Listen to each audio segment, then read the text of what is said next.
Welcome all to Election Night in America 2025. We've been waiting for a long time for this one. It is now 6:30 p.m. on the East Coast. We can see on the bottom right, 6:26 p.m. Let's make sure that is in fact correct there. Now it finally updated. 6:30 p.m. on the East Coast. And so that's actually a manually put in clock, so it's going to have to work on that a little bit, but it is 6:31 p.m. on the East Coast, and so we have now just started our live stream for the night. It's going to be a long night. There's a lot happening here. These are just the main few races. California, Proposition 50, being able to transfer the power of redistricting from the Redistricting Commission that passed, I believe, in 2018 to the legislature until 2030. This is to potentially counter the redistricting done in Texas recently. Well, recently when it was proposed. New York mayor. The number one thing being who will win, Zoran Mamdani versus Andrew Cuomo being the main two competitors there. New Jersey governor, Mikey Sherrill versus Jack Ciattarelli. Will Republicans be able to pull off an upset and be able to win in that contested race that will mean basically everything? And Virginia governor. That's going to be between Abigail Spanberger and Winsome Earl Sears. Earl Sears being the incumbent lieutenant governor, and Abigail Spanberger, a former House member. So all of that and more coming up tonight. These are going to be some very contested races. None of these are going to be able to be called on poll closing. Also, including retaining in the Pennsylvania Supreme Court, Kevin Doherty, Christine Donahue, and David Wecht. All of those are going to be important races in very contested states. Minneapolis mayor, Buffalo mayor, a few other small mayors in there. And the race in U.S. House District 18 in Texas with the new map after the death of a Democratic House member. Maine has a few questions as well. Cincinnati mayor and the lieutenant governor and attorney general's races in Virginia. So many races, even in an off year. This is going to be a big night to be looking forward to. The polls close, the first ones, in just 27 short minutes. So we're going to be keeping up to date on all of that. So that's going to be quite interesting races to be seeing across the country, of course.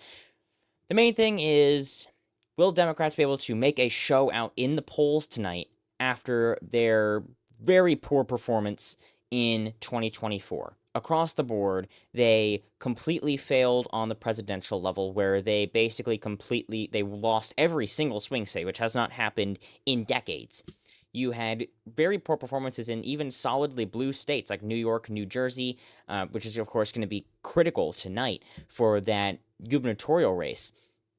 Illinois, California, all of those big, deep blue states, which is exactly why Kamala Harris lost the popular vote as well, even after Joe Biden just won it by 4 in 2020. Then you have poor performance amongst Latino voters, which is exactly what happened in the Rio Grande Valley and in Miami-Dade County in 2024 as well. All of that is going to be critical. Can the Democrats win back those voting blocks? And so that's going to be the number one question here, is can they potentially get some turnout back in Virginia? If the number one thing the Democrats are going to be trying to do is beating Kamala Harris's numbers from 2024.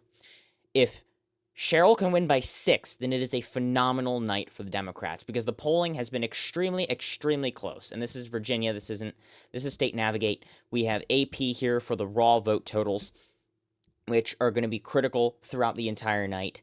And obviously, we're going to have a few other sources there as well. But we have the 3 judges here. We have New York City, we have California. We'll be keeping track of those. And then the 2 governorships, New Jersey and Virginia. 26 to 22, we can already project now that Republicans will hold the majority of governorships at the end of the night, because there just aren't enough up yet for the Democrats to take a majority here. But either way, they can still do very well, and that definitely could change up the race quite a bit, and especially looking into 2026. It is just one governorship, but that one governorship could make a lot of difference, especially in states that have been drifting to the right, especially in the case of New Jersey, or in Virginia, that have now been increasingly Democratic strongholds, but currently held by a Republican governor, Glenn Youngkin, who won by 2 percentage points in 2021, amongst discontent with Joe Biden's new administration at that point in time, and New Jersey actually bucked the trend in 2021, going for the same party that was in the White House for the first time since 1989, when George Bush Sr. was in the White House, and I forget exactly which Republican ended up winning at that point. It was go back a little while, we can find it.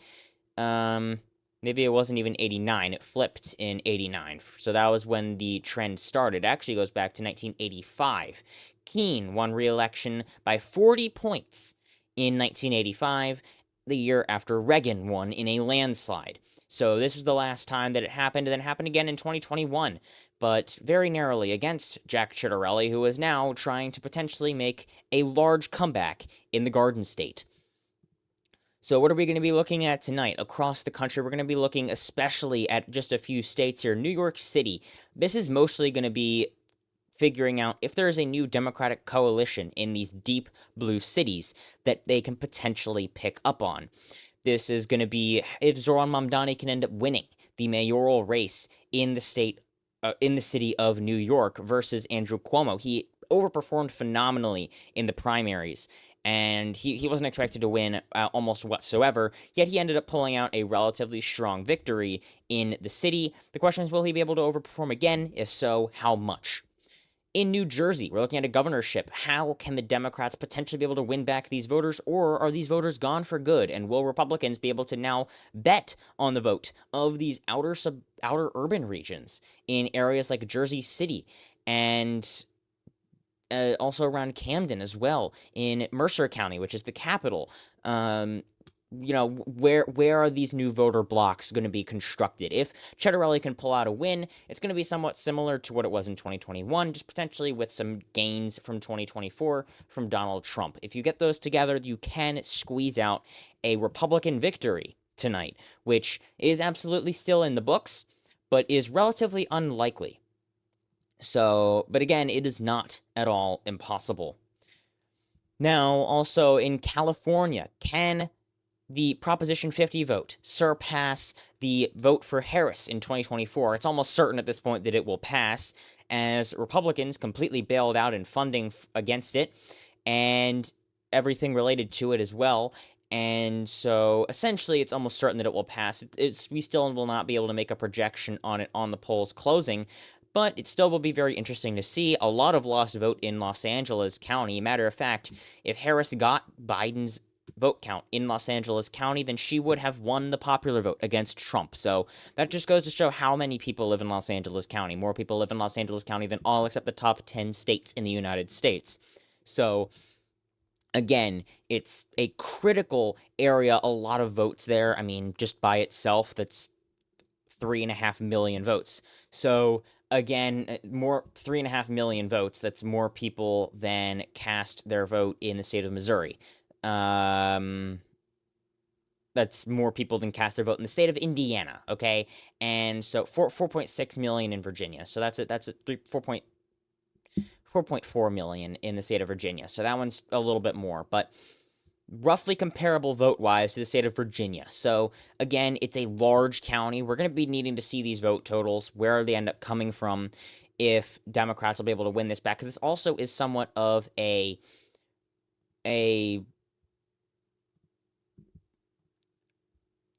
referendum on Donald Trump, how he's been doing in office so far. And so if they can win back some of these counties around the Los Angeles area as well, San Bernardino County, the largest county by area in the entire country, Riverside, Imperial, some of those counties, that would also be good news for the Democrats. Get some of these northern regions right outside in the greater San Francisco area, San Joaquin, Merced counties as well, Fresno, Inyo. All of those going to be crucial. And then we also have a few races, but mostly in Pennsylvania, which Donald Trump did phenomenally in 2024. And he's going to potentially basically be defending the honor of the Republicans in this state upcoming here. And so the question is, will Democrats be able to hold on to their 2 liberal judges that are currently in place in the Supreme Court. There's a vote to retain here. They were retained back in 2020 for another term. Will they be able to be retained for another term? That's going to be the votes for quite a few people. David Wecht, Christine Donahue, and Kevin Doherty. Those are all going to be votes to retain that are all coming later in the night tonight. So it is going to be a long night, even though there's not all that much happening. It is still going to be long and is going to be very interesting. So there's quite a few races. Polls first close at 7 p.m. And so that's going to be a. I probably need to leave this open over here. There we go. Potentially gonna need to. That's gonna be irritating, but essentially, it's gonna be a long night, and we're gonna have a lot to be able to go over the course of the entire night. So it's gonna be a fun one, and we should be able to get some analyses, be able to help break vote down a bit over the course of the entire night.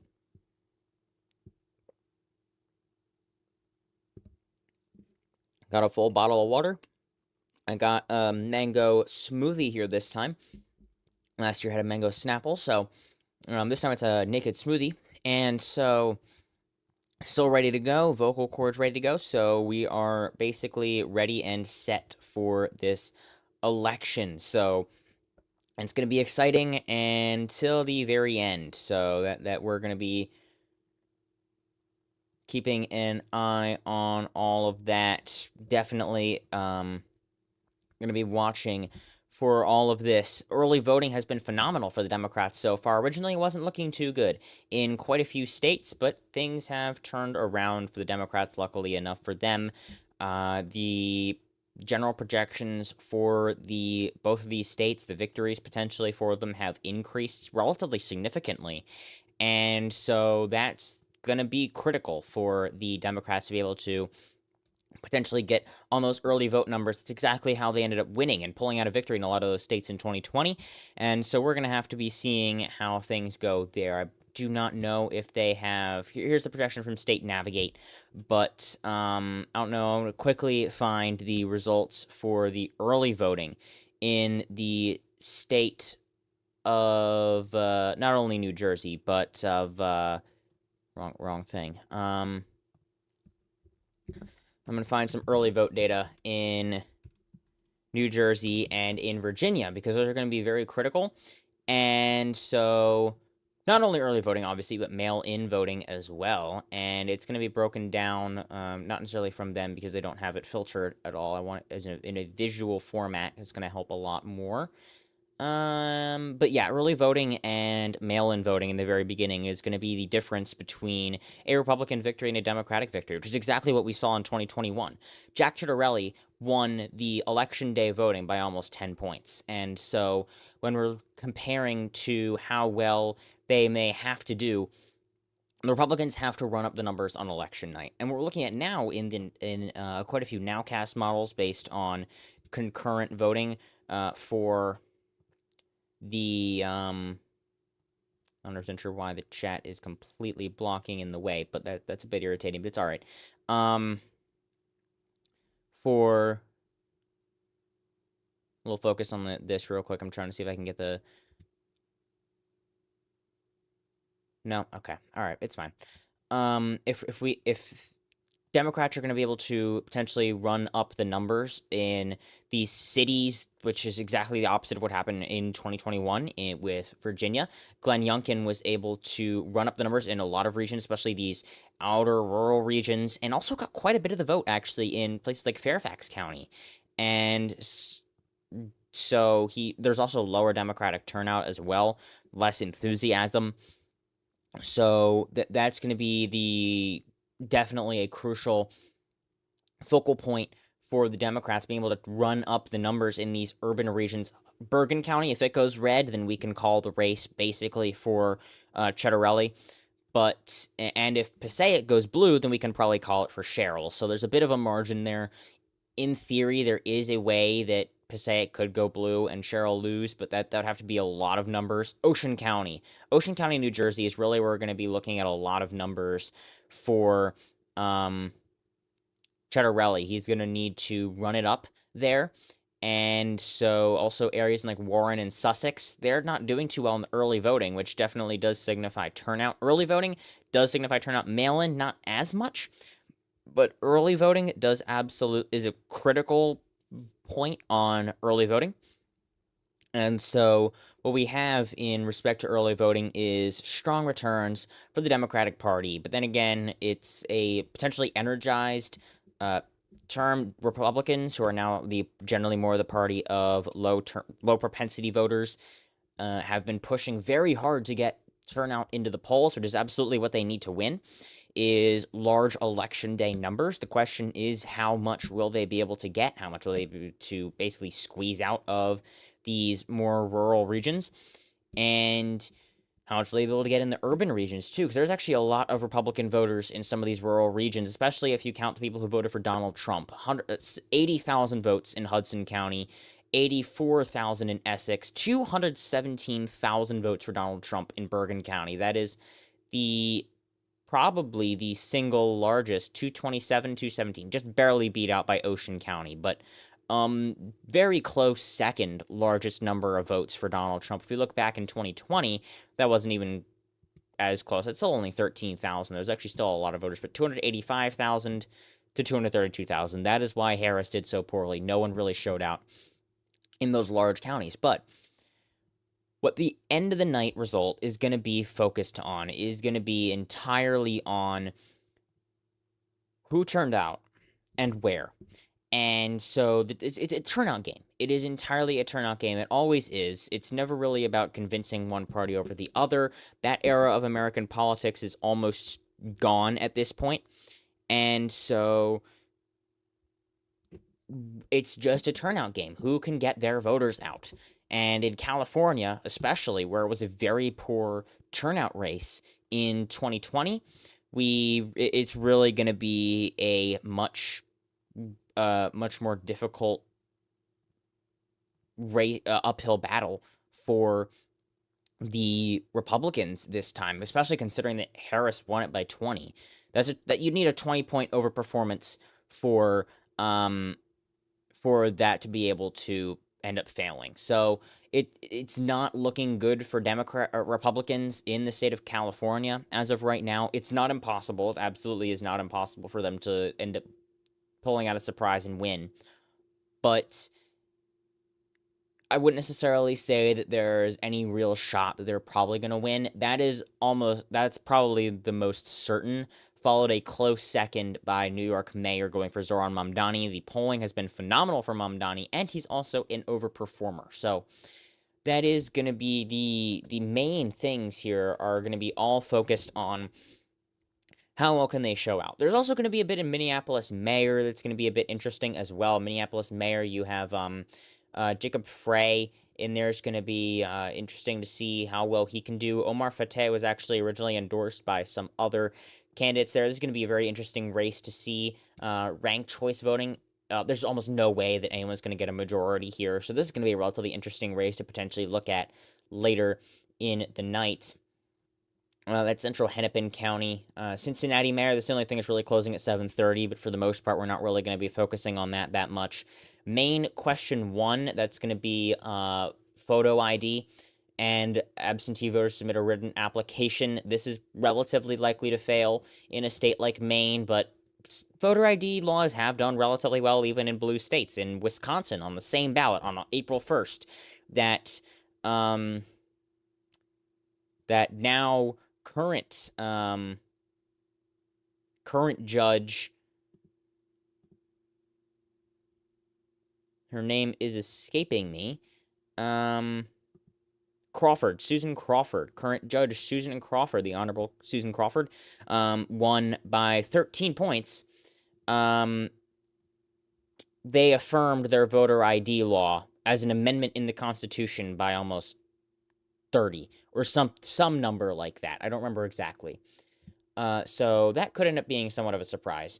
And law enforcement officers issue an extreme risk protection order that prohibits a person from possessing firearms or other dangerous weapons. So this is going to be a red flag law question here. So This is basically a Democratic-sponsored and a Republican-sponsored question in Maine. We'll be able to gauge how well both issues may be able to go, especially in 2026. That's going to be potentially key issues in a state like Maine in 2026, especially if it's going to be a more localized race. So that's going to be pretty interesting as far as that goes. And so Jersey City mayor is going to be another thing. Pittsburgh mayor, that's going to be in Pennsylvania. Detroit mayor, that's in Michigan. And that actually closes at 8 p.m. because most of the state of Michigan actually closes at 8, except for the Panhandle, which is why no one can call them until 9. Not that it happens anyway. Colorado proposition here, we have raising taxes on people earning more than $300,000 to fund school meal programs and food assistance for people with lower incomes. So this is going to be able to see how far to the left Colorado has actually shifted over the past few years. How much will this fail or win by? That's going to be the real interesting thing there. That's a very interesting proposition there. Texas Proposition 15. It does not have any information about it. It just says for or against. All right, cool. And Proposition 16. Exact same thing. Alrighty, so there we have the smallest county in the entire country, Loving County, Texas. I believe it has like 60 people in it. So, all of that, and House District 18, this is the vacancy that is being filled today, the one in Tennessee. John Green's old seat is not John Green, different Green, is not getting filled until December.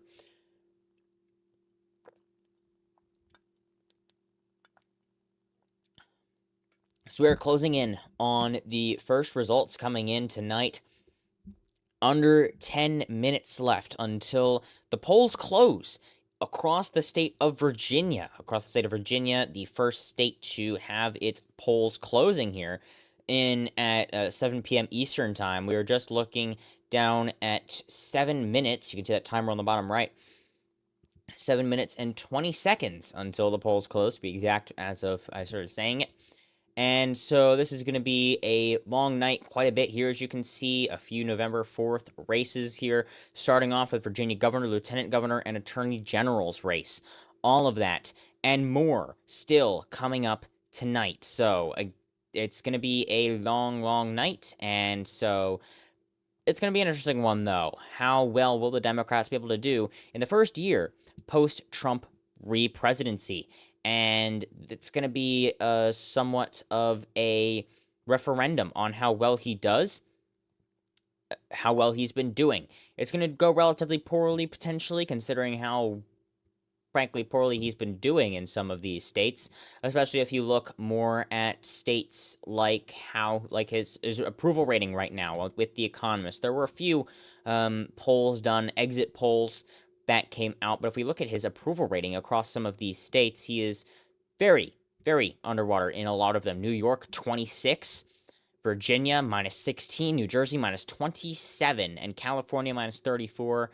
2024, California, 28, Virginia, minus 14, New York, minus 23, New Jersey, minus 16. So all of those, and even Pennsylvania, minus 6.4. In net approval amongst some of our voters. Ohio's almost flipping for net approval rating for 2024 voters.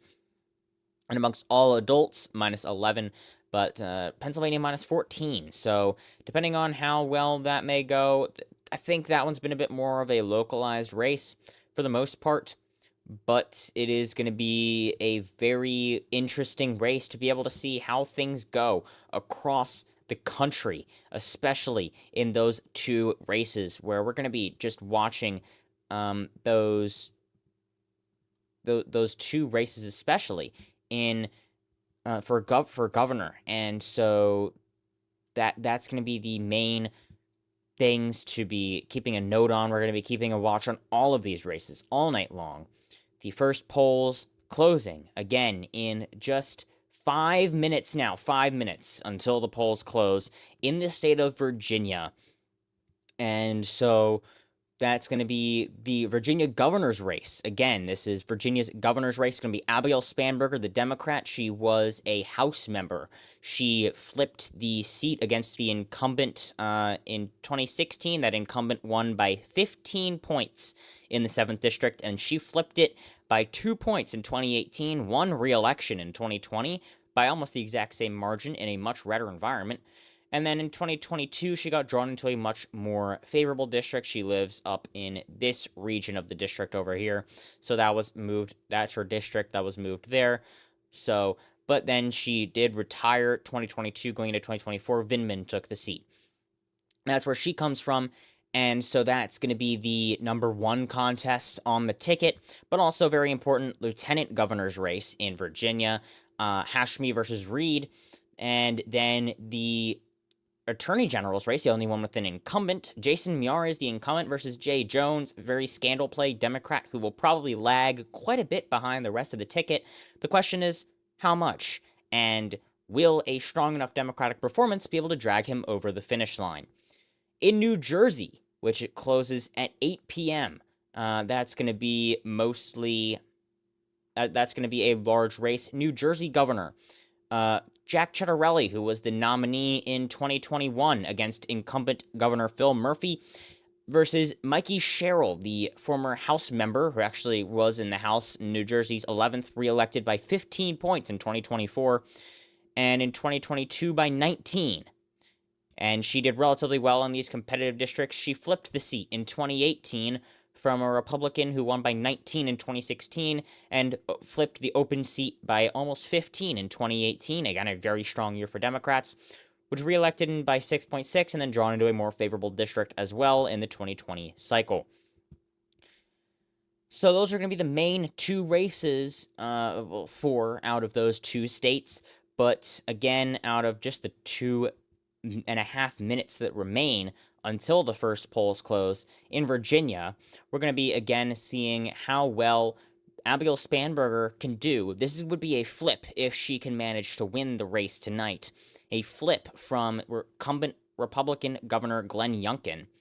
And so Winsome Earl Sears is the incumbent lieutenant governor, and we currently are awaiting those first results. It has been quite a bit that we've been waiting for these to start coming in, and election night is finally just 2 minutes away from starting. So 2 minutes on the clock left until the first polls close in the state of Virginia.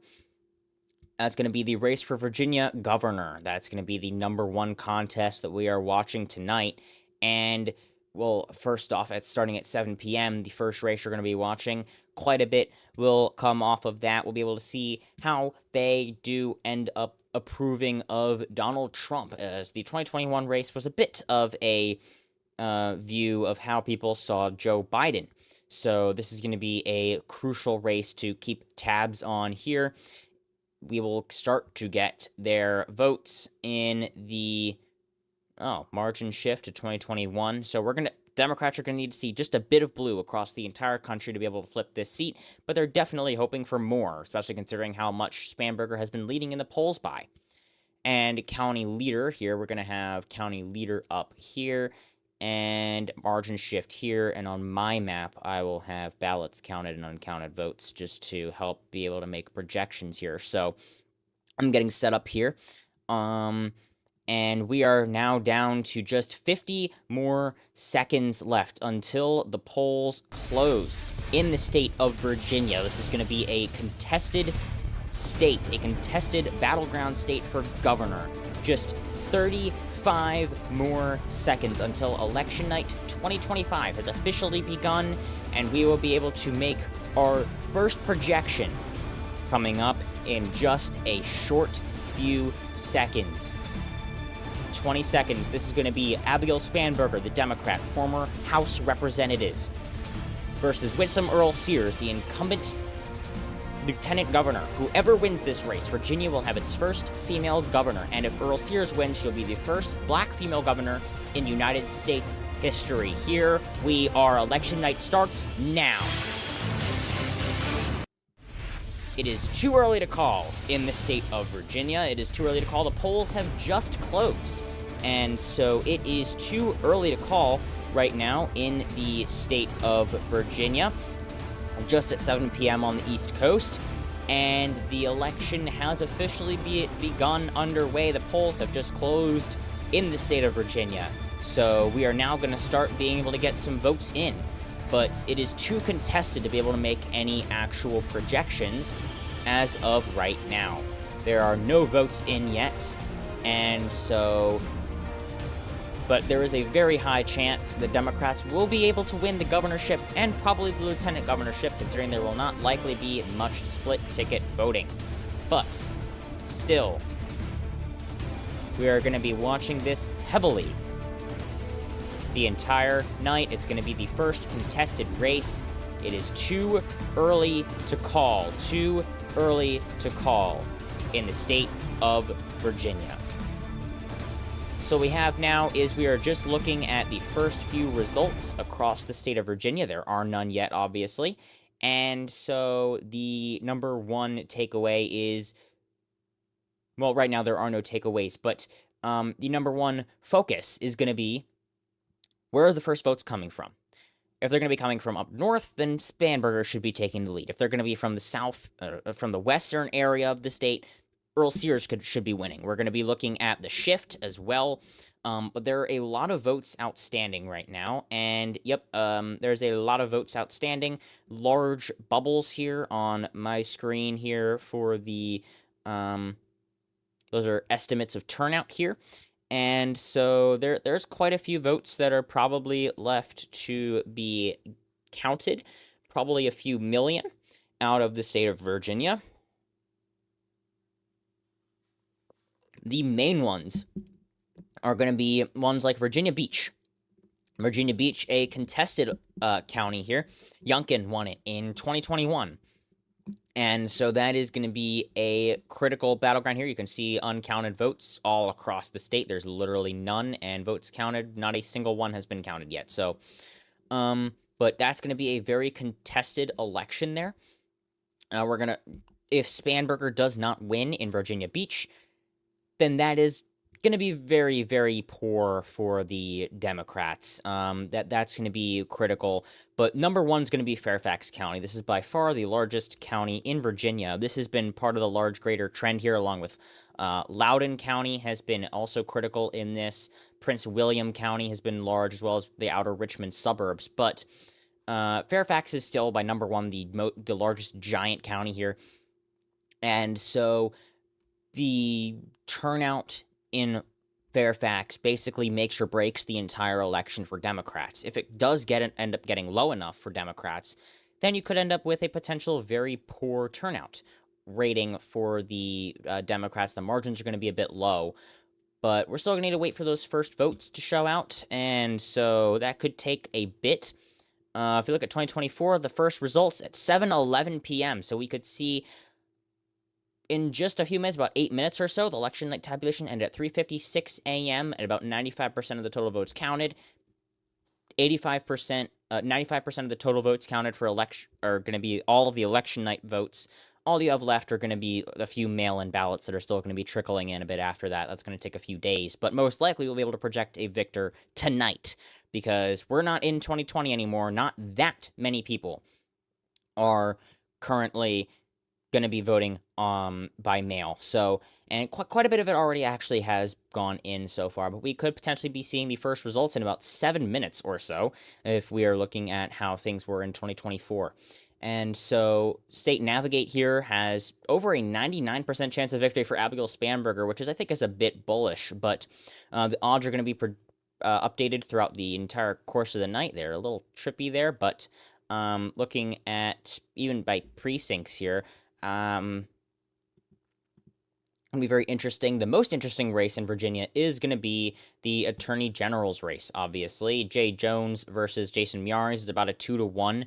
50.6 to 48.4. That's much closer than the governorship is looking, so that's going to be very interesting to see here.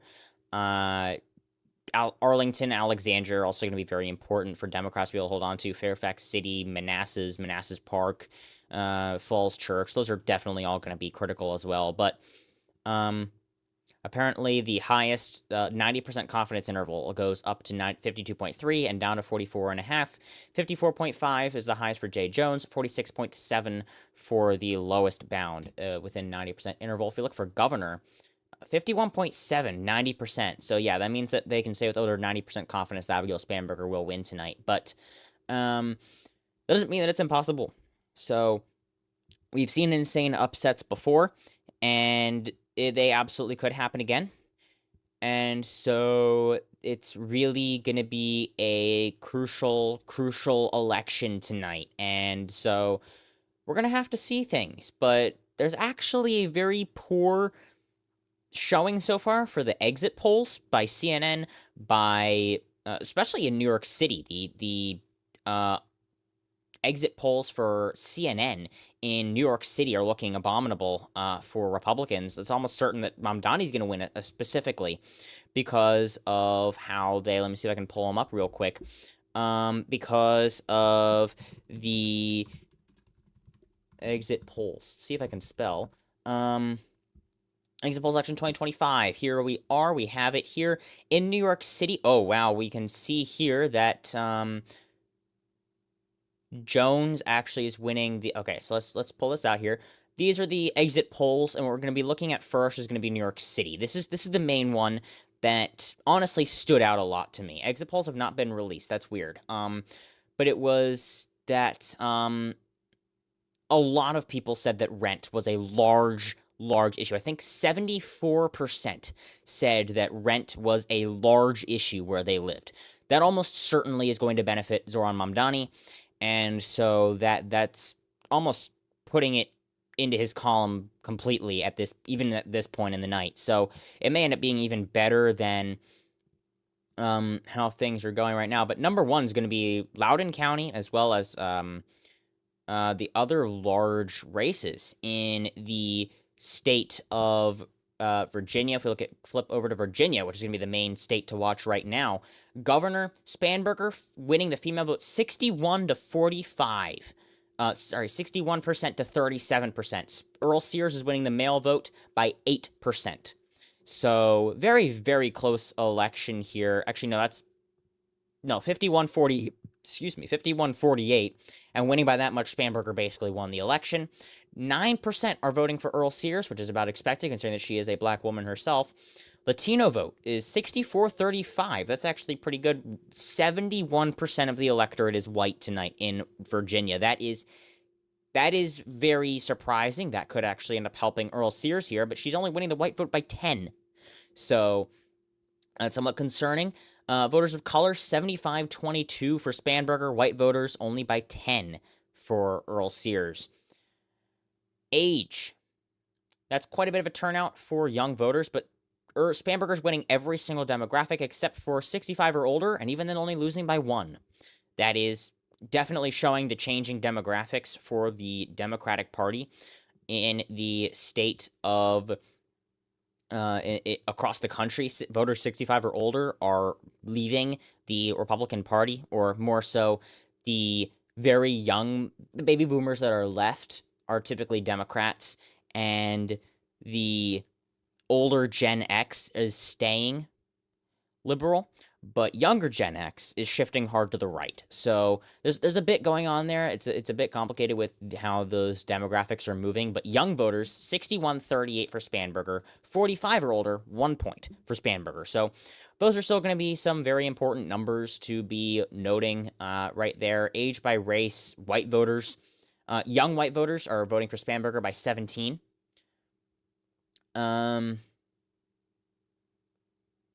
High school graduates, Earl Sears by 16. Some college, Spanberger by 6. Associate's degree for Earl Sears, interestingly enough, by 3. Bachelor's degree by 15. Advanced degree by 30 for Spanberger. That is to be expected. Educated voters tend to vote relatively strongly for Democrats, especially in these days, in this era. So that is not necessarily surprising. Education, college graduates 60 to 39, and no college degree 52-47. So those are going to be critical Again, education party ID 99-1 for Democrats. That's insane. 93-6 for Republicans, and this is almost the entire race right here. Independents, 56-41 for Spanberger. That is almost the entire election right there. Independents, 1/3 of the electorate, 56% of them said they were voting for Spanberger, 41 for Earl Sears. That is almost the entire election right there. Unless turnout for Republicans is, which it's not, 33%, it's right there. The math does not work for Earl Sears based on the exit polls themselves right there. So very bad news for Republicans out of the gate. And so that's going to be, that's very disappointing for the Republicans, starting off the night with what looks like is going to be a loss in the state of Virginia, just based on those numbers. Lean Dem, if you look at 98-1, 92-7, you need stronger support from Democrats than you're losing from Republicans if you're a Republican in Virginia. I think in 2021, you definitely saw something along those lines. And 56-36 for independents for Spanberger. So, male Democrats, 98-2. Female Democrats, 99-1. Male Republicans, 92-7. Female Republicans, 94-6. Female Republicans are actually supporting Earl Sears more than Spanberger, more so than male Republicans. That's somewhat surprising, but that's probably just within the margin of error at that point.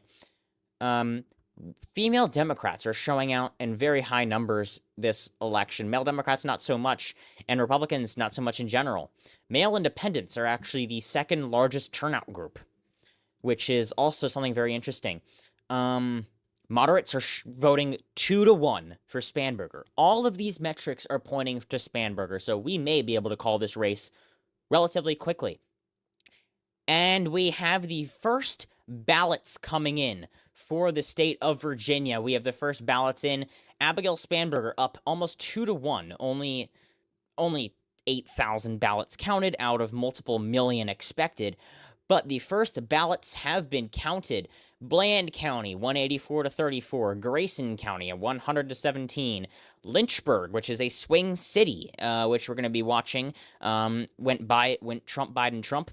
Going to be interesting to watch. Buckingham County, which could be somewhat close this time around. And Fairfax, which actually, not Fairfax, Fairfax City, is also in there as well. Now we have a bit out of Henry County, closed up the gap just a little bit, a few more votes there, but we are now starting to get the first votes in tonight. So that is going to be critical for the Democrats, plus 17% Dem in Fairfax City. Just, again, this is what?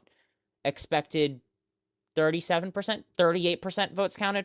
That's not that much. That's a third of the vote. It's a very poor sampling, but it is still huge news for the Democrats, and if they're able to outperform that much statewide, especially nationwide, forget statewide, nationwide, then Grayson, more red, see, but you're also looking at 2% of the votes counted. So again, it's problems with very, very low turnout, but now just like that, they projected that Democrats have won the governorship in the state of Virginia. We cannot project that quite yet. We do need a little bit more information. Not much more, though. It is looking very good for Democrats right now. And almost all of the metrics here, I mean, even rich voters, even very rich voters are voting for Spanberger. So I really don't know how else to really see Earl Sears end up winning. State Navigate has already called the election at 7:14 p.m. I think that means a good bit. But as of right now, it is still too early to call in the state of Virginia. There is very strong trends towards Democrats, though, as of right now. And so that is really going to be a metric that we're going to have to be watching. Attorney General is going to be the very interesting one. Look at that. Jay Jones is doing quite a bit worse than Spanberger is, which is exactly 100% to be expected. But I mean, if we compare margins, it's definitely going to be a bit different, but a lot of uncounted votes still. A lot of uncounted votes. It doesn't have track margin, but a few more votes starting to come in now. Election night is officially underway. We are counting votes. We have some in Richmond now, Richmond City. A few in Fairfax City as well, but Fairfax County itself is still yet to report. But we are now awaiting results in the state of Virginia. As of right now, the likeliness for governor is definitely pretty strong for the Democrats. I mean, going into tonight, it was 99.12% chance of victory for the Democrats. So it is almost certain at this point in time still. But we are under a percentage, 1% of the votes counted. But again, State Navigate has already projected Abigail Spanberger the winner, which is a bit premature. But Prince Edward County, 3.8. Let's go and compare that to a victory for Donald Trump in 2024. 2.6% for Trump. So already we are seeing that that Democrats are overperforming from 2024. Now again, we're at 7%. 7% of the votes counted, right? We now just hit 1% rounded. So that's not going to be anything close to a large predictor quite yet. It is going to be an election to continue to be watching for quite a bit of the night. At least probably the next hour. We may potentially have a projection for Virginia if things keep going how they're going before the polls close in New Jersey, which would be quite surprising.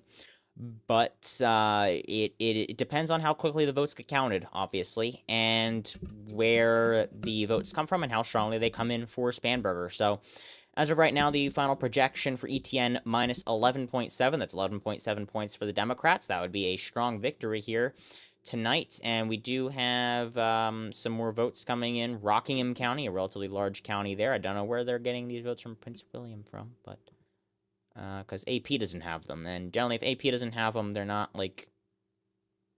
There's a few votes in Arlington, and so that's going to bring the lead up a bit, up by 17. Margin shift. Arlington, 4 points to the GOP. So that's the problem with low sampling. We can't really say anything about trends yet, but we're continuing to get some more votes counted across the state. We're starting to see some more counties fill in.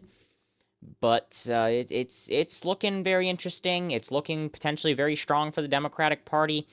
We can't really make any projections yet, but it is really going to be all about the turnout game.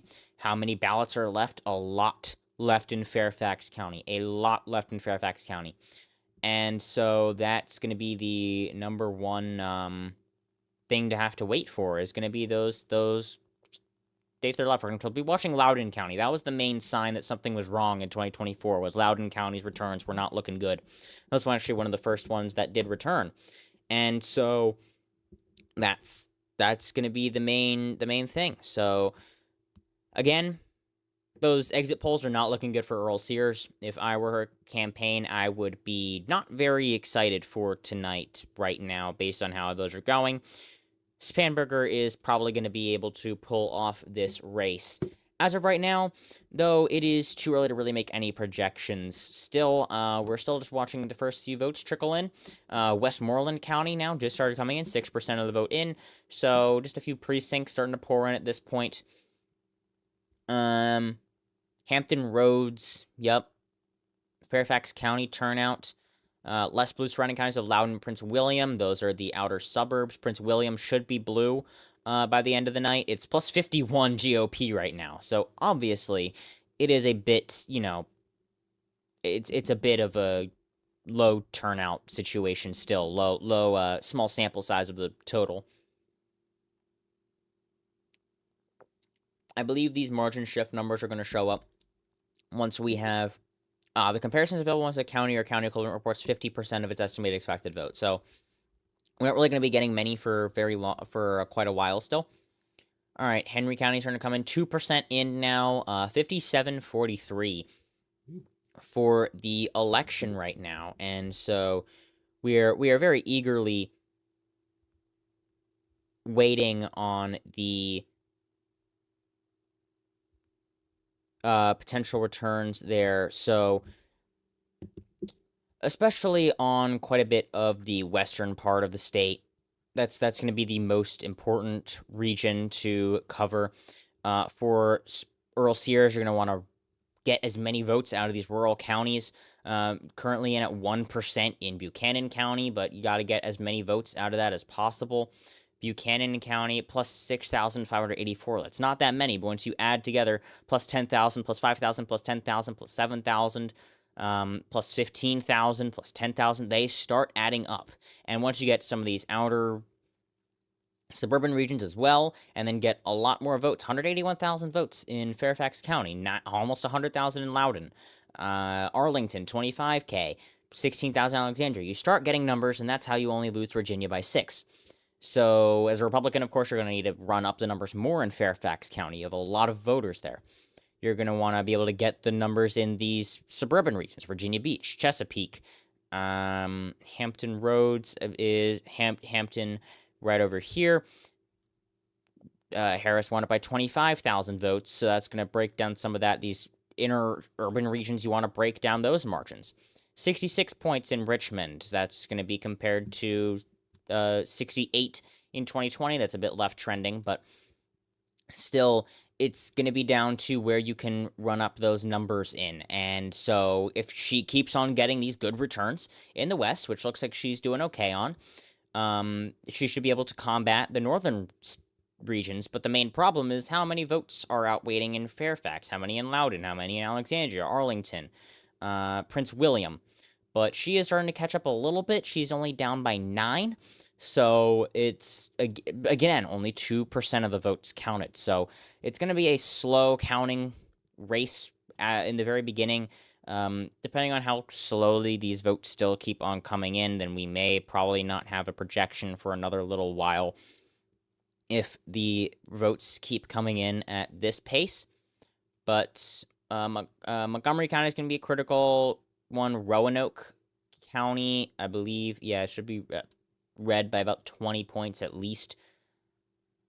In a good year, it could be down to like almost 15 for Earl Sears against Spanberger. But some more counties filling in here. You can see there's a bit coming in the northern region. Again, they already projected it by 708 or so already. I think it was 714. But it's just too early to call. You don't have enough information here. The odds are still basically where they're at, so where they've been at for a while. So, I mean, it's too early to make any large-scale projections. Like, there's not enough votes here.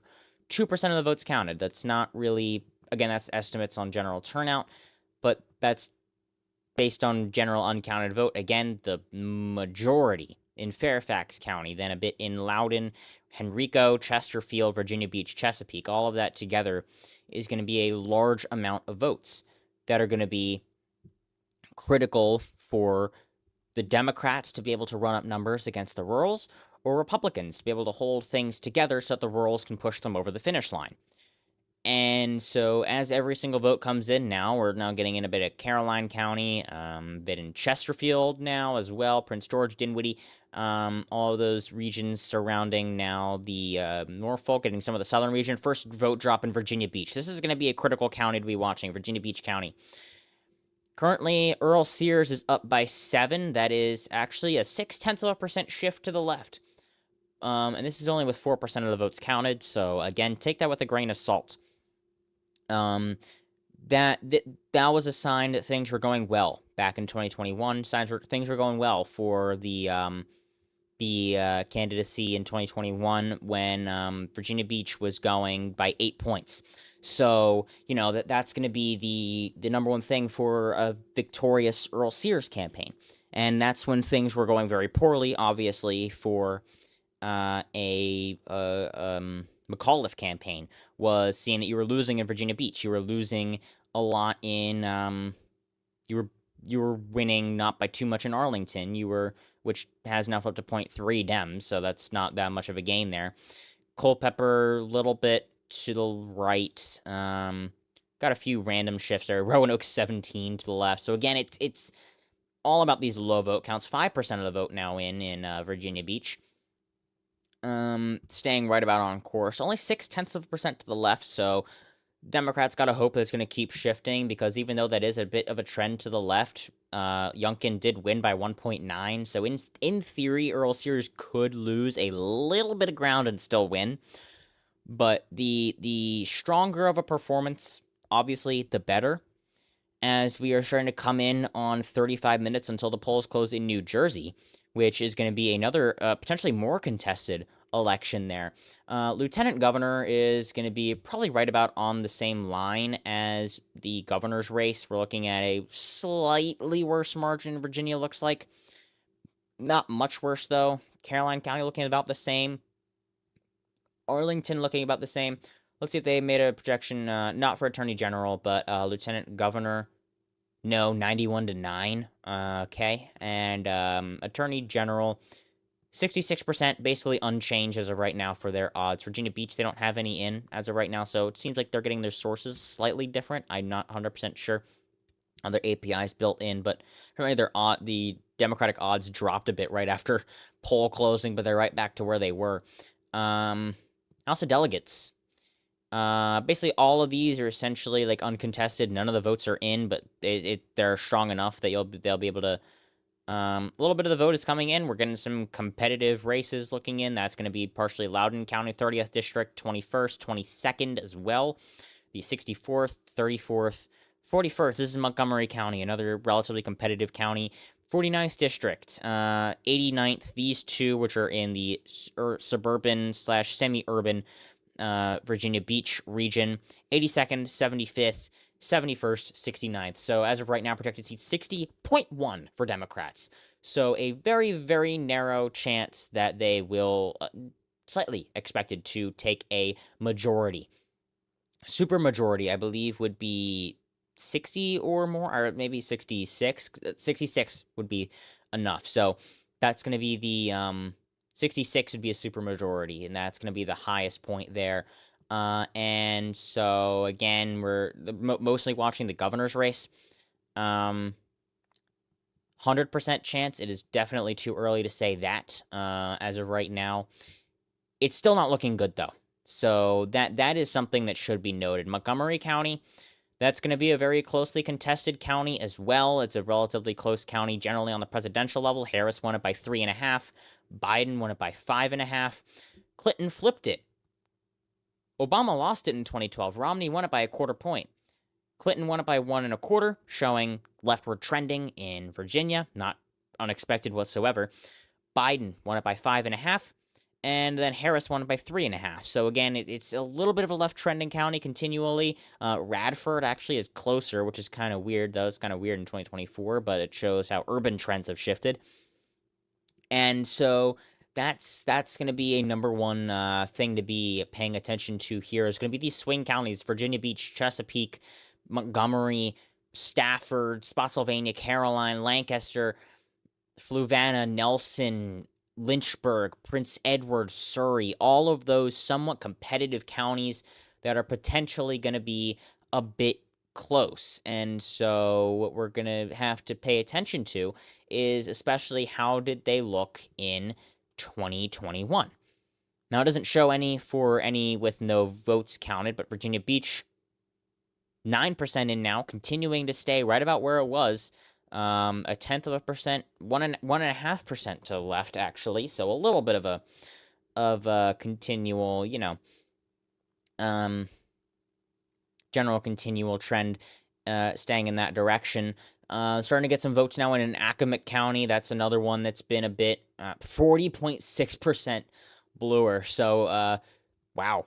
Actually, Youngkin did very well there. He actually won almost 2-1. In 2021.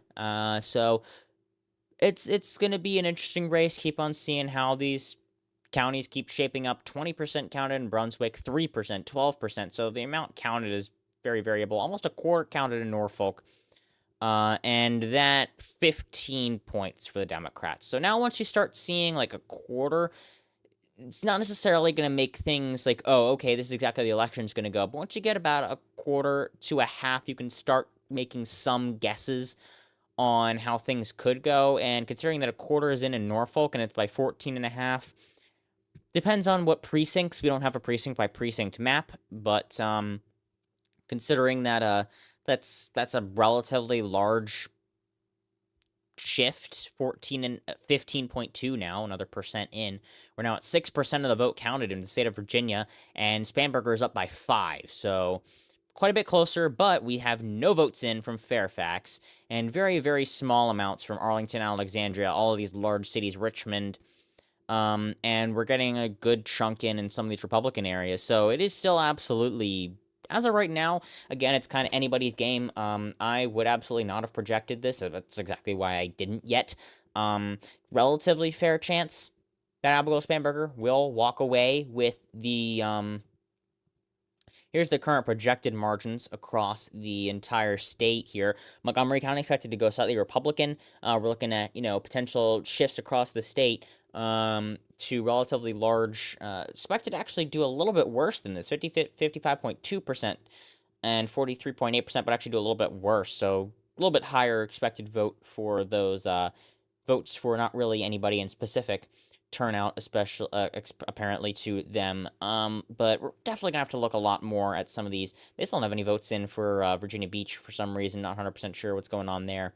AP absolutely has votes in for Virginia Beach, 15% in now, and Winsome Earl Sears has taken the lead. That's absolutely what they need to see in an election like this. It's still a 4-point shift to the left, so that is somewhat concerning still. And now as the vote percentage is going up to about 15%, 4 points to the left. Again, Youngkin won against McAuliffe here by 8%, and now Sears is only ahead right now by 3 in the current vote tally, but I think that might be including, not 100% sure exactly what that's including there, but there we have Loudoun County. All right, 75% of the votes counted already in Loudoun County, so that is going to be critical for the Democrats here. 75%. This is always a great way to be able to see how the election will go in a state. 62% for Abigail Spanberger. How much did Harris win it by? That is what? 25 or so? I mean, 10% of the vote counted. We're going to give this a quick reload. Hope that the this does show up there. Boom. 14.5% for Democrats. That is not what you want to see as a Republican whatsoever in Loudoun County. That's showing suburban shift of 2018 proportions against the Republican Party and against Winsome Earl Sears here. So 75% of the vote is in, and Abigail Spanberger is ahead here by McAuliffe only won it by 11, and Spanberger is currently ahead by 25. That is not the numbers you want to be seeing by any stretch of the imagination. And so that really does kind of show how poorly this may end up going for the Republicans. Even at this point in the night, we are now only halfway to the polls closing in New Jersey at this point, and it may basically already be over for the Republicans in the state of Virginia. Depends on how close things are. One single vote in Falkirk County, okay. 3% of the vote is in. Northampton, 52% in. That's a win by 20 points. That is a 22.5% shift with 52% of the vote in. We have Colonial Heights, I believe, is the one that is showing up right here. 52%, yep. And Colonial Heights has shifted 11 points to the Democrats. So, again, this is not looking good whatsoever for Winsome Earl Sears to be able to potentially win this election. This is the sort of thing that probably is going to end up resulting in, now Earl Sears is ahead by 8 votes in Virginia Beach. But that's really not the right direction for these counties to be going in, as we are now approaching, even just at 12%, She's now ahead by 9 again, and still nothing in Fairfax, which has a lot of votes outstanding. 2024, again, we're not going to have close to as much turnout, but that's 500,000 votes. So we're probably going to get close to about 400,000 votes out of Fairfax County, and there's nothing. And those are going to be probably, if you shift for the turnout, probably going to be 2/3 Democratic. This isn't looking salvageable for this isn't looking salvageable for the Republicans. So it's the state has reported about 90% of its votes within 3 hours of poll close. So that's going to be interesting. Oh, Fairfax County just dropped 1/3 of its vote. And now Abigail Spanberger's up by 17%, with 17% of the vote reporting. And so 1/3 in, and she is ahead by a lot, and it is not showing me the comparison. So let's quickly refresh this. 16% to the Democrats, only 1/3 in so far, but that is 16% shift to the Democratic Party. That's not what you want to see as a Republican in the state of Virginia. That is way too blue, and you're not going to be able to make that up in the rurals. We've been seeing that impossibility to make it up in the rurals ever since 2008. If you look at 2004, Bush actually wins Fairfax County narrowly in 2000, so that's somewhat interesting to start things off.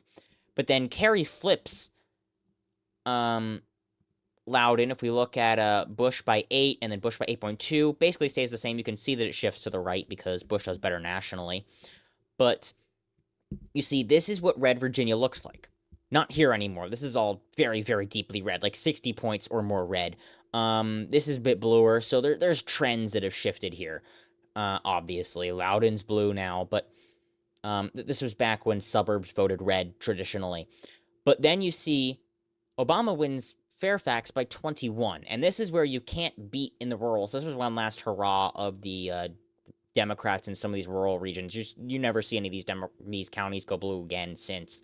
But 2012, that's by 4 points. Still does well, 20.5 points. Clinton by 36. Biden by 42.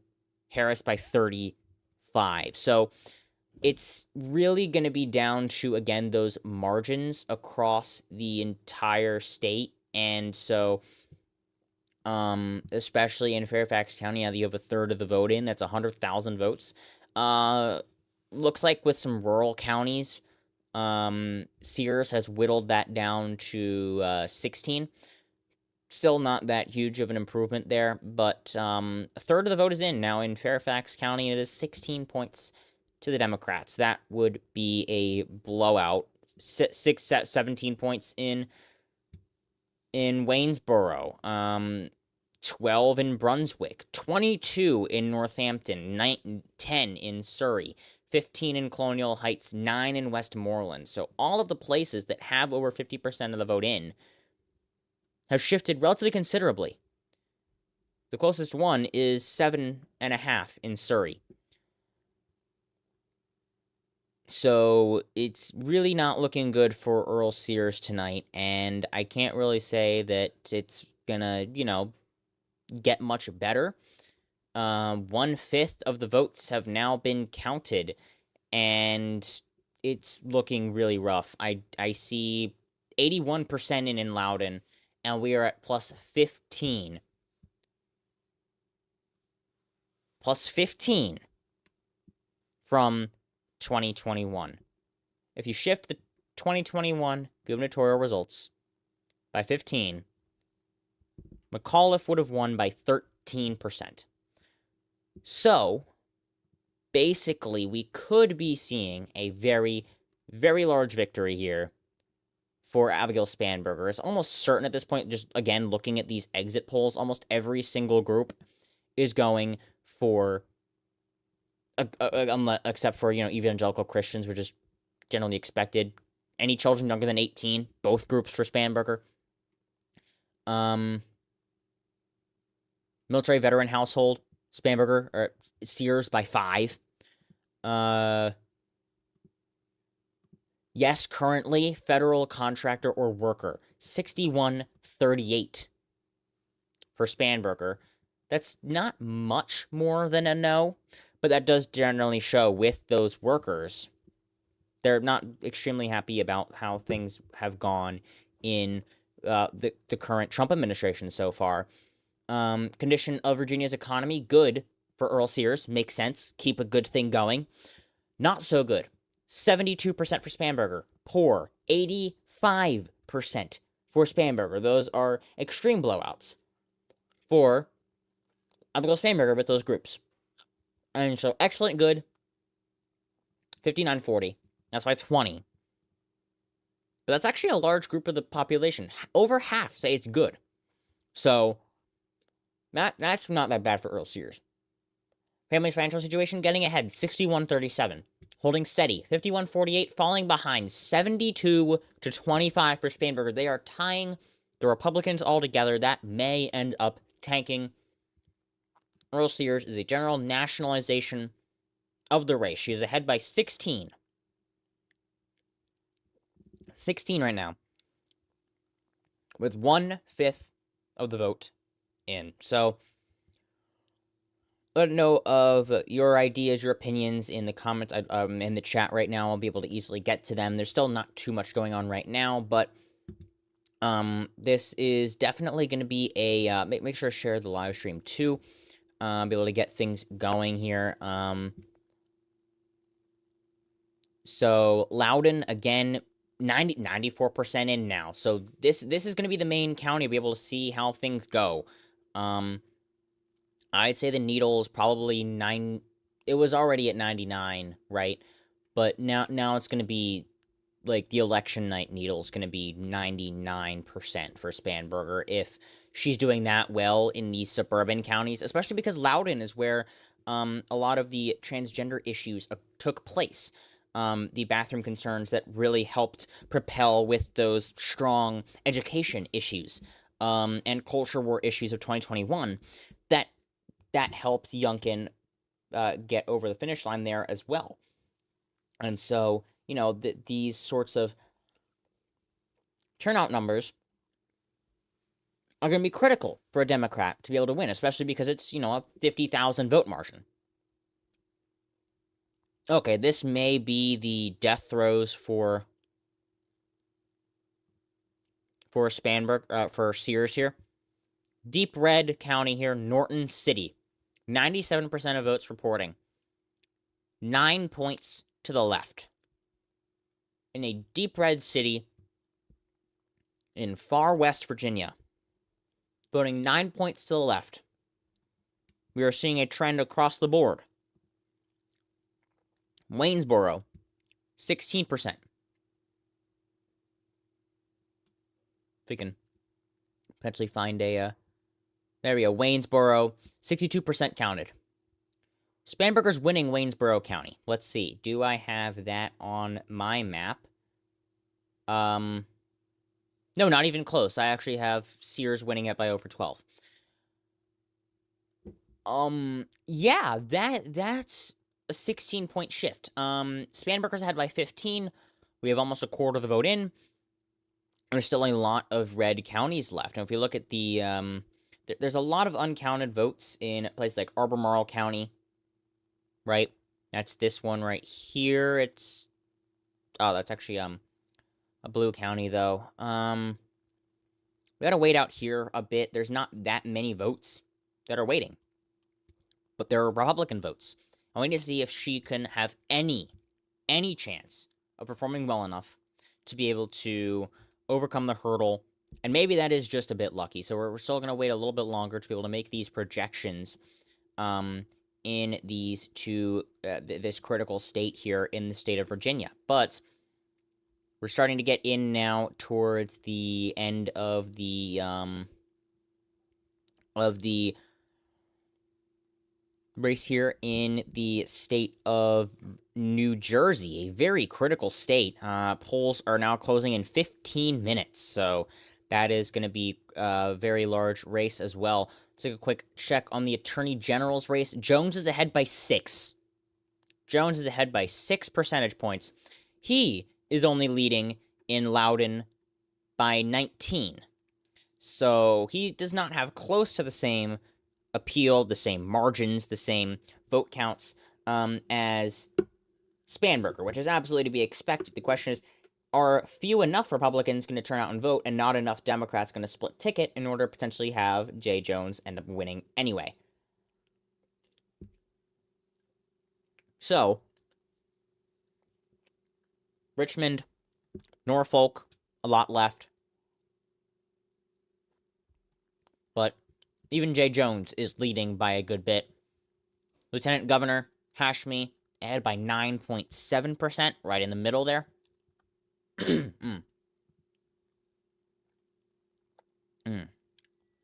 Quarter of the vote reporting. And we are now at a point where it's pretty clear that Spanberger will win the election here in Virginia. And so that's going to be a huge blow here to, especially also like the Youngkin administration itself.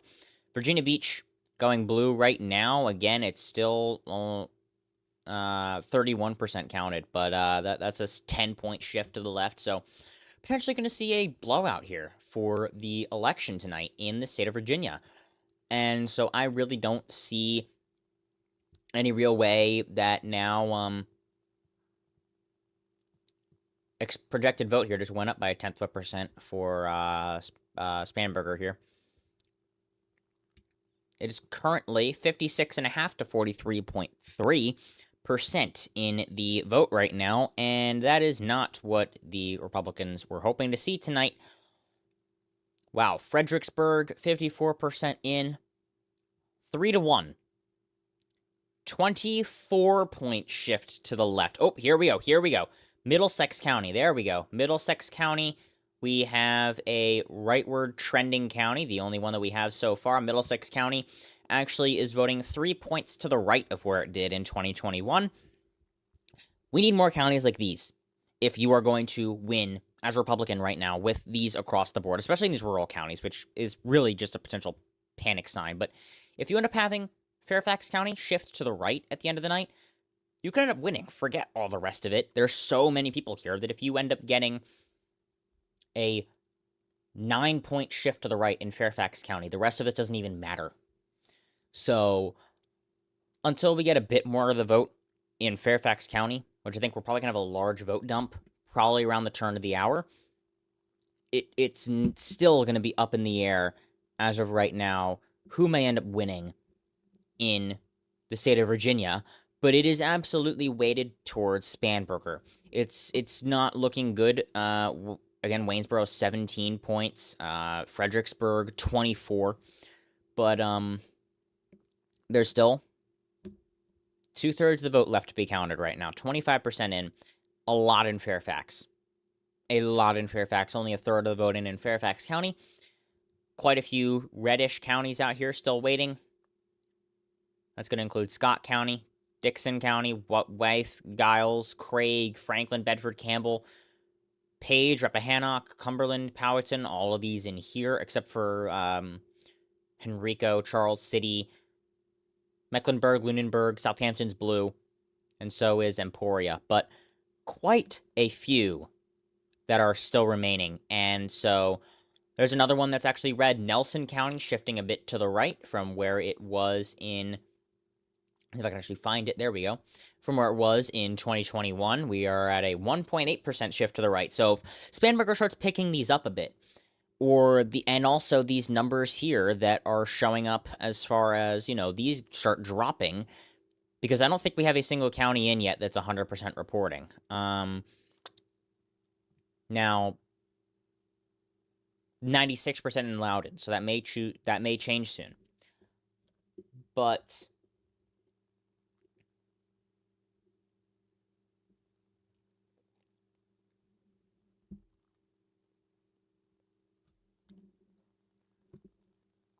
ahead by 10 right now. Ahead by 10.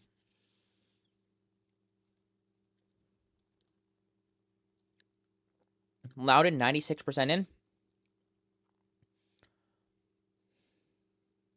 That's a 17-point shift to the left. 17 points. Almost 18. 96% in. I wouldn't be looking at this very favorably at all if your name is Winsome Earl Sears, and I would basically be calling the race for myself if my name was Abigail Spanberger. Already Safe Navigate called it like not 714, but 96% in Loudoun County, 29 for the Democrats. I don't even think Biden got that margin in Loudoun. Yeah, not even close. Biden won by 25. So we're looking now at a 30-point margin. That is to the left of Biden. If Spanberger can win by more than Biden did in the state of Virginia, then the Democrats are proving that they can still compete in these races that matter, especially if they're in low turnout years. Now, it's going to be a bit different in the midterms because there's going to be a much more turnout there, but these special elections are going to matter. And these low turnout elections are going to matter. But as of right now, these lower turnout elections, these elections in for the rest of the year, especially in the race in Tennessee, selection here, in Tennessee in the 7th District, only read by 22 points. Democrats could pick that off later this year in December. We're going to be keeping an eye on that one. But better than Biden in Loudoun County is not looking good for the Republicans. And so, actually, more ballots have been counted in Loudoun than in Fairfax as of right now. But,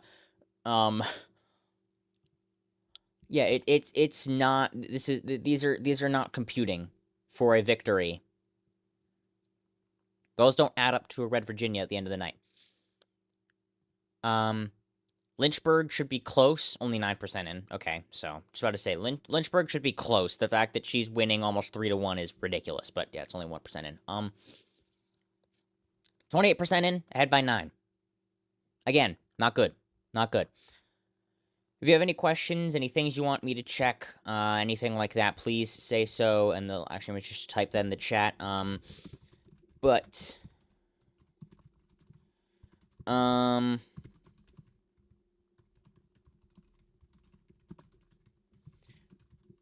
It's really a it's gonna be a critical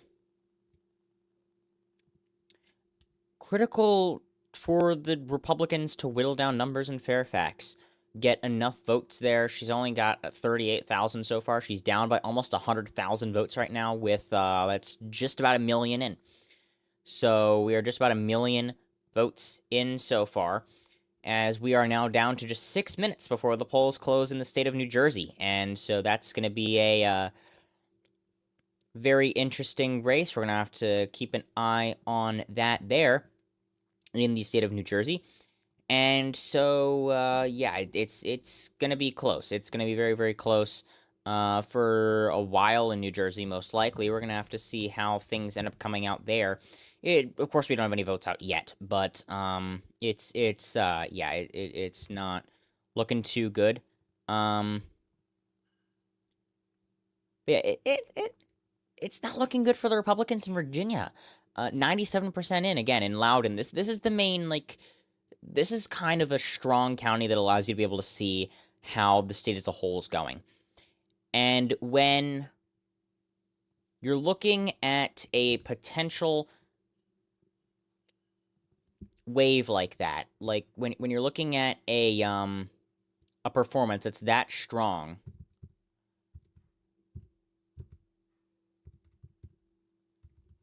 right? You don't want to be seeing those numbers in a bellwether county like that.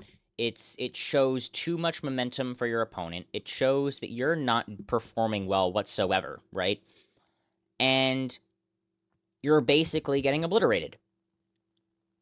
It's the only thing that you can really say as far as that goes, is you're essentially just getting obliterated at that point. So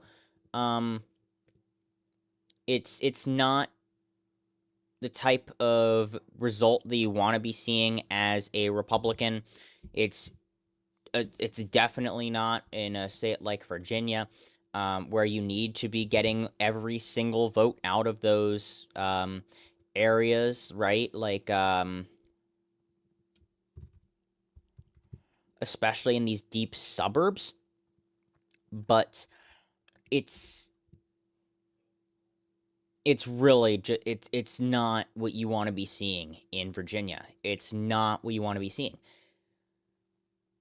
But it is still a little too early to call as of right now in the state of Virginia, and so we are going to keep on just focusing on what's going on here. Still 97% counted in Loudoun. That's probably all we're going to be getting tonight. The last bit is probably just going to be the mail-in ballots are going to be coming in later, so that might be it here in Loudoun County, which is bad news.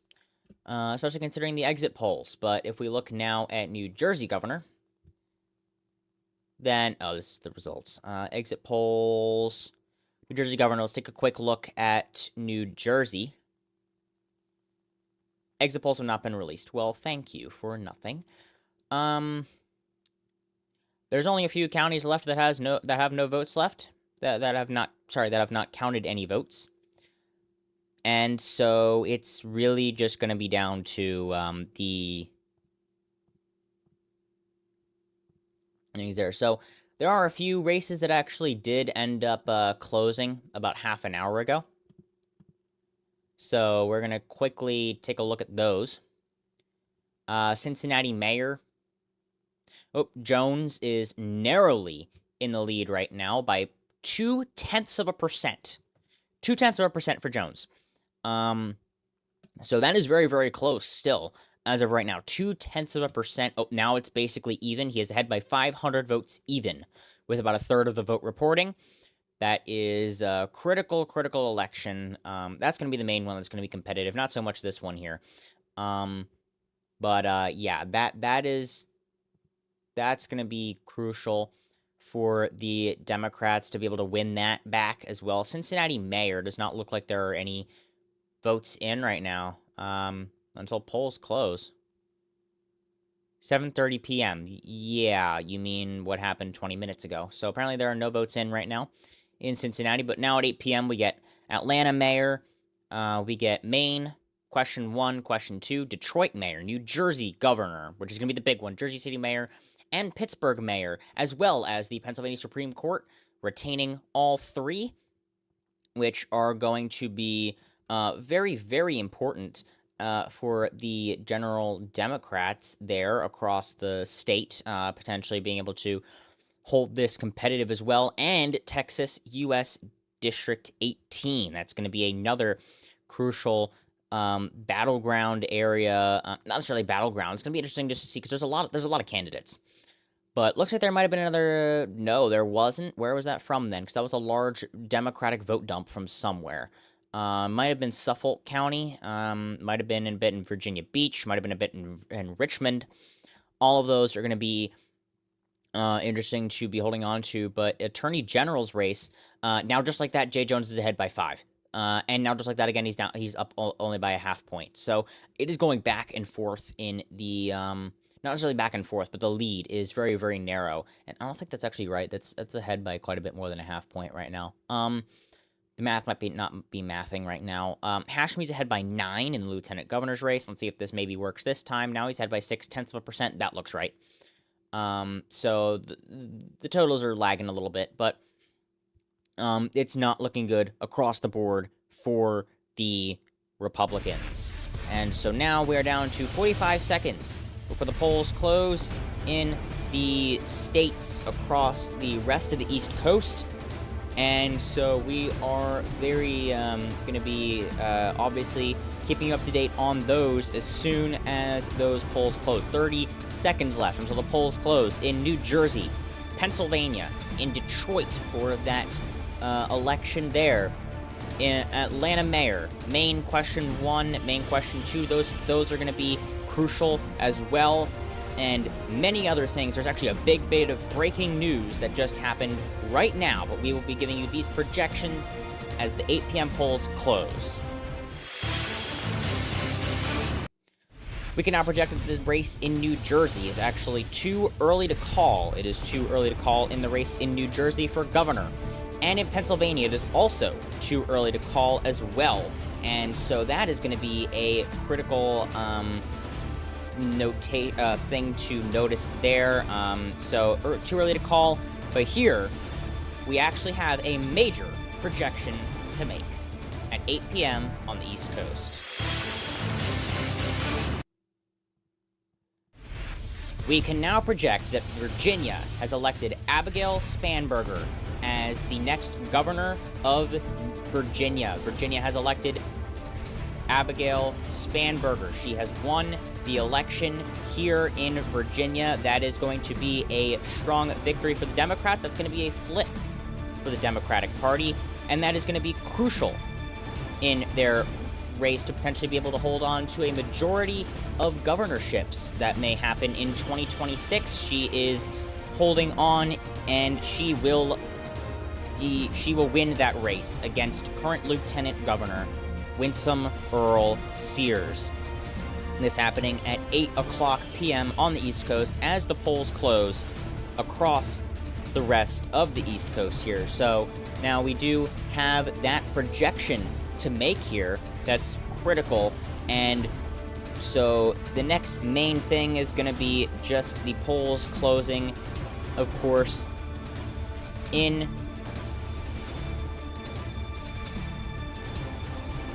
the state of California. But that's it. That is the election in the state of Virginia. We're not going to be watching the gubernatorial race as much anymore. We can make that projection in the state of Virginia. Abigail Spanberger has won in the state of Virginia in the first true call of the night.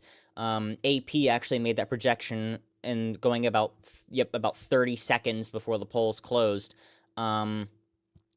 And so we've been waiting for a little bit here, but this margin shift in Loudoun County especially, strong shout in Fairfax County, another drop there. 35% of the vote has been counted so far. So that's it. That's the race there. Abigail Spanberger is going to be the first female governor of the state of Virginia. That's going to be a somewhat historic moment there in the state of Virginia. Now, next up is, of course, going to just be the, of course, we do still have a few more competitive races in Virginia as of right now. Lieutenant governor's race has not been called yet, but that's probably not going to be very far behind. And the attorney general's race as well, Jay Jones, very competitive here, 0.8% lead. This is going to be very, very close to watch. But if we look at the other races here, we can see that now, yes for retaining judges is at 65% yes. There's actually a little bit, but just out of Pittsburgh, it looks like. 82% for Daugherty. Donahue, 82%. And Wecht, 83%. Roughly right on par with each other. And so that is going to be the main things to watch in Pennsylvania, a very contested state. U.S. House District 18 here is going to be a critical thing to watch for. There's quite a few votes that are left. Nothing turned in yet that does make sense.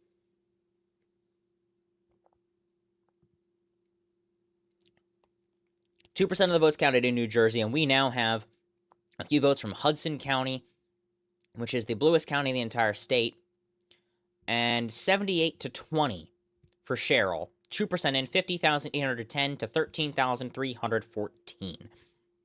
So, that really doesn't mean that much this early in the race. And it's going to be a, this one's going to be very competitive. And so up there we have Gloucester, and so that's going to be the, this is going to be a swing county. Ocean County, this is big. This is going to be big.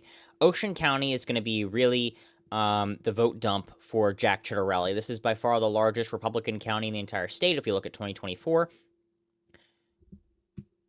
121,000 vote surplus. Oops, Essex is actually the bluest county in the state. I had a feeling that was actually wrong. That's larger than the Democratic surplus in any county other than Essex. So that really is going to be a large fighting force for Cheddarelli. How do you think it will end in general? Blue wave or red control? I do think that as of right now, I mean, just obviously in Virginia, this is probably going to be a blue sweep. But final prediction video came out yesterday. Do make sure to still give that a watch.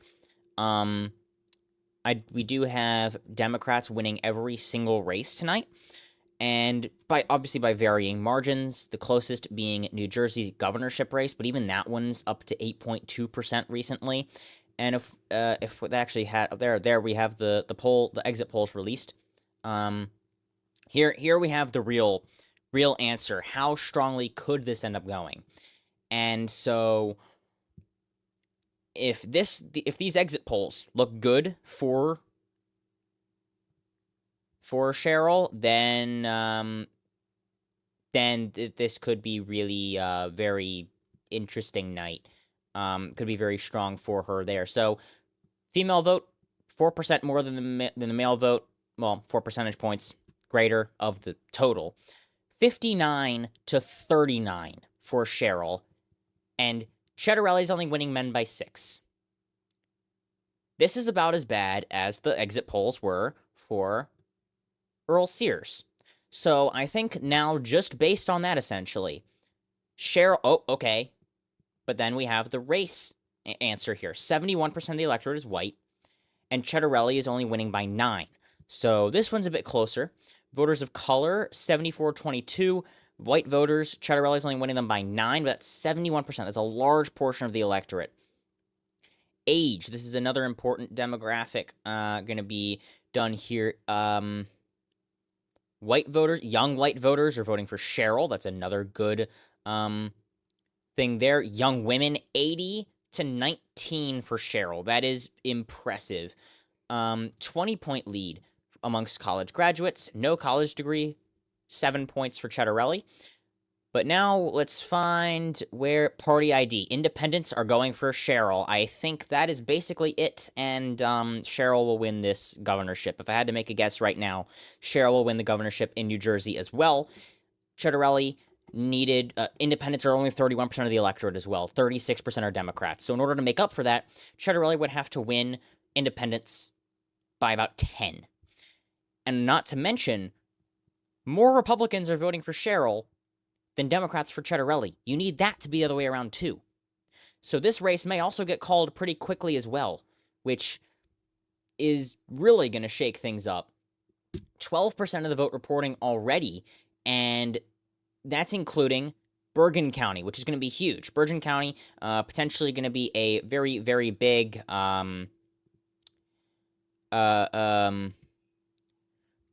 excuse me, a very big thing here. 2.2 points to the GOP, actually. 12% of votes in, 9.9 Dem in Hudson, 9 in Essex. This is the bluest county in the entire state. I did correct that mistake. But that's actually the bluest state in the bluest county in the entire state. And so now it's really going to be the it's going to be down to Passaic County. Probably again is going to be a large telltale, kind of like Loudoun. It's going to be a large telltale on how this may end up finishing out. It's going to be basically just on Ocean County. Burlington, generally a blue county. Cheryl, 0% of the vote in. That is really weird. 16% of the vote is in, and Mikey Cheryl has 0 votes in Burlington County. Jack Cheddarelli has 30,506, which is 98.8%. All right, well, they'll probably figure out what on earth's going on there in a bit. But in the meantime, down here, Gloucester County, Cheryl doing relatively well. Let's take a look over here. House of Delegates, just to keep things together here. Over 99% chance now, according to State Navigate, that Democrats will win 52 seats won out of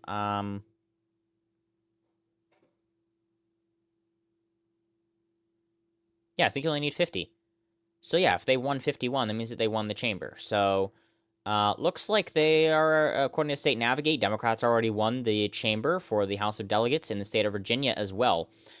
Attorney General Jay Jones, now with an 88% chance of winning, according to State Navigate.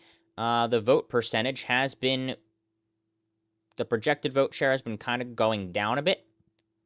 Lieutenant Governor says Democrats have won. Let's see how AP has it. Lieutenant Governor up by 9.7. Now up by 8. That's by 7 points. Not as impressive in Loudoun County, but we're still going to have to wait a bit on some of those outer regions in order to really be able to make any stronger projections there by any means. That's going to be the number one thing of note there, but still very strong performance for the governor election. We're able to project that almost like right as the polls closed in New Jersey, 1 hour from there. So yeah, things are not looking good for the Republicans tonight, and I don't really think it's going to get much better. Let's open up a new tab here and get to the retain vote. Plus 63, only 4% of the vote is in right now. A lot of uncounted votes basically everywhere, including votes out here in these Republican areas that are probably going to show up. No, but, oh, Clinton County, yes. Almost 2-1, 17% in. Washington, 3-1 in Washington County. Let us see how red Washington County was. 25%, almost 2-1 for Trump, is now saying 3-1 retain. Those are not the numbers that you should be seeing as a Republican. This is going to potentially be the Pennsylvania version of the Supreme Court election that we saw in Wisconsin on April 1st. A lot of potential Republican votes to still show out here, potential no's. But it really is going to come down to how much these overperform Harris. It's all comparing to Harris. And so Spanberger already did phenomenal versus Harris. She's probably potentially going to be getting 10% more better than Harris. That's probably stretching it a bit, but that's probably stretching a little bit. But Attorney General, 0.6% in the lead. Very, very close. This is going to be the real competitive one. Republicans potentially able to pull out a win here. Lieutenant Governor, not quite as competitive, but, more competitive than the governor's race. But most likely Hashmi will be able to be pulled over the finish line here. There's no real reason that people would split ticket on that ballot for any real reason here. A lot of uncounted votes still in New Jersey. We're about 17% of the vote is in right now. Not really doing too much right now here. There, Burlington is now fixed. That's much better. 65%, almost half in. Okay. 23% to the Democrats. That can't really be right. Almost 50% in Ocean County. 10% to the Democrats. Okay, this could be another blowout election here. 52 for Gloucester. That's a 62-point, no, I can't math, 42-point margin. 42-point margin in Gloucester. 50 points in Camden. That's a 25-point shift to the left. These are looking a bit more realistic for margins. I have no idea what is going on in the southern part of the state right now.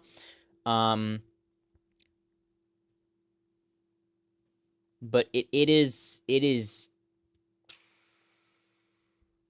historically, the state reports more than 90% of its vote on election night. So if things are looking how they are expected to be, D plus 8.2, this should also likely be called on election day. Jersey City Mayor James Solomon is in the lead right now, and 39% of votes counted already. Not really much to say about that. It's just the second largest city in the entire state of New Jersey. That's really all that there is to say about that. I have one more here just for random ones here. Erie County, 77-22 for retain.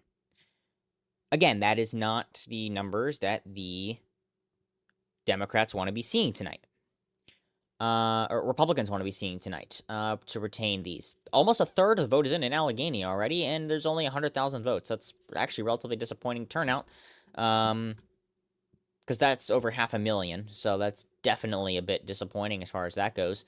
Attorney General in Virginia, we're looking now again at a very close race here. Broken out a bit.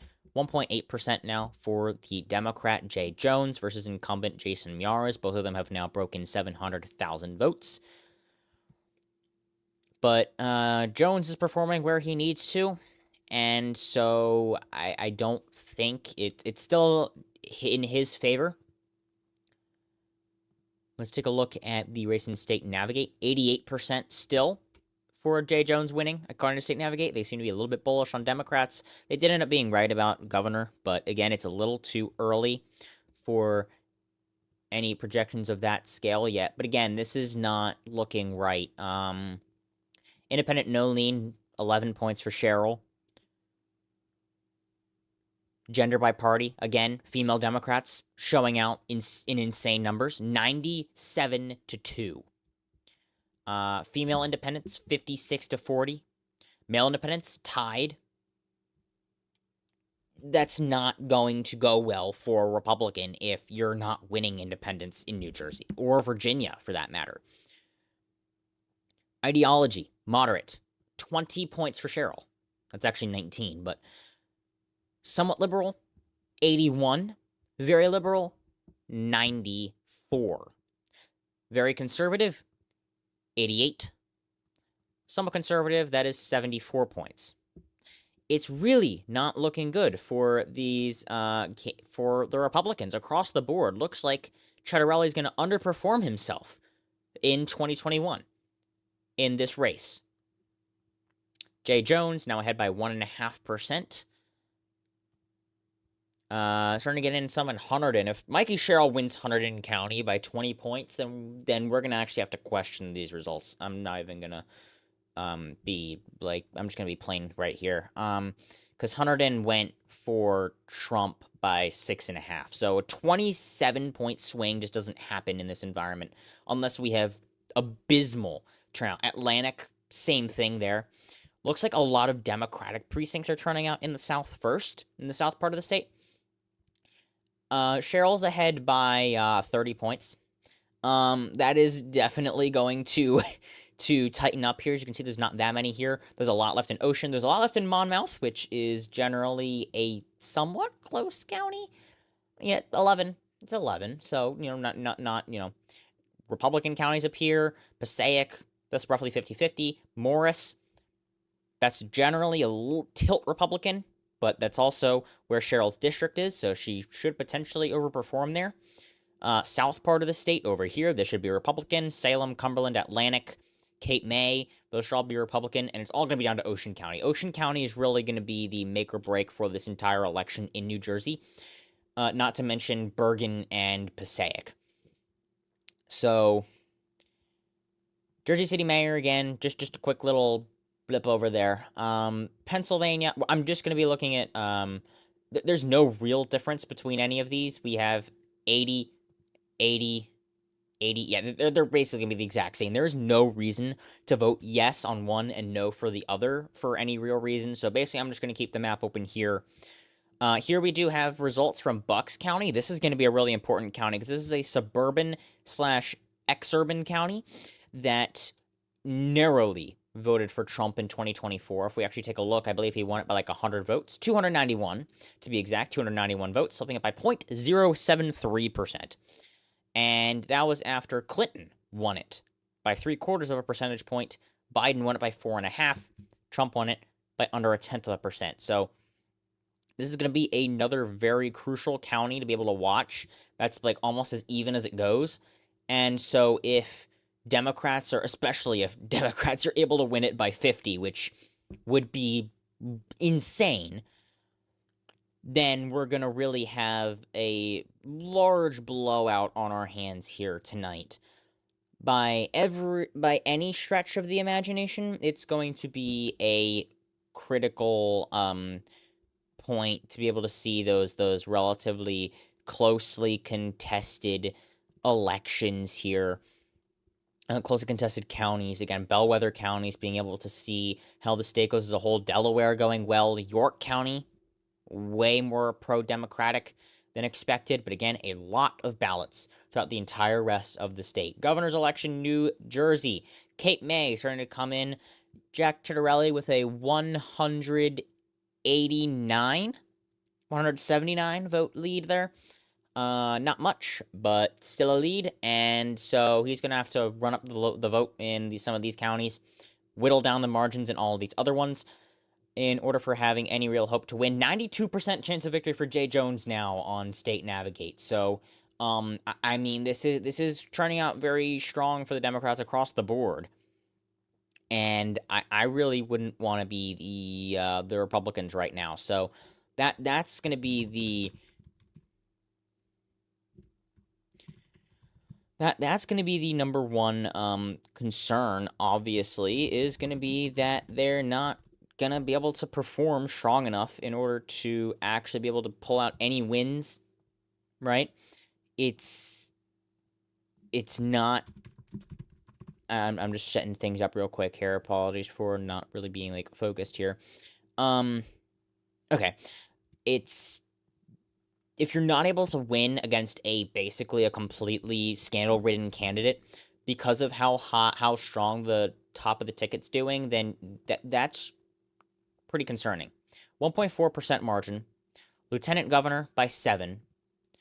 How is Spanberger doing? Ahead by 11 right now. Fairfax County, 41% in. We have a lot coming in the southern part of the state.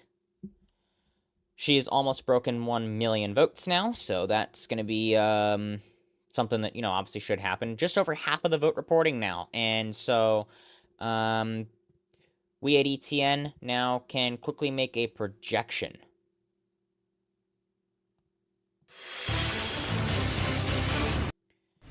We can now project that Zala Hashmi will be the next lieutenant governor of the state of Virginia. We don't have a slide for this, but she is performing well enough right behind Spanberger that she's not performing on quite the same level, but she's doing strong enough.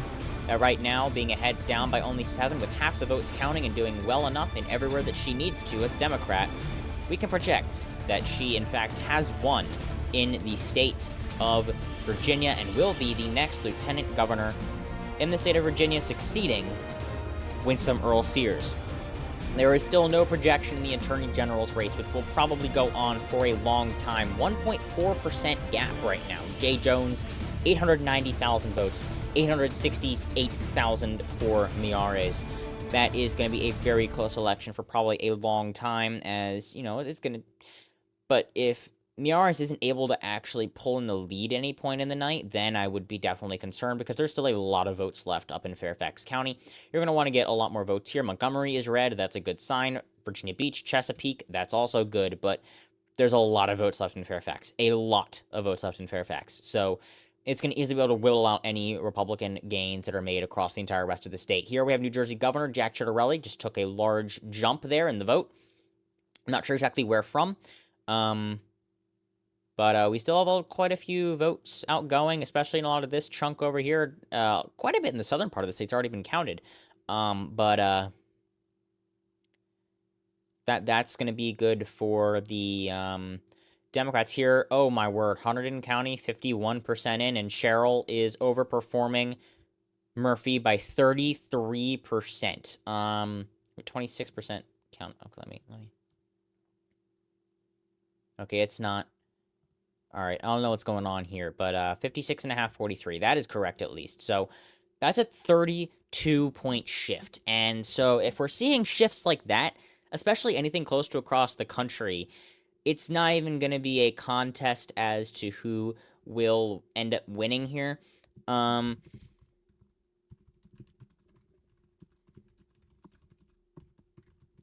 have to put in on YouTube that that Spanberger won, because I never did that. I didn't actually have any of it ready yet. So I'm gonna have to quickly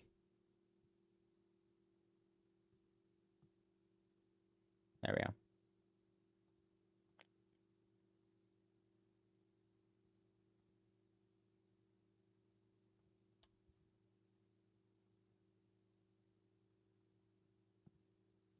All right, that's up and running now. I'm just gonna have to quickly make a few about the other ones real quick. I can get those ready, but still gonna be keep an eye on all of these obviously at the same time. So now would be a great time if you have any quick questions to ask them. I am still absolutely gonna be here.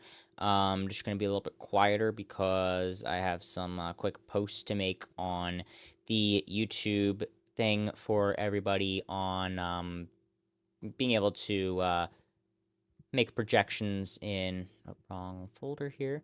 There we are. In these races. So if I had to guess, most likely the next race we're going to be able to make a projection on is going to be that the Supreme Court of Pennsylvania. But, oh, wow. Pittsburgh mayor, a third of the vote is in. 92% to 8 for the Democrat in the lead. That is insane.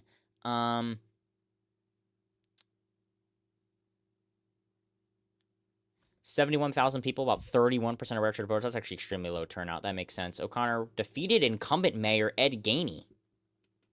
Huh. All right, that's interesting. That shows definitely a lot of discontent there amongst the Democratic populace there. This is not going to be very interesting considering those margins that we're looking at there. 8% of the vote counted, and we are at an extremely, extremely high count for retain. I mean, Jefferson County, yes by 18. All right, Jefferson County voted for Trump by 58%. 18 points for yes. That is a 76-point shift. Only 15% in. But even then, Warren, 30 points for yes, 20% of the vote in. There's something going on here. I think already we might be able to project that these are retaining, because even if, like, insane numbers are coming in over here, there's enough coming from these large areas that I don't even really think it'll matter. Just across the board, Cincinnati mayor has been a projected winner. Aftab Pruval has won, projected at 813. Okay. Not even that close of an election, apparently. And apparently it doesn't want to load now. There we are. Atlanta mayor, Andre Dickens, by a large amount, 8:15 p.m. called, probably right as soon as that was done. Pittsburgh mayor was just called. All right, here's the other interesting one. Texas District 18. There's a few Democrats that are really going to be competing for this. Menifee is really the one that's going to be interesting to hold on to there. Quite a few uncounted votes yet, but 52% have already been counted. So, 52%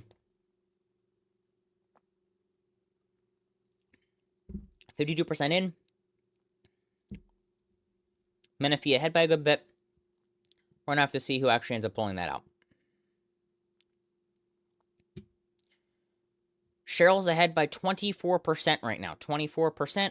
That is a very large margin there by basically every single metric, essentially. And so that's really not going to be a...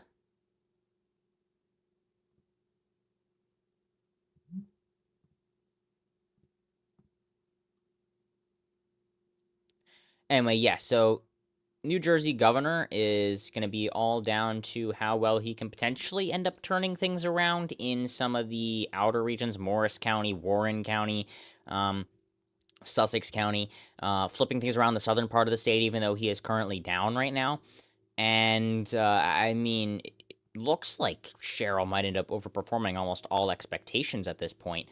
And so, I mean, that's just not looking good by any stretch of the imagination here. And so it's, I have to pause the countdown real quick because I realized I messed it up. I mean, the thing itself is correct. It's just, it was counting down to, 11, not, or, 10, not 9. But yeah, it's not quite what you'd want to be seeing right now by any metric here, for even Jack Chitterelli as well. You're getting very poor returns on the southern part of the state, which really shouldn't. Gloucester, that's looking a bit more likely. I mean, it's still D plus 18, which is atrocious. That's not correct. I think I need to flip this real quick. There we go. That's D plus 28 from 2021. Jack won this by 10 in 2021. He needs to overperform from 2021 in order to win. In order to win, he needs to shift by 3.3 to the right. Simple math. And interestingly enough, Murphy actually managed to win Passaic County, but I mean, he needs to do better in the southern part of the state. He needs to rack up the numbers in the eastern, central eastern part, the northern western part. He needs to win that together, right? And he's not looking like he's doing that right now. He looks like he is falling behind everywhere that he needs to be getting ahead. Jones just broke 1 million votes, ahead by 2% right now in the state of Virginia. Still very, very close, but that is still, a bit. And Democrats now projected to win the Attorney General race on the state Navigate again. A bit ahead of themselves, I think, but I mean, they again might not be wrong. So we'll have to see how things go there. Pennsylvania, I mean, it's only 10% in, but again, Carbon County hasn't gone blue since Obama in 2008. Almost 3-1, yes. I don't know what's going on in Pennsylvania right now, but this is looking way, way more Democratic friendly than it in theory should be. We had the projection of about plus 12 for these retains, and we're now looking at plus 60. And I don't know on what level that really makes much sense in. Menifee ahead by 7, very, very close. There's no primary in Texas for these sorts of things, I don't think. A district race, first reported results at 8:31, but we got a little bit early. 99% of the vote have been tabulated by 9:07 a.m. Eastern Time. 52% of them voted in the November general election. Oof, that's really low. 78% of ballots were cast earlier, absentee, before Election Day. If no candidate surpasses 50% of the vote, the top two go on to a runoff. Greg Abbott has not yet set a date for the runoff. That's probably going to happen. I don't see anyone reaching 50%, so that's going to be... It's a little too early to make that projection yet, but... the top two vote getters are probably going to be Edwards and Menifee, but not 100% sure. Isaiah Martin, seen him a bit on social media. He's he's in 5th. Only 1826 votes, 52% reporting.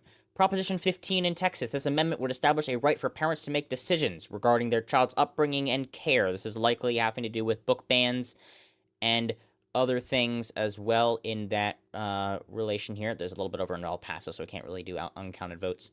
And 4 is across the state, even in Dallas County. It is going very strongly, yes. So that's almost certain to pass. And 16 would prohibit people who are not U.S. citizens from voting, which is just codifying something that is already law. Is very, very strong across the state as well, which is not unexpected.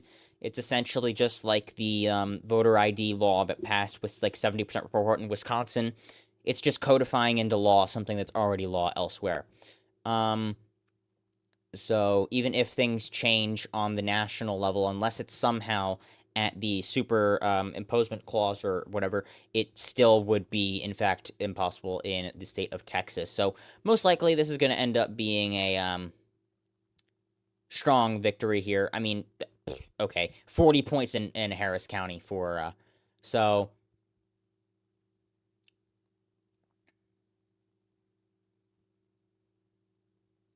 Establish a right for parents to make decisions regarding their child's upbringing and care. position represents 15. That's a very strong lead right now, and even more so, their 18th district likely to go to a runoff, and so we're now a third of the vote reporting statewide. But 50% reporting in the new 18th district. This is the new, very safe Democratic district inside of central Houston in the central Harris County area. If we pull up a map of did not open immediately, of the House, zoom on in here. This is the district. I believe this is the district. Actually, I think it's the old one. I think it actually is still the old map on there. It looks like it is actually still the old map on there.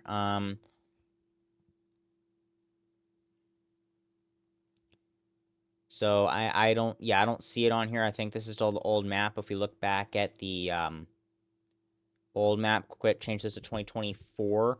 Then I think we can see in here. Yep, there it is. There's the district that we're looking at right now. That one highlighted in blue.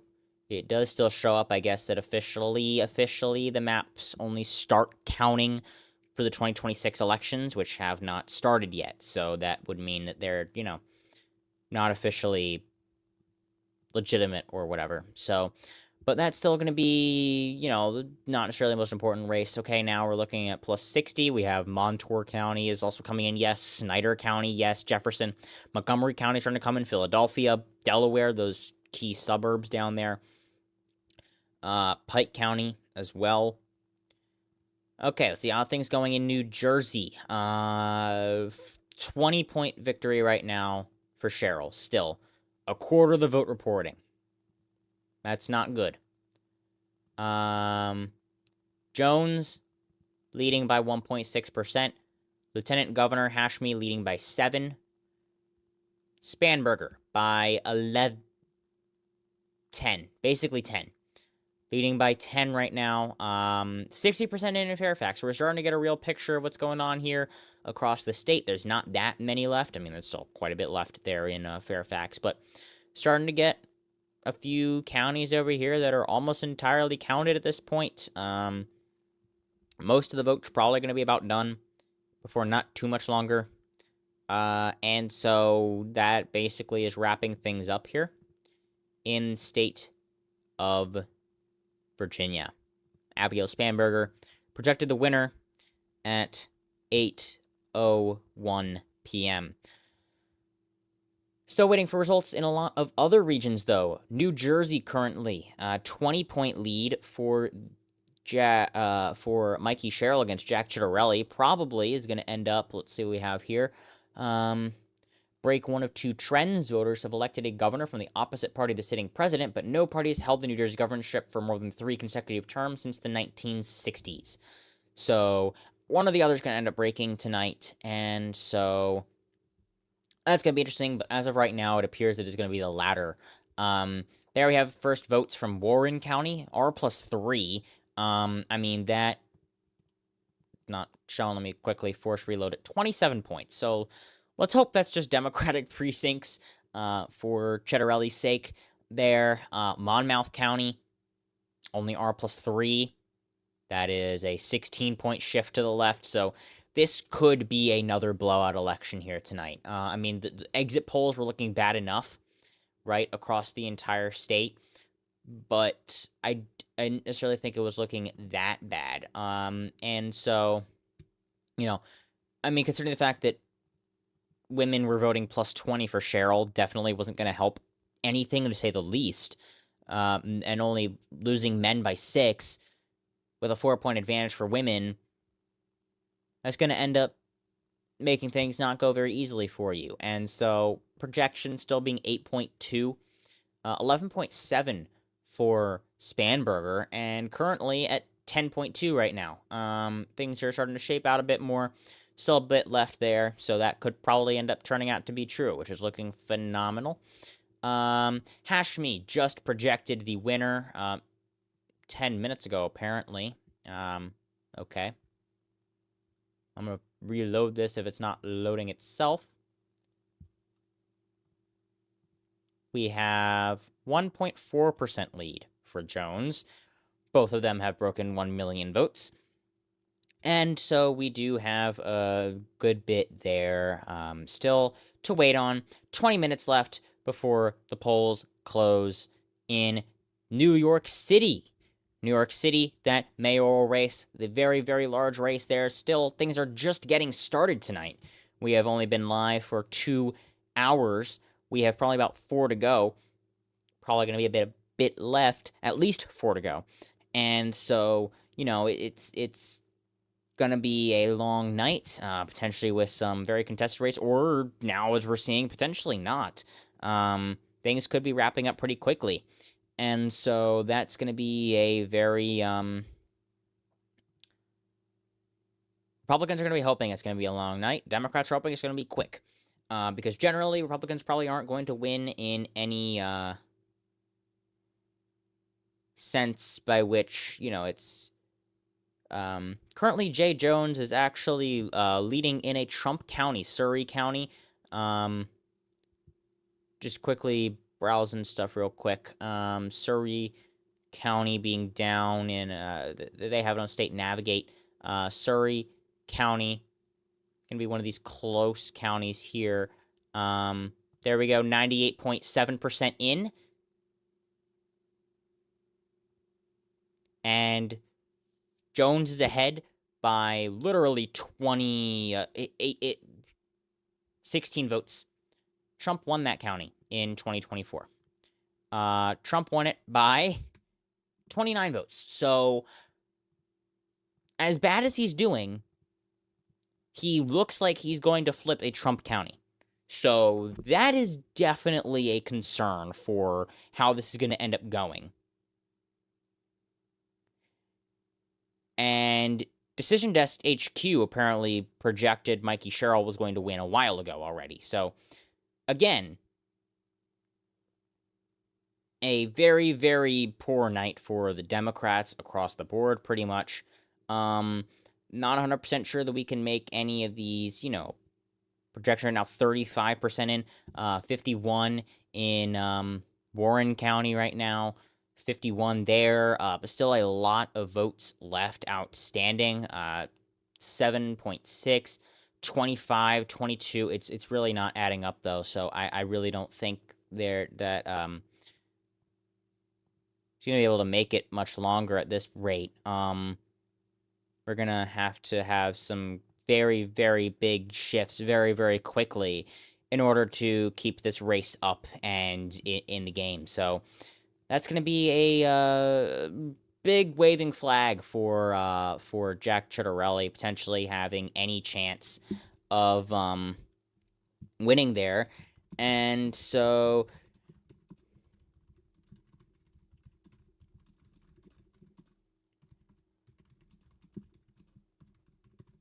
it's coming down to the wire here. Not necessarily as much, but it's not coming down to the wire, which was what was expected. The polling averages were very close, ahead by 20 right now. So that is again going to be a very poor performance. Quickly checking over on retain, it is still by 60, but only 15% of the votes counted. It is taking a long time. Nearly 97% of the total state counts happened by noon the next day. So, we might only have to wait 16 hours, guys. But as of right now, this is looking atrocious for no. I mean, it is looking atrocious. I mean, 4-1. 4-1. I don't see this really not going through. As of right now, it's really not looking good at any metric by that point, right? It's gonna be very, yeah, I don't see much of a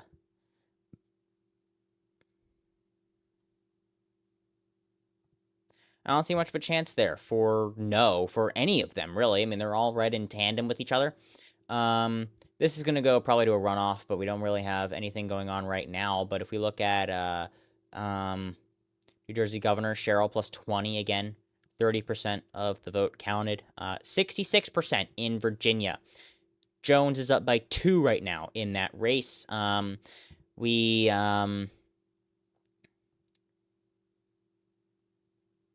Yeah, that's really going to be a contested race again throughout the entire rest of the night. But already 2/3 of the vote is in, 75% in Fairfax County, not that much left there. Arlington as well. Alexandria, not that much, only 10% left there. So scant few votes scattered throughout the entire rest of the state isn't really gonna. Only 30% of the votes counted, so we're gonna wait a little bit longer before we're gonna make any projections there.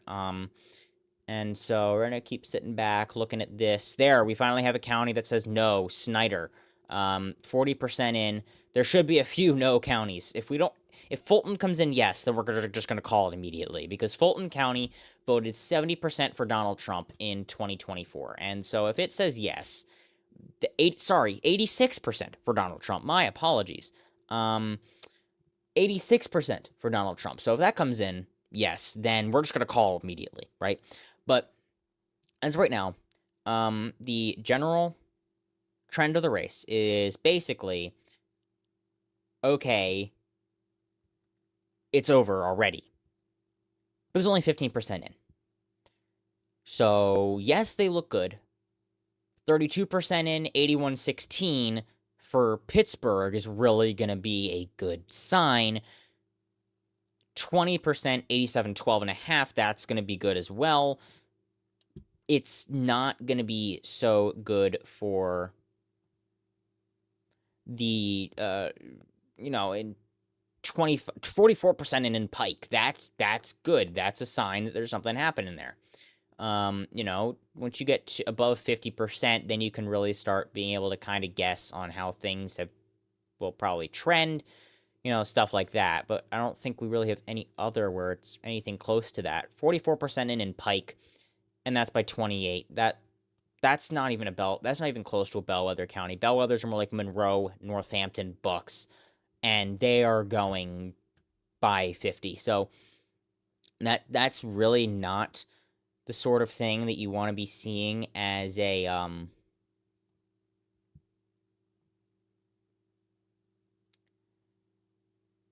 anything really. And yeah, it's not going to be a strong performance by any means. I mean, it's really not going to be going well by basically any metric here. And so, it's yeah. Republicans are going to run up the numbers in the rurals at this point. It's not looking good.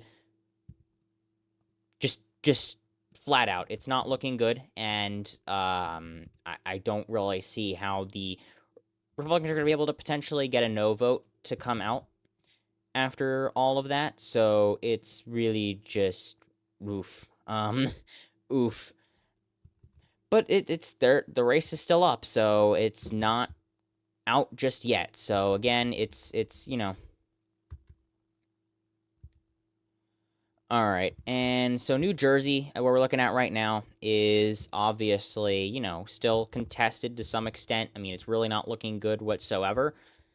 But, yeah, it's not,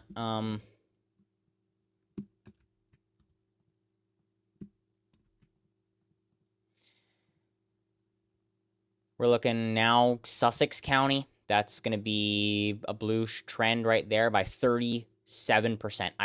This is not looking good for the Democrats. There, Franklin County, no by 20. So there, now we're starting to get some more numbers that make a bit more sense. 31%, Washington still by over 20.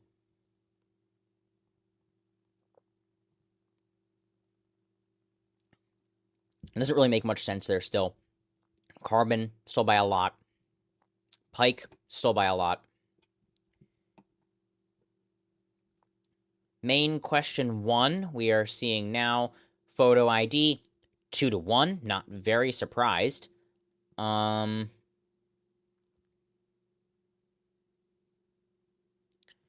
And question 2.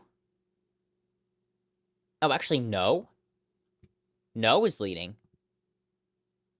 Oh, wow, okay. Photo ID is failing by 30 points in Maine. And Question 2, that's a gun control law, is passing right now by 28%. So that is a huge victory for the Democrats in the state of Maine right now. And so going back quickly to Pennsylvania, I mean, this is looking really, really rough, and I don't really think there's much that the Republicans can hope to do right now. And so I don't think it's really going to make much of a difference. Whether the Democrats actually really end up running up a lot of the numbers in very red areas, but it's not going to mean nothing. Ghazala Hashmi is the first Muslim woman in the U.S. to be voted into statewide office. That's actually quite interesting. And something else quite interesting is that we do actually now have a projection to make at 8:51 p.m. on the East Coast. We can now project that Mikey Sherrill has won the race in New Jersey for governor. We do feel comfortable now with a third of the vote reporting or so, roughly a third of the vote. At the very end there, we had 32% in, and she was ahead by a considerable amount. So that is going to be a large victory for the Democrats here, even if Chitterelli does end up running up a lot of numbers and a lot of red spots. Sherrill's just ahead by a lot right now, and so we do feel comfortable making this projection, meaning that Democrats have just gained net 1 on the governorships tonight. Net 1, this isn't extremely unexpected, but this was a close one that Republicans were hoping to pick off. Instead, looks like Sherrill's going to overperform Murphy, potentially, the incumbent in 2021. It was a Democrat in the White House, which makes sense, but still, a win is a win for the Democrats here in the state of New Jersey, meaning that they will have 24 governorships to the Republicans' 26, meaning that we are already done with the governorship races tonight at 8:51 p.m. already. So that is all for the governorships. And so now we are just waiting at this point, potentially, for something to happen in Pennsylvania. But other than that, we are just waiting for New York City to close. The New York City's polls will close in that timer down at the bottom right, 7 minutes and 6 seconds. And so we are just waiting for that. And so in the meantime, we're just going to be continuing to watch how close the race is in New Jersey. We only make calls when we are over 99% confident in our call. So that does mean that we are very confident that Mikey Sherrill will end up holding on to a victory there. And so we do not feel confident enough yet for anything in the Attorney General's race. He's now ahead by 2.4%, with almost 70% of the vote counted. So it is starting to get to a point where it is pretty convincingly strong there. 35% of the vote is now counted in New Jersey. Camden County, 22% for the Democrats. And that is with 52% of the vote counted. So, I mean, it's not looking good on any metric here. Lynchburg, only half is in. But it's going for Jones by double digits. That's not gonna be good for a Democrat or a Republican on the statewide level. And so it's really gonna be, non-contested races like that are really gonna hurt, that should have been contested instead. And so when you're looking down, at the end, when you're dissecting what happened tonight, which we will absolutely be doing later in the live stream when things calm down, where we're just waiting for a few races, we're going to dissect and figure out what on earth happened, because we're also going to have a lot more results coming in later tonight. I mean, even Virginia's only like 2/3 in so far. It's margins in Pennsylvania are starting to whittle down a bit. Forest and Elk County, which, fun fact, one of those two, I think it was actually Elk County, it was Elk County, went for Obama in 2008. Randomly, this rural county in northwestern Pennsylvania went for Obama by 4 points in 2008. Just a random fun fact there, but now it went for Trump by 47. So just a comparison to how things went, but it's definitely going to be a shocking night here, especially with those very strong showouts for retaining those judges. And so it's going to come down to the exact margins, obviously, but what we're looking at is going to be how well they can perform here. Let's see what we can find with any other locations. Okay, we got nothing left. New York City is going to be the next main one. They're not going to release the polls until the polls close, or the exit poll results until the polls close. Surprise, surprise. But as soon as those close, we will be getting right on that. And so that's going to be another important thing there. Menifee ahead by 7 in the House race there. Yeah, I mean, Jones is ahead now by just under 3 points. Doing pretty well statewide, not so well in Loudoun. I mean, never mind there. That's a 19-point margin. Let's compare to 2024. What do we got? 19-point margin there. Harris won by 16. Okay, so right off the bat, Jay Jones overperforming Kamala Harris in Loudoun County, Virginia. That is, with a scandal-ridden candidate like Jay Jones, he shouldn't be winning a very contested race, a very contested county, against an incumbent Republican in a county like that. That's not good signs for how these races are going to go in low turnout environments. That's just not going to be sustainable by any stretch of the imagination for any amount of time. So, looking at these races and seeing how that's gonna turn out, you can't really see a world in which you're gonna be able to keep winning as a party in these low turnout races where very poor opposing candidates are outperforming someone that you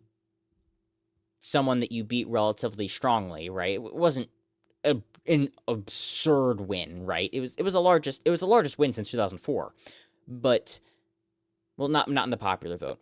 It was actually the closest election since 2000 in the popular vote, but as far as most states' performances go, compared to how they had gone since Obama, it was the strongest performance since 2004. So margins were comparable to 2004 in quite a few states, including New Jersey. And so what you end up with is, if you can't even beat, the poor candidates in those sorts of situations, you're not going to get anywhere as a party in those low turnout situations. Democrats are just going to pick up race after race after race at that point. 20% in, retains are all at plus 50. That's a little bit down, believe it or not. It was plus 60 not that long ago. Now it is down to plus 50. So, we're starting to get a bit more here, but York, Lancaster, Fayette, Warren is plus 28, so that's Carbon's plus 8. That sounds a bit more realistic. 50% in, Carbon's plus 8. That's somewhat believable. Trump won it by a considerable amount, but still that's a bit believable in a world 35. So, a little bit, okay, fine, yeah. But very strongly to retain isn't necessarily ridiculously surprising. And so with that, obviously, we have a lot left. But we are now focused on the fact that the polls are closing very soon. In 40 seconds, they're going to close in New York and across, well, of course, the rest of Texas. We also have that Minneapolis race there that is going to be closing at 9. Minneapolis mayor, Buffalo mayor as well. Texas, Proposition 15 and 16 statewide results, because they are both going to have a little bit worse time in El Paso. And Colorado, Proposition MM, for raising taxes for school funding and food assistance. All of that closing and more in just 10 seconds. Here we are. Election night continues now, 9 p.m. on the East Coast. And yes, it is just too early to call in New York City as of right now. It's just too early to call. So, what we have here so far is just essentially, none have even come in yet, obviously. It's just too early to call right now. We're going to get a new tab open for that. Nothing has happened yet, and so there's quite a few uncounted ballots across the entire state, the entire city, and so that is going to be the main thing of focus. So, as we get over here real quick, I'm just quickly setting some things up in a minute. Got to set the timer up as well to go to the next hour. There we go. It is now set for, that is, I don't think actually anything closes at 10 p.m., so I do not believe anything, yet nothing closes at 10 p.m., so actually, no, we can just set the clock for 11, which means that we have 1 hour and 58 minutes left. It's just going to say 58, but that's because it doesn't have an hour thing, so have a look at the map right here. There's literally nothing in right now, obviously. The votes are going to start coming in a little bit, but quickly report a substantial chunk of ballots. Nearly 40% of total votes came in the first 2 minutes. So this could come very, very quickly. This could come very, very quickly. And so we're going to have to keep an eye on this, like, very close watchdog, as of right now. So it's going to be, potentially this race is going to be over very quickly. Like, fast enough that New Jersey is going to look slow. Virginia, Miares is continuing to trail. Almost 75% of votes counted. Almost ready to call that race. So that is definitely concerning. Oh my word, this is a ridiculous map right here. Jefferson, 61-38. Against retaining. Okay, here we are. Zoran Mamdani, 51.5%. Andrew Cuomo, 39%. Curtis Sliwa, 8%. Cuomo is winning Staten Island, 50.7, 27.3, 22% for other. Mamdani is actually third in Staten Island. Bronx, Zoran Mamdani, 51.8. Cuomo, 38%. 48.7% for Mamdani in Queens. 60% in Brooklyn. 52% in Manhattan. So, we are already at 36% of votes counted, and we're probably going to be able to call this very, very quickly. So we are basically ready to go already in the race for the mayorship of New York City, and so it's probably going to be a very quick victory. And so this is probably not going to be one that's going to take very long.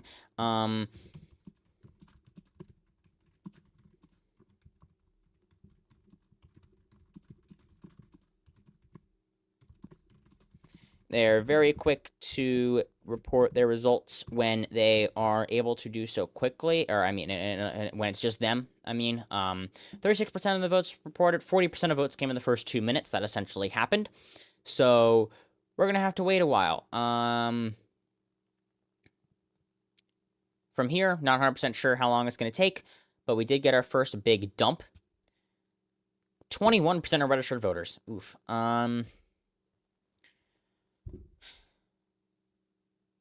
9:01 p.m. Eastern Time. Yup. Ended election night tabulation in Queens at 12:25 Eastern Time with about 90% of ballots counted. So 3 hours for all of them is pretty good. But this may end up ending pretty quickly. Depends on exactly how it's end up going. New Jersey, things are actually tightening up a little bit. I'm going to be able to say that right there.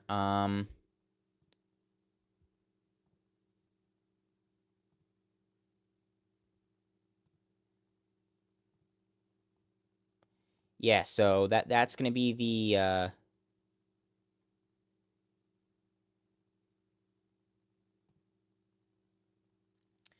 all right, and we actually at this time we do have to go over to the Virginia race again. That's 2.2%. This lead is continuing to rise. And so that's the wrong direction, right? And so I really don't see anything good coming out of this here. Retain is looking really strong for the Democrats. Narrowed down to 14 for New Jersey governor, but still it's not looking strong enough. They're almost half counted, and Democrats are winning Cumberland County, Atlantic County, Gloucester 61% in Gloucester and Camden, and they're overperforming by 18 points. So that's not, again, not numbers you want to be seeing, and not anything you'd want to be looking at for the general consensus. Is that's not what you'd want to see as a Republican in a lot of those areas. So that's the main thing to note there. And we do now at 9:05 p.m. on the East Coast have a projection to make. In the state of Pennsylvania, it has been 1 hour and 6 minutes since the polls closed there, and it is clear that there will be a resounding re-election, a retaining of Judges Donahue, Daugherty, and Wecht. All three of those will have another term in the Pennsylvania Supreme Court. A quarter of the vote is in, and they are all winning by a large margin, almost 50 percentage points. Some of them winning, the yes vote winning in counties that Trump won by almost 40. So these are extremely strong margins. We can now project that Judges Donahue, Daugherty, and Wecht have won another term. They will receive another 10-year term. So that's going to be a that's going to be until 2035, and the next round of them will, the other four, I believe, will have to run for another term in 2030, which will be the next midterms, which will be after midterms, the 2028 cycle. So that is going to be a large projection for the Democrats tonight. Now, as we can see here, that they're doing very great across the entire map. I mean, that's not really much to complain about if you're a Democrat, and if you're a Republican, you're wondering where on earth are our no votes. There was a large push. There was a lot of advertising done across the entire state saying no there. But generally, Pennsylvania does vote quite a bit for yes, and so we've seen that again tonight. And so that's going to be another big win for the Democrats here tonight. The Liberals, as they're officially nonpartisan on this ballot, but they were elected as Democrats. So for that reason, we're going to say Democrats throughout the entire night here. But New Jersey is starting to tighten up a little bit. Not unexpected by any means, but it's probably not going to be enough to really make much of a difference. Look at these uncounted ballots. Yeah, they're mostly in Democratic counties, so this could be a very large victory for Mikey Sherrill, and she might end up winning by more than Spanberger at the end of the night. We'll have to see how well things keep going in Passaic County, in Bergen County, and if they keep going how they are, plus 16 and plus 15 from 2021, it will go very well. So Jay Jones, now with 76% in, is ahead by 3 points. Where are the uncounted votes? Fairfax County, Virginia Beach, and Chesapeake, which are currently Republican, so they're going to have some slight net there. Richmond City, very strongly for Jay Jones. Albemarle County, bit for Jay Jones, right? Montgomery County, which is for Miares, which is definitely a strong split ticketing county right now. But it does say 100% chance still here, so, but I really don't think it's a 0% chance that he's going to win. There's still quite a bit of vote left in quite a few of these outer regions here that still can end up coming out. We're not 100% sure how Fairfax is going to end up turning out for him there. Why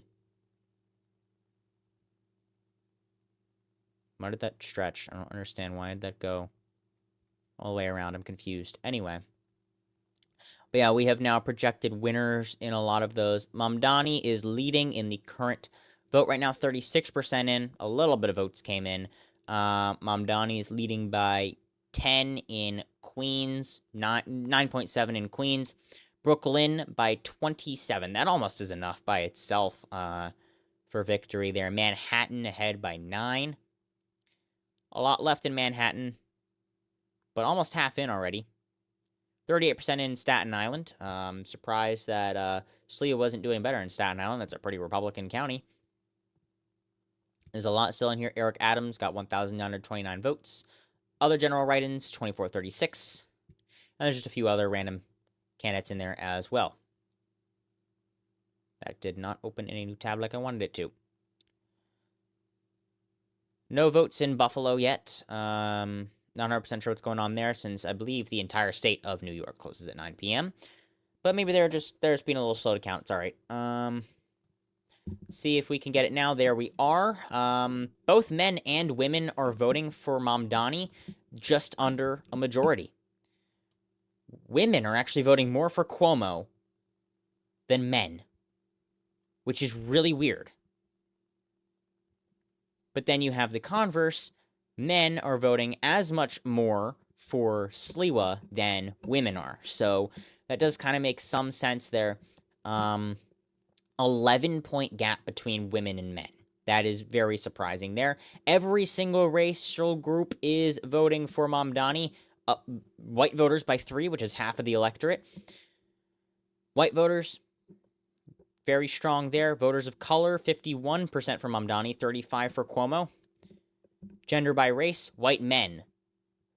Cuomo by 3. Every single other group is going for Mamdani. By age, 45 to 64, Cuomo plus 3. 65 and older, this is the real group over here. Young voters actually aren't turning out exactly as strongly as it was potentially looking like. That may end up actually hurting Mamdani a little bit. But 45 to 64 is only Cuomo plus 3, and that's the largest group. So that will probably end up making things not too bad there. 18 to 44, 2/3 of them are voting for Mamdani. So that is going to be a large thing there. And so that's really going to be a critical thing to watch as far as that goes. 47-37. So only Cuomo plus 10.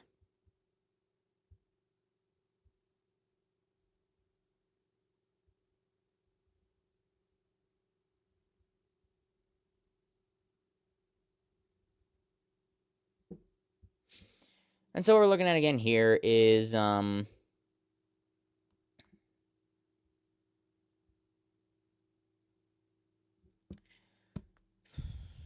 general age groups as well, broken down a bit more. Age by race. Black voters 65 or older are actually voting for Cuomo by 6. Latino voters 45 to 64 are voting for 45 and older are actually voting for Cuomo. So you got a bit of an interesting thing here, but it's still looking good for I don't need that anymore. Still looking good for Mamdani in almost every single manner. Brooklyn just dropped down below a 60-point margin for Mamdani by the slightest bit. Just a few more votes trickling in, 38% in so far. Yeah, we can wait a little bit longer there.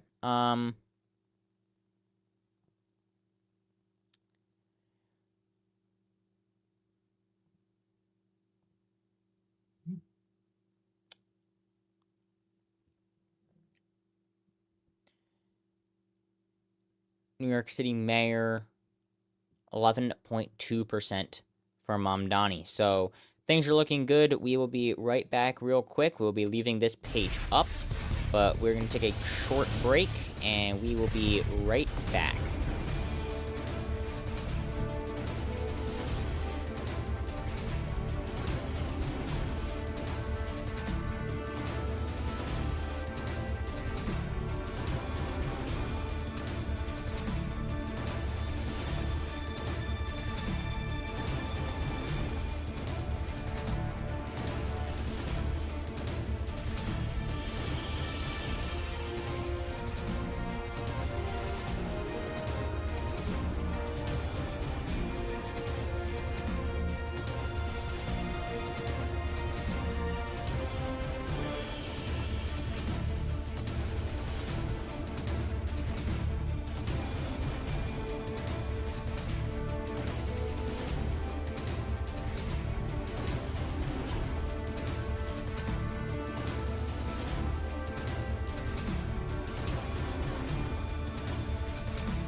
Alright, so Mamdani here, we're back. Mamdani here is looking at a, strong showing, obviously. Nothing crazy, right? Just under 10 right now. But it could end up being a very large margin at the end of the night. And so, it's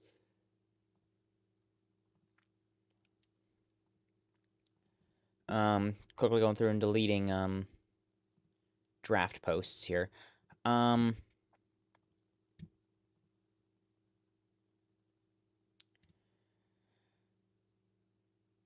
I don't see any way that Sleet was gonna win as of right now. I don't think that there's any real universe where that's gonna happen. I'm not really sure there really was much of one to begin with. Unfortunately for the Republicans, like shit Republicans as far as that goes, but yeah, it's gonna be long race here. Pennsylvania, I'm still blown away by this map here. It's only like a quarter of the vote in.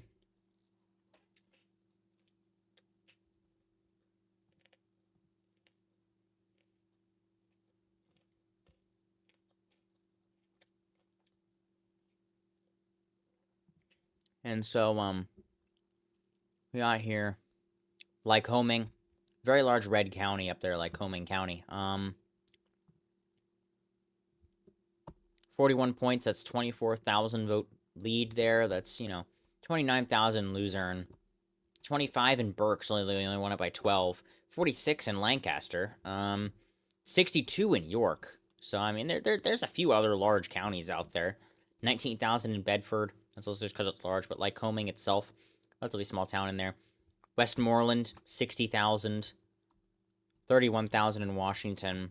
39,000 in Butler, which is actually kind of funny because Butler actually moved 0.3% to the left from 2020 to 2024. Forget trending, even though the assassination attempt was there. So that's kind of just weird. But just the map itself. Oh, we can put this in now. These Democrats have secured all 3 of those seats, which isn't necessarily surprising. Jay Jones is ahead by 3.6% with 80% of the vote reporting. Let's get a quick reload here, make sure everything is up and in order. I mean, looks like roughly equal amount of votes are left, so that's not looking good here. 60% of the vote reporting, 14-point lead for Mikey Sherrill. She's winning Morris County, only Somerset is left. Sussex County, a county that Chattarelli should be bathing in votes in. Shifted by 22% to the left from 2021. I don't... Ocean County, 4.2%. That's good. That's good for Chattarelli. Monmouth by 10. That's not. Hudson only moved by 1.3%. That's actually bad for Democrats in the future. Because if it trended to the right in respect to the state as a whole, that is going to be a future problem. That is absolutely going to be a future crisis for the Democrats in order to be able to, keep fighting the rightward trends there. Number 1 county with the most uncounted votes is Bergen County, followed by Morris, then Essex, then Hudson. Hudson's almost entirely in. 68% of votes counted.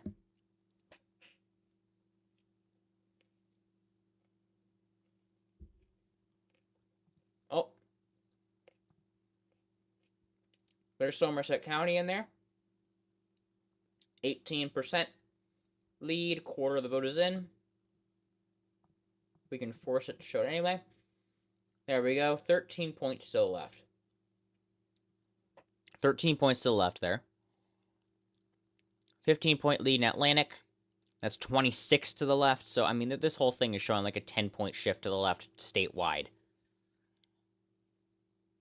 Essex, 75% in, 2 points to the left. So these deep city regions aren't really moving much. The entire rest of the state is. And that makes sense. Trending-wise, these would trend a bit to the right, and then the rest of the state trending to the left. That kind of makes sense. You're starting to get more college-educated suburbanites. Almost the entire state of New Jersey is one big suburb. Like, this entire stretch down here is just one big suburb. Central Camden, Central Gloucester County, Outer Cape May, Atlantic County here, Cumberland County over here, this entire stretch over here, Central Middlesex, Bergen, all these. It's just one big suburb. So you'd expect those to trend to the left, but the urban regions, less college-educated minorities now moving to the right, you end up having worse results there. So this all makes sense. Looks like a bit just dropped out of Union. Okay, Pennsylvania's retained vote getting cold in a little bit. Clarion County is yes by 5. But, yeah, this is still looking pretty darn good for the Democrats here. Susquehanna, Bradford. Bradford is no by 90 votes. Susquehanna is no by 116. Very, very slim numbers. Very, very, very slim. But I mean, they're small counties too, so it's just over 60% no in Elk, 66% in Jefferson, 60% in Armstrong.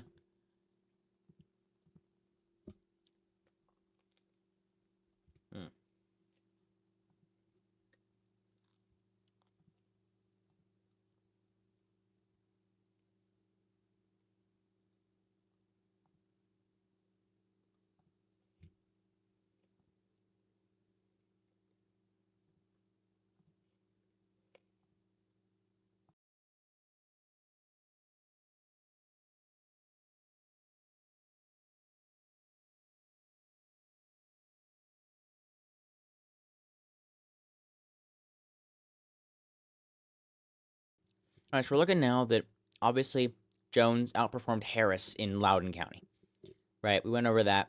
He flipped Surrey County, which was a Trump county, 99% in. That's as high as it goes, right? Because you have mail-in ballots and stuff. Until it's officiated by the Secretary of State as complete, then it stays at 99%. But flipped the county by 16 votes. So he's outperforming Harris places. Where is he underperforming Harris? Because he is not at Harris's margin yet. And there's not that much left in Fairfax County anymore. 91% in. Newport News, there's a lot left. Virginia Beach is actually the largest sum of votes left, and actually half done. And Miares is winning by 7. He's down by 100,000 votes right now, and there's 20% left. Can he make up that difference? It is looking very unlikely. Very, very unlikely. So it is looking crushing here for the Republicans here, and so it's not looking too phenomenal here. Nothing. 52% in, and Mamdani is ahead by 8. Mamdani is ahead by 8. 21 minutes ago, Decision Desk HQ projected Zoran Mamdani to win. 903. They've really been just trying to. They've been just trying to be on top of like everything here, but Spanberger got better numbers in Loudoun County than. Oh, really? 9.9 GOP. Than Biden got in 2020. So there's definitely a lot going on here. And so that's really going to be a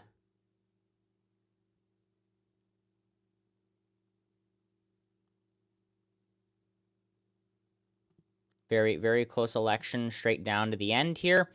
We're definitely watching all these races, but it is definitely a blue out. Basically, it's not necessarily unexpected considering what we saw last year, right? And so it was almost certain at that point from what we had at this point last year. But it's still definitely seeing what's going on here. I mean, I don't really think that there's much that they really could have done, honestly, with how things have been going with public opinion. But, yeah, it's not looking very good, and so 60% of the vote is in, and Mamdani is ahead by 8. The uncounted votes are almost entirely from Brooklyn and Manhattan. And so what we're looking next for is really just going to be, Pennsylvania, how much further they're going to go. Mercer County. I mean, this is outperforming Josh Shapiro by double digits, so I really don't see much of anything to happen here that really could mess this up, obviously. I mean, 50 points to retain is still insane, right? Even just on that level of, okay, it's a lot going on, right? But it's not just a large margin. This is basically unheard of. And so, I mean, it's not really going to happen. Only a third of the vote is in, though. So they're definitely taking their time. Pennsylvania's a pretty slow counting state. New York City's obviously not. Almost 2/3 of their vote is counted. Virginia Attorney General's race. 3.6% is in. And so we now, at this point in time, it is now 9:28 p.m. on the East Coast, and we actually have, right now, we have 2 quick projections to make. We can project that Zohran Mamdani will be the next mayor of New York City, the youngest mayor in decades, and the first ever Muslim mayor of New York City has now been elected to the office, the largest city in the United States by population, has won, defeating Andrew Cuomo and Curtis Sliwa as the main opponents there, and will succeed the current incumbent Eric Adams in this race. And also, one without a slide, but we can now project that Jay Jones has won the election for Attorney General in the state of Virginia. He is ahead by 3.6%. There's just not enough votes in the right places for Miares to make this up. So at this time, we can now make both of those projections that Mamdani has won in New York City, and also that Jones has won in Virginia. Both of those are huge blows to the Republicans. Huge blows to the Republicans. They hope they'd be able to pull that off. Cuomo potentially being able to end up making a victory in the state, in the city of New York City here, but it did not end up coming to fruition.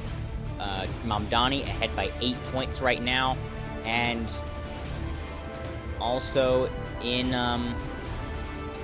Buffalo, Ryan ahead by 58, Minneapolis, Frey ahead by 12, Texas, Proposition 15 and 16 are ahead by a lot, but and Jay Jones being able to win ahead by 3.6 right now is also quite disappointing for the Republicans, yet was almost inevitable with the numbers we were seeing tonight from Spanberger. So all that together, we really are looking at a very disappointing night for Republicans, and they're going to have to sit down and think what on earth happened here for quite a while. And so, as of right now, 100,000 votes between the two. 3.6%. But the very interesting thing, we're looking at Colorado Proposition MM, and this is currently passing by quite a strong amount right now. 12 points, 55% of the vote counted. Raise taxes on people earning more than $300,000 to fund school, meal programs, and food assistance for people with lower incomes. This is a very liberal proposition here, and it is passing in the state of Colorado quite handily. And again, it is just not going to load on AP, so let's just hit it again.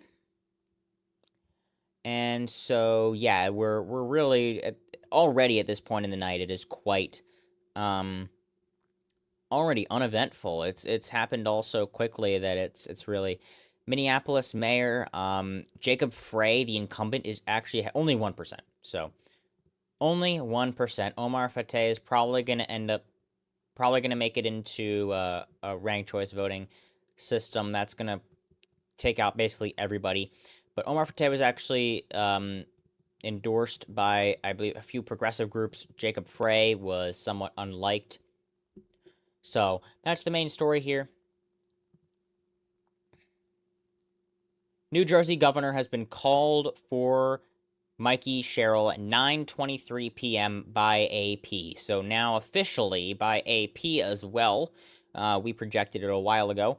Both states have been won by Democrats. So that's going to be the main race. We are almost at a full sweep. And now all that's left is the most secure race for Democrats that we looked at tonight, which is California's Proposition 50. So it's almost certainly going to end up with a super sweep for Democrats tonight. Every single race going to the Democrats here. Don't really need that anymore. All we're going to need to look at is the exit polls, which should be pretty quickly. And as soon as those first votes drop, first report results 12 minutes after the polls close. So we should be able to probably make a projection right about there once we see what those votes look like compared to how they should look. So AP has not projected anything in the Attorney General's race yet. That is the only race other than in the mayor's race that is still outgoing, according to AP. We're already at 70% reporting, and Mamdani is ahead. He actually has a majority of the vote. That was a question. That was a question that was outgoing for a while. Will Mamdani get a majority of the vote? And right now, very, very, very, very slim, but yes. Very, very slim, but yes. And so that's good news for the Democrats, again, going into being here tonight and what they were hoping to potentially accomplish here. Sliwa only at 7.7%. That's much lower than it was generally expected to be. And there it is. Zoran Mamdani wins, called at 9:34 p.m. AP has just projected that Mamdani will be the next governor. Next mayor of New York City. It's only 9:30, and I'm already sounding like it's midnight. Has projected that New York City mayor has been won by Zoran Mamdani. There we are, 9:34 p.m. on the East Coast.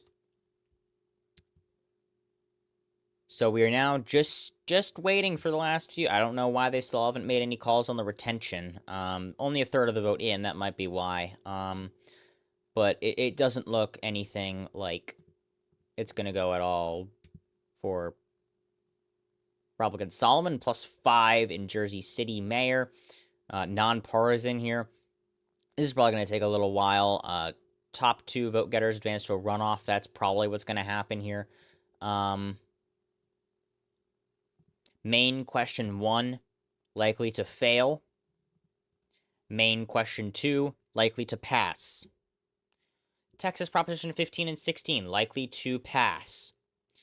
Minneapolis mayor, now Frey is down to +2 against Fateh. I'm actually not sure how to pronounce his name.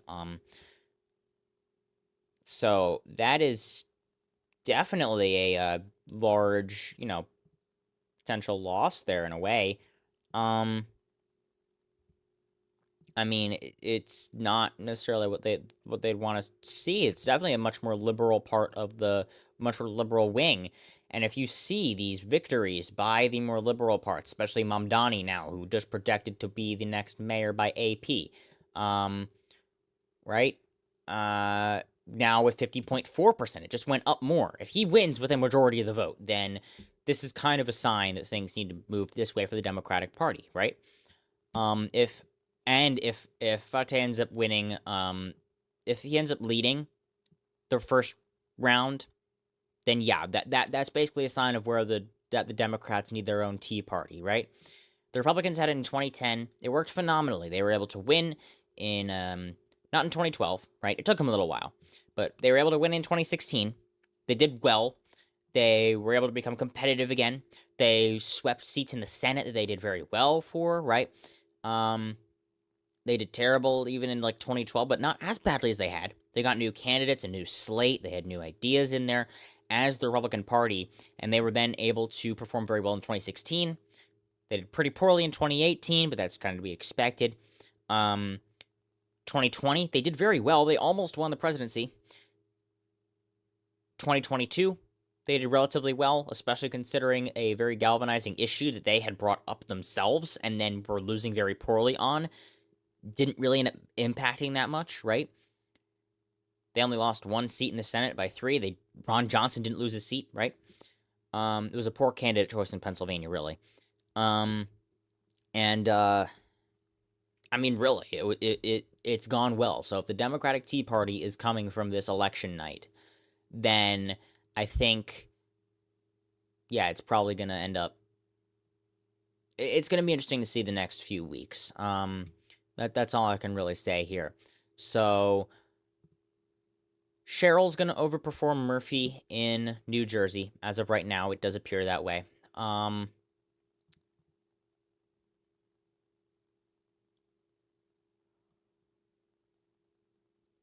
70% in. That's by 14.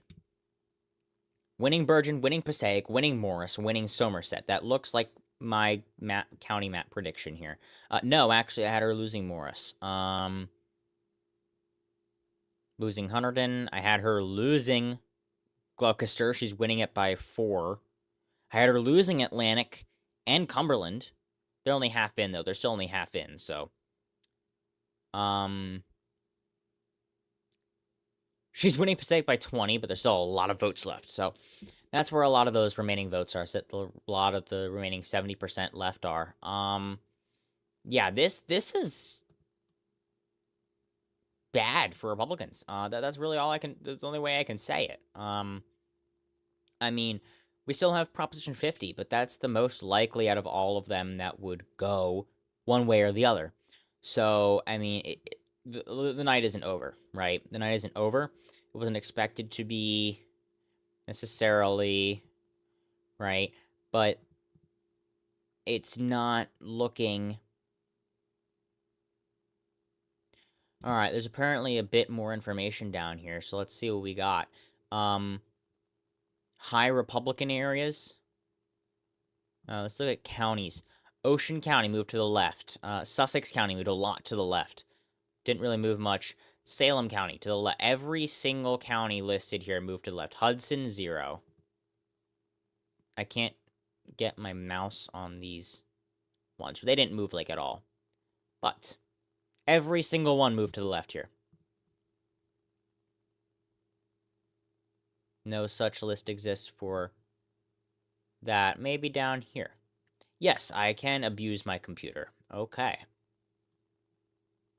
Oh, it doesn't actually have all of them. Actually, maybe it does. I don't know. But almost all of these. Page to the right. Rockbridge to the right.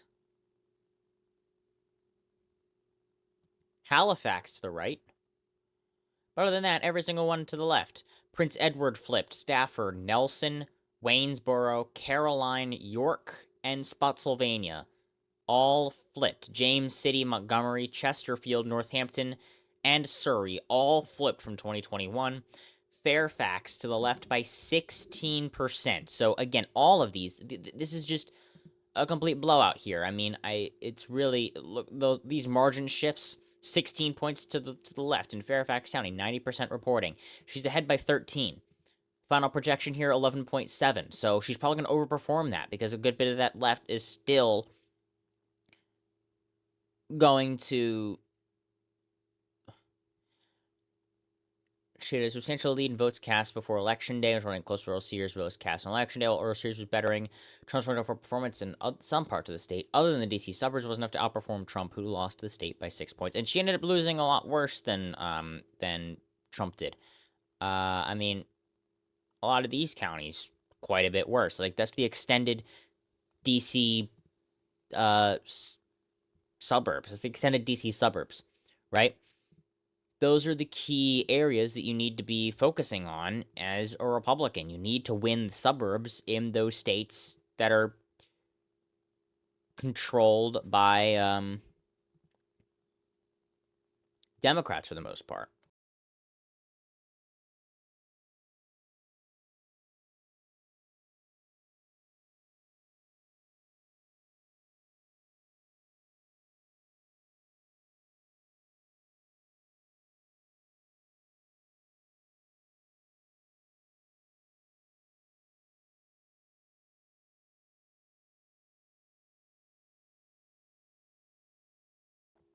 An hour 17 until the polls close in California, so we have a lot left, a lot of time to dissect what happened here across the entire country.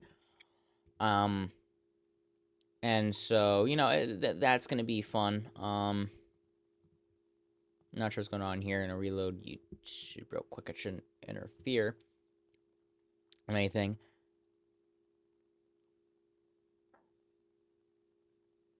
So yeah, it's not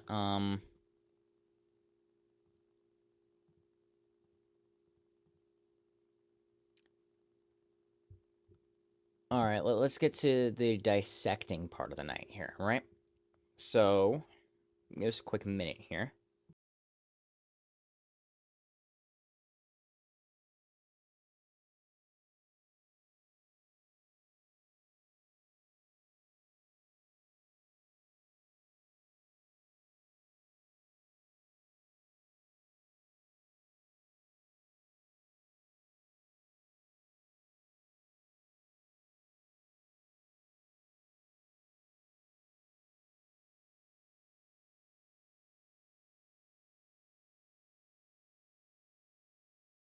All right.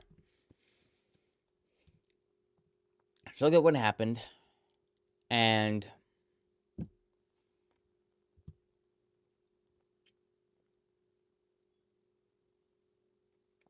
first off, just looking at the demographics here, Earl Sears didn't do close to good enough in some of these demographics that she needed to do well in, right? So a lot of these these demographics, especially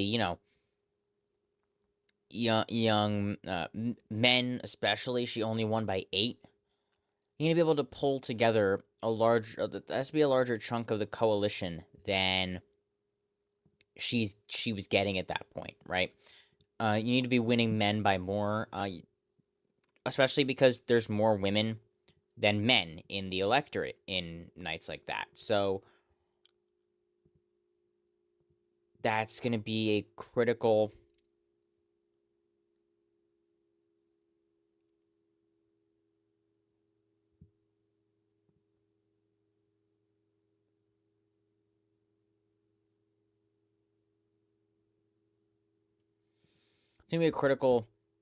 thing there. And then Spanberger won women by that's 24%. If you're leading with, if you have a large lead in the female vote there by 3%, it's not huge, but a large lead with the female vote, and then you have more women than men, you'd have to outweigh that. And simple math, 8 is less than 24. So just based on that alone, Spanberger is going to win at the end of the night by a good lot. We're going to be able to see at the end of the night. I just finished the drink there. How much it actually ends up completely being. But okay then. Cumberland and Atlantic now got some more vote dumps in there. And so yeah, we now have just over 50%. So they don't have 50% in yet. That's just visualizing this shift map. Okay. That makes sense. There we go. There is a 72% no for Potter County. We're still seeing a lot of weird stuff going on here in Pennsylvania. Basically, what just happened here is that everyone said yes, right? That's sent. Just take the presidential map, shift it like 35 points towards the Democrats, and that's what happened. It's not really the Zoran Mamdani has now claimed victory. Well, Axios just posted. Axios is a really good source. We do keep up to date on all those primary sources, so don't need to worry. Just subscribe down below if you're not already to get the best news. Also, be sure to follow us on X and Threads, whichever one you're on, as well as Substack. We do post not only Substacks, right, articles on there, long form sometimes, but we also post our election time, our election news there for all three countries that we focus on: America, Australia, and Canada on there as well. So if you want to be up to date on the latest news, make sure to subscribe and follow us on all the platforms there. But anyway, nothing in Venango, nothing in Greene, nothing in Somerset, nothing in Fulton, nothing in Clearfield, nothing in Sullivan, nothing in Wyoming, nothing in Chester County. There was actually an error there in Chester County, I think, with some ballots. Yeah, it's not looking too good. I don't know why they haven't called it now, because it's basically 2-1 and we're about 50% counted. And that's only a third of the vote counted in Philadelphia. So I really don't know why they're holding out. Mamdani, 50.5%. He is ahead now by 14.2%. This is a very strong victory here. And basically, so what we're getting at is in Virginia. Let's start this off first. Okay, Warren now has over 50% in Warren County. Okay, that's cool. That's Warren. There we are. Okay, perfect. So just based on the gender breakdown itself, that would be enough for Spanberger to win. What we're looking at here, race. 15% black turnout. I don't know how the demographics compare to 2021 turnout. Latino, 4%. Okay, that's kind of low. White, 71%. Spanberger's losing by 10. But black vote, 81. Okay, 81%. That's pretty good. That's better than Harris did. Okay, Latino, 2-1. Asian, 2-1. All other ethnic groups by 20. This is a quarter of the electorate. This is 3/4 of the electorate. If you're winning the rest of the electorate, right, voters of color, 29%, by 50, you're only winning by 10, that actually means that you end up coming out on top. Right? It's somewhat simple math. These numbers just don't add up to a victory here. Now, you do have some margin of error when you're coming into polling like this, right? Because you're sampling. It's just odds, right? But it all comes down to how, what's the turnout like? And you actually know the turnout now because it's election day. This is it. This is the final one. So she's ahead by 12.8 right now. 12.8% with 85% of the vote in. 90% in Fairfax. Prince William, 96, right? AP is still not called the Attorney General's race. He is still ahead by 3.6%. I think we're getting to the point of the night where those votes are going to start coming in a bit slower. So it's going to start getting slow now.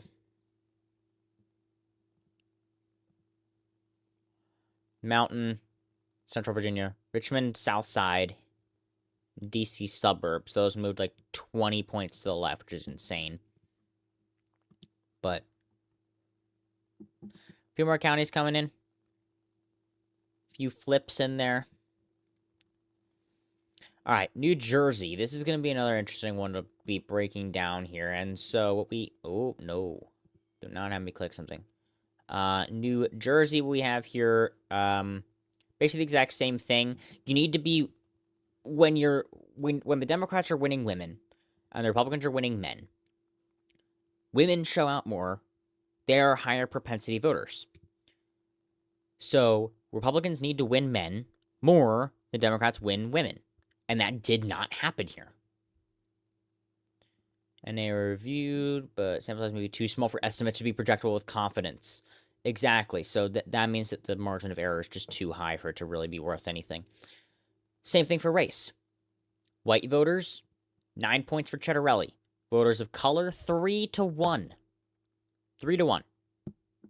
Okay, 3-1. So when you're talking about, how the math adds up, you got to figure out somewhere in there that, okay, yeah, it doesn't really end up working out too well when you're, trying to figure out where's your electoral map. How are you going to get the voters? How are you going to get the votes you need in order to win? You don't. That's what this ends up saying. You don't. Gender by race, only winning white men. You're losing white women by 3. I mean, you're winning white men by 23, but you're losing white women by 3. You're not going to win. You need to win white women. They're the largest voting bloc. Now, not by much. Only 1% more of the electorate than white men. But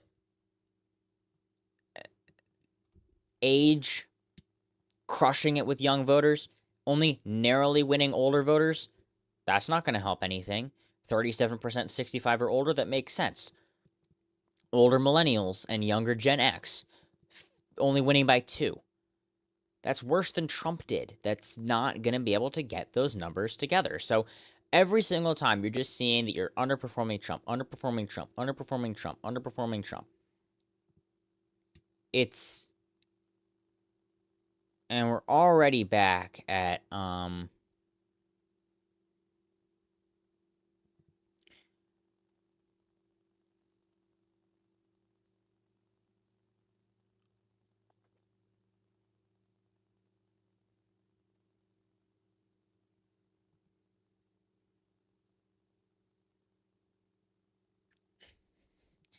and so, we're looking at, again, 1844. Winning by 31. Losing by 2 to 45 and older. That's 71% of the electorate. Okay, that's a lot of potential votes. That's a lot of potential net votes. But it's not enough to make up for this large gap. It's only a third of the voters, but it's still huge. You can't make that up out of nowhere. Breaking it down a lot. High school graduates, 17, no high school degree, an A. Advanced degree, that's a quarter of the electorate, and you're losing it by 25. You cannot just magically make those numbers up out of nowhere. That's not how this goes. And so what you end up with, what you end up having is just this crisis where you have these gaps in where you need votes in the college-educated areas, in the the areas, I mean, not necessarily areas where women live, because, I mean, the whole state is probably like 50.2, 49.8, right? It's not like women live somewhere and men live somewhere else, but minority areas, like the cities, the deep cities, that's the main divide there. Central cities, where minorities live, that's going to be building up for the Democrats, and you're going to have to pick things off here, but you're only winning white voters by 9. You're only winning white voters by, what was it, 10 points? You're only winning white voters by 9. You're winning white men by 23, but you're losing white women. Where are you going to make that up? Where are you going to make that up? That's always the question when you're trying to flip a race. How are you going to take what the person who lost narrowly last time did and make up those missing votes? There we go. They called it at 9:53. They called it 2 minutes ago that Doherty will be retained. Reload that because that is not correct at all. Donahue retained 9:53. Wecht retained 9:53. So all 3 have now been called by AP as well. We made those projections back. We made those projections back at 9:06. So half of the vote reporting. That's a very blue map. Some of these counties here make a bit more sense now, right? McKean, I expect to be orange. Warren, I expect to be orange. These 3 should be blue. Cambria might be close. That sounds about right. Fayette, I think, will be orange. Crawford will be close. Union might be orange. But I think the rest of the blue will stay blue. So another strong victory coming out tonight. For the Democrats here, but this was probably actually maybe the most expected. They still have not made a projection for Miaras versus Jones. That's a 4-point lead now. It is continuing to grow. I don't know what else to say here. Virginia Beach is the only holdout here, really. Half of the vote reporting, but that's only a net 5,000 votes. He's ahead by 140,000. There's no votes there. That's the question. How are you going to make up those votes? There's a 140,000 vote deficit, and there's only 5,000 more in Virginia Beach. Where else are you getting those? Bedford? Okay, there's 7,000 more. Campbell? There's 1,500 more. Pennsylvania? There's 2,000 more. Henry? There's 2,500 more, right? But it doesn't get you those votes. There's barely enough votes left. And then you still have 140,000 divided by 10, 14. You still have 14,000 net votes for Jones in Fairfax. It doesn't add up. So that's why we called it for Jones a little while ago. I believe along with calling the race for Mamdani, which AP then did a few minutes later. 86%, and he is going to reach 1 million votes. That's for sure. But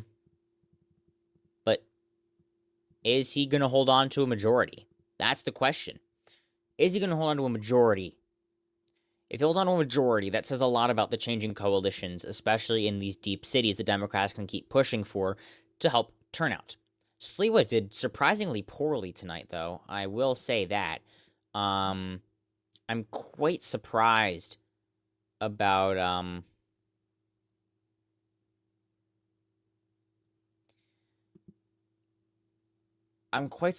how, like,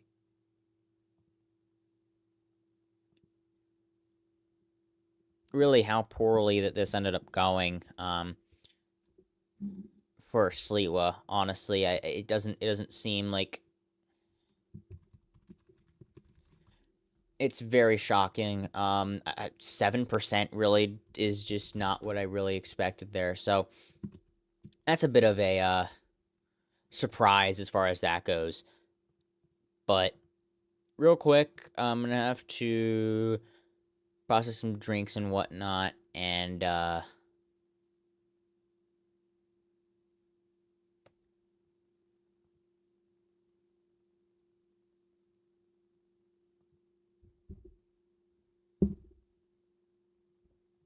yeah, I'm gonna be back in a minute. But meantime, we're just waiting on the main question 1. Now projected to fail. Main question 2 has projected to pass.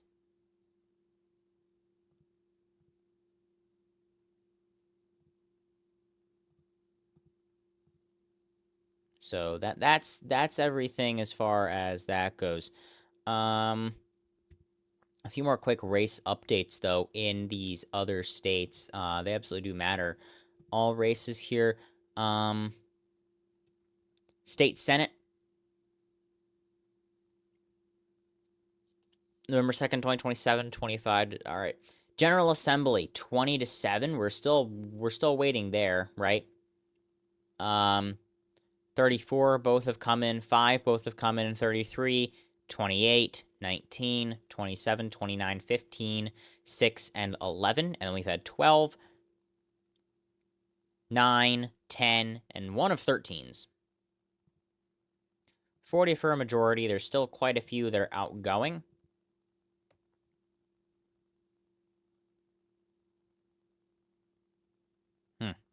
Wow. Yeah, see, that really goes to show, wow, look at that turnout compared to 2021 for everybody. That's impressive. Republicans doubled. So I'm surprised they actually did so poorly. Jersey City Mayor Solomon still narrowly in the lead there. But yeah, that's about it. We're still going to be watching on some of these races. That's going to be interesting to watch there. Attorney General, we're going to look at the House of Delegates 38-11 right now. 21 to 19 in the state Senate. Advance votes, a bit higher turnout, right? But that's about it. We're still looking. Jersey City mayor is still outstanding right now. Buffalo mayor, we can see here, Sean Ryan, probably going to win that. Not very competitive. Minneapolis mayor.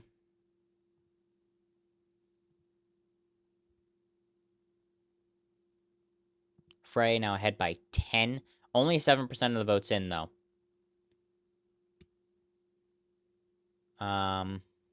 Very, very slow. Texas proposition's probably going to pass. Colorado proposition MM, relatively likely to pass, pretty likely to pass, 70% in. Actually, we can project that will probably, that will pass there. California proposition 50 is the one we're all obviously waiting for, though. Texas 18th district, still only 52% in. Not a single other vote has come in since the last time that we checked here, so that's a bit annoying. 15 and 16 are still for by very large amounts.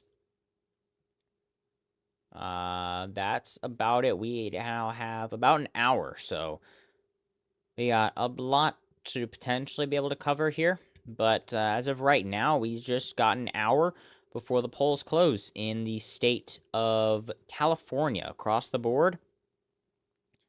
And that's going to be a huge...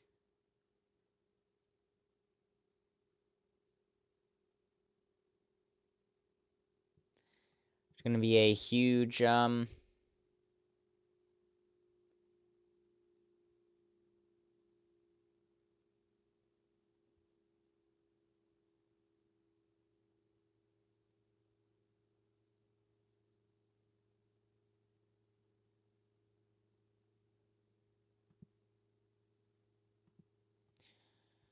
All right, so what we're waiting on now, again, is going to be the state of California. State of California with the Proposition 50 vote right down here at 11 p.m. We now have the timer down at the bottom right. That is now correct. It didn't have the hours number there, so it was kind of incorrect. But now it is, in fact, correct. It is 10:04 p.m. on the East Coast, and there are 55.5 minutes until the polls close in California. So until then, we will be able to watch as these results start keeping on coming in, analyze them, look at what happened, do a breakdown, say what this means for the future as well, potential updated projections for 2026, and more. Make sure to stay here with Election Night in America 2025. We will be back in just a little bit.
So no real progression over the past just a few minutes, which isn't necessarily too surprising. But what we do have across the entire country is just slowly continuing to trickle in some votes here. 87% counted in the state of Virginia. Still have not made a projection. Oh, they have projected now that Attorney General will be Jay Jones. Projected it just 3 minutes ago. Made the projection about an hour ago or so. There we are. I thought I went just to the Virginia page. I'm not even sure anymore. 80% or so there. 87% in for Virginia. Looking at the governor's race here, we can see that, yeah, it's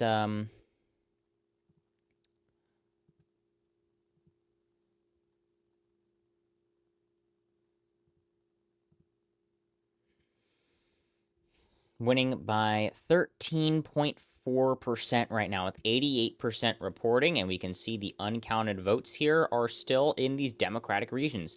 Virginia Beach, very slow counting for some reason, but Spanberger's winning it by 5.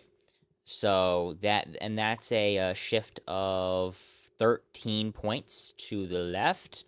So I mean, across the entire state, look at these huge blue mounds. I mean, from 10 to anywhere from 10, like 4 to 10 points. There's literally what, like 3 counties that move to the left, or to the right. Page 7 to the right. That's it. Every single other county moved to the left.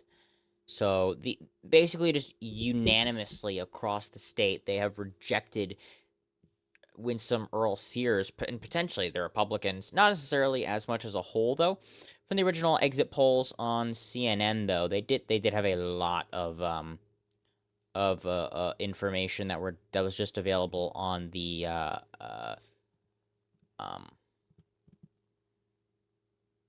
I don't know if it's here. Probably is. Area type, urban, suburban, rural. Earl Sears only won by 9. Opinion of Jay's Jones text. Disqualifying 80% for Earl Sears, 18% for Spanberger. Not disqualifying. 35% of voters in Virginia said that Jay Jones texts were not disqualifying, and then 90% of those voted for Spanberger. Haven't heard enough, 17%. 3/4 of them voted for Spanberger. Opinion of Jay Jones text. Disqualifying, 45%. Concerning, 25%. Not a concern, 9%. Concerning vote went 88-10 for Spanberger. A favorable opinion of both, 99-1 for Spanberger, 97-2 for Earl Sears. Interesting.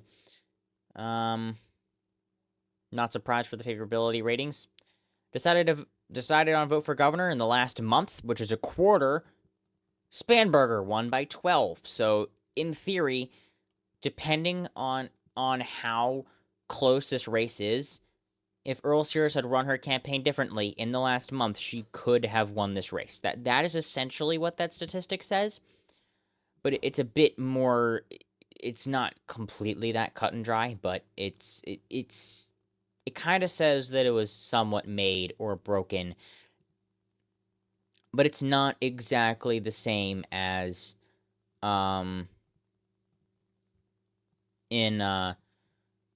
I mean, ahead by 7 for before that, which is 3/4 of the vote. That's not necessarily, anyway. Decided to vote for on governor. Knew all along, 51%. That really just goes to show that it's very partisan these days. Spanberger apparently started out with a 4-point lead. Period. Started out with a 4-point lead. In the last few days, 2%. Last week, 3%. In October, 18%. Spanberger was ahead by 13. Before October, which is a quarter of the vote, which is not new all along, but instead just at some point before October, ahead by 14. So again, very strong performances in almost every single group here that you can possibly do it. Vote for governor mainly for your opponent is 80%, which is generally pretty good. Enthusiasm for an opponent is generally a better driving force also to go out to the polls at the same time, too. And so that's really going to be the,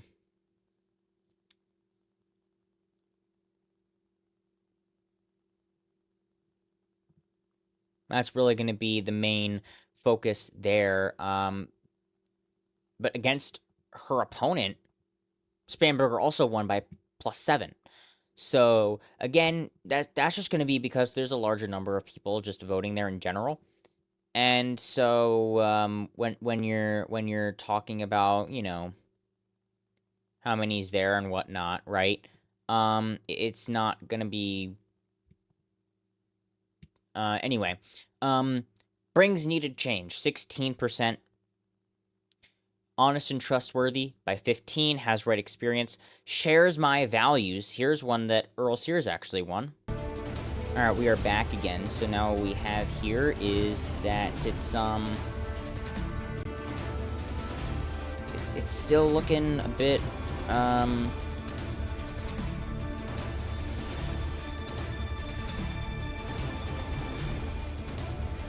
Alright, doesn't look like there's really anything I can do about it, so that's delightful. Anyway, what we're looking at now is just 44 minutes until the polls close on the West Coast. And so here, what we have is, I'm just closing some tabs here. That should help a bit, potentially with memory load. That's not the CPU. I'm not sure what's going on here. But anyway. What we're looking at is basically, we can turn that off real quick. It's again, 13-point lead with share my values. So again, that means that generally more people agree for the most part with Earl Sears than agree on the most part with Spanberger, right? But then you also have what Earth is going on here.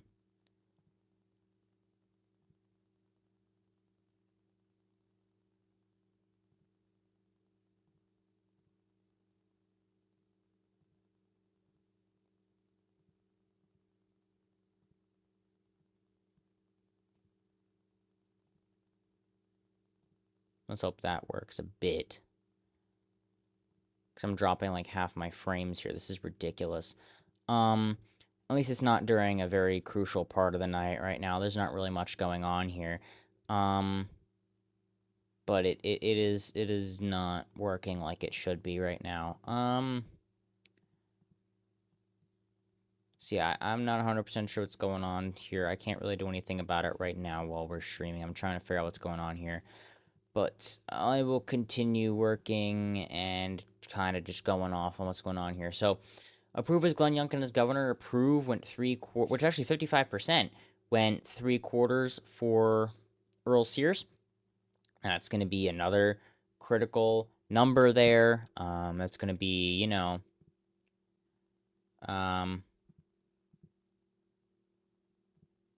maybe that works better.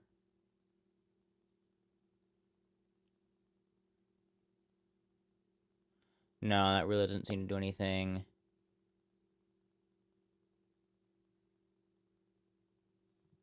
See if we can get that faster as well. Either way, I'm just trying to make things work so that it can go faster. Apparently it's not encoding fast enough to be able to get frames out fast enough. So there's lag.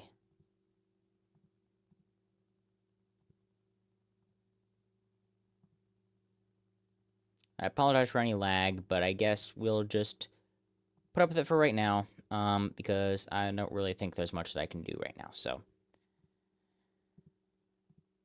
Hopefully it will start working out by itself, and we can just...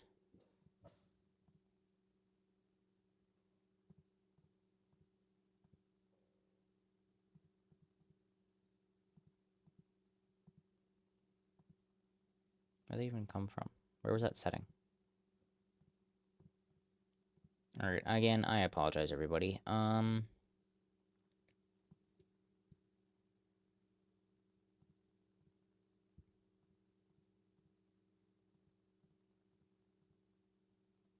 Yeah, I don't understand. Dropped like half the frames. This is irritating. All right, well, if it's going like 30 frames per second, that's not atrocious.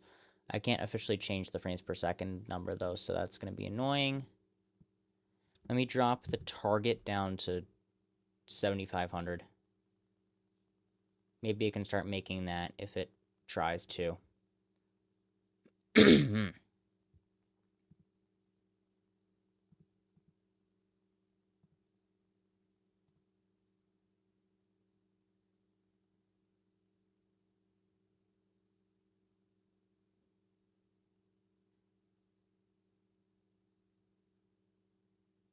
Okay, all right. I think that's going to work well enough for right now. I apologize for the whole thing.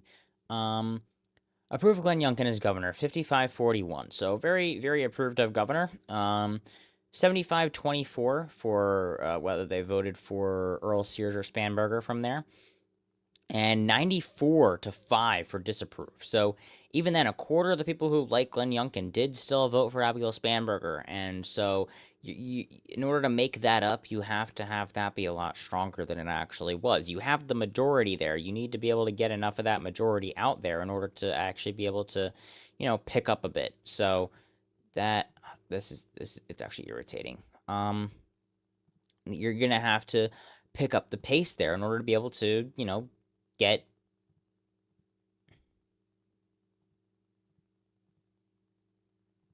That's where that is.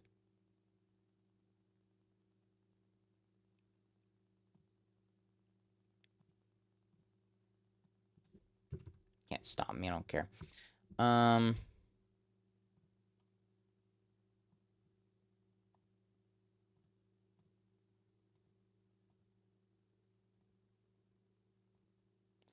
But yeah, essentially, what the issue is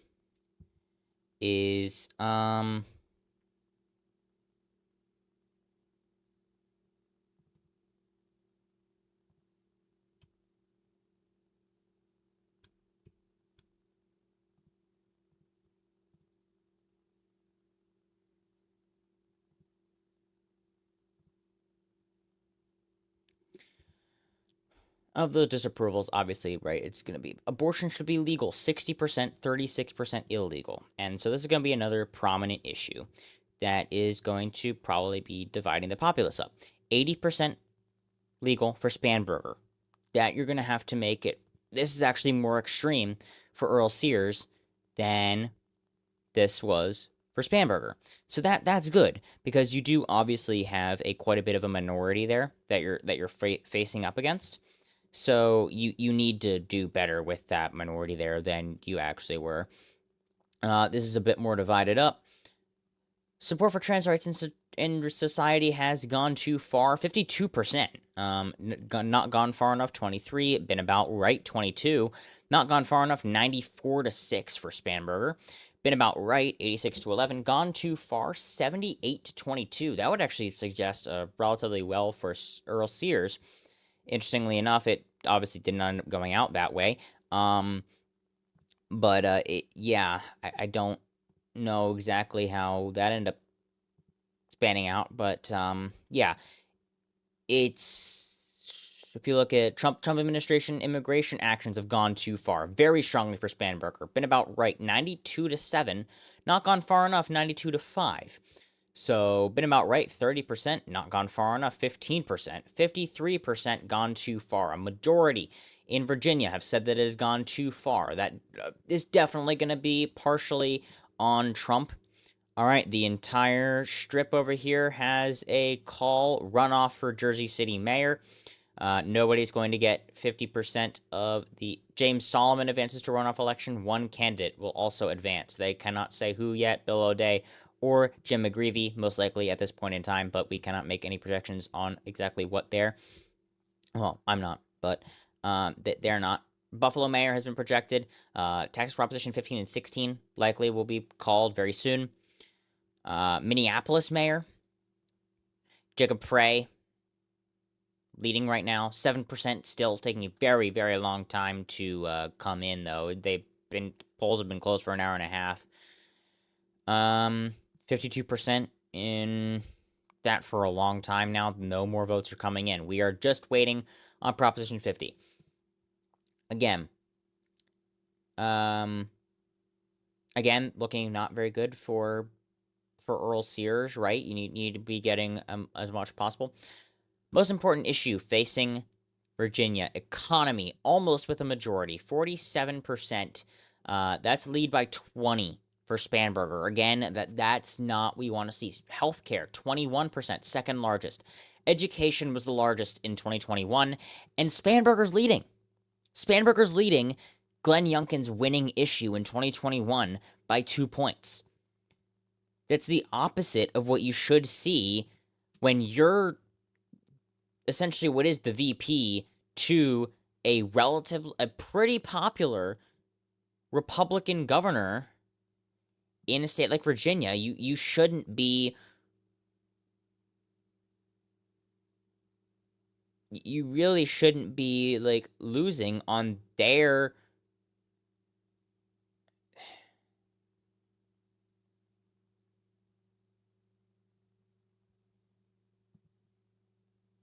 So again, it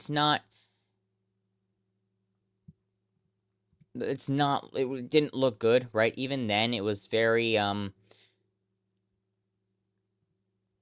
concerning for the Earl Sears campaign for immediately right off the bat, right? 4,604 total respondents. That's quite a bit of a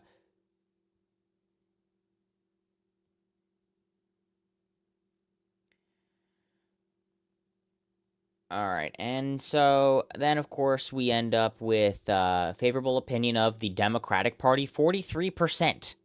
43%. 43%. 40% for the Republican Party. 99-1 for the Democratic Party favorability.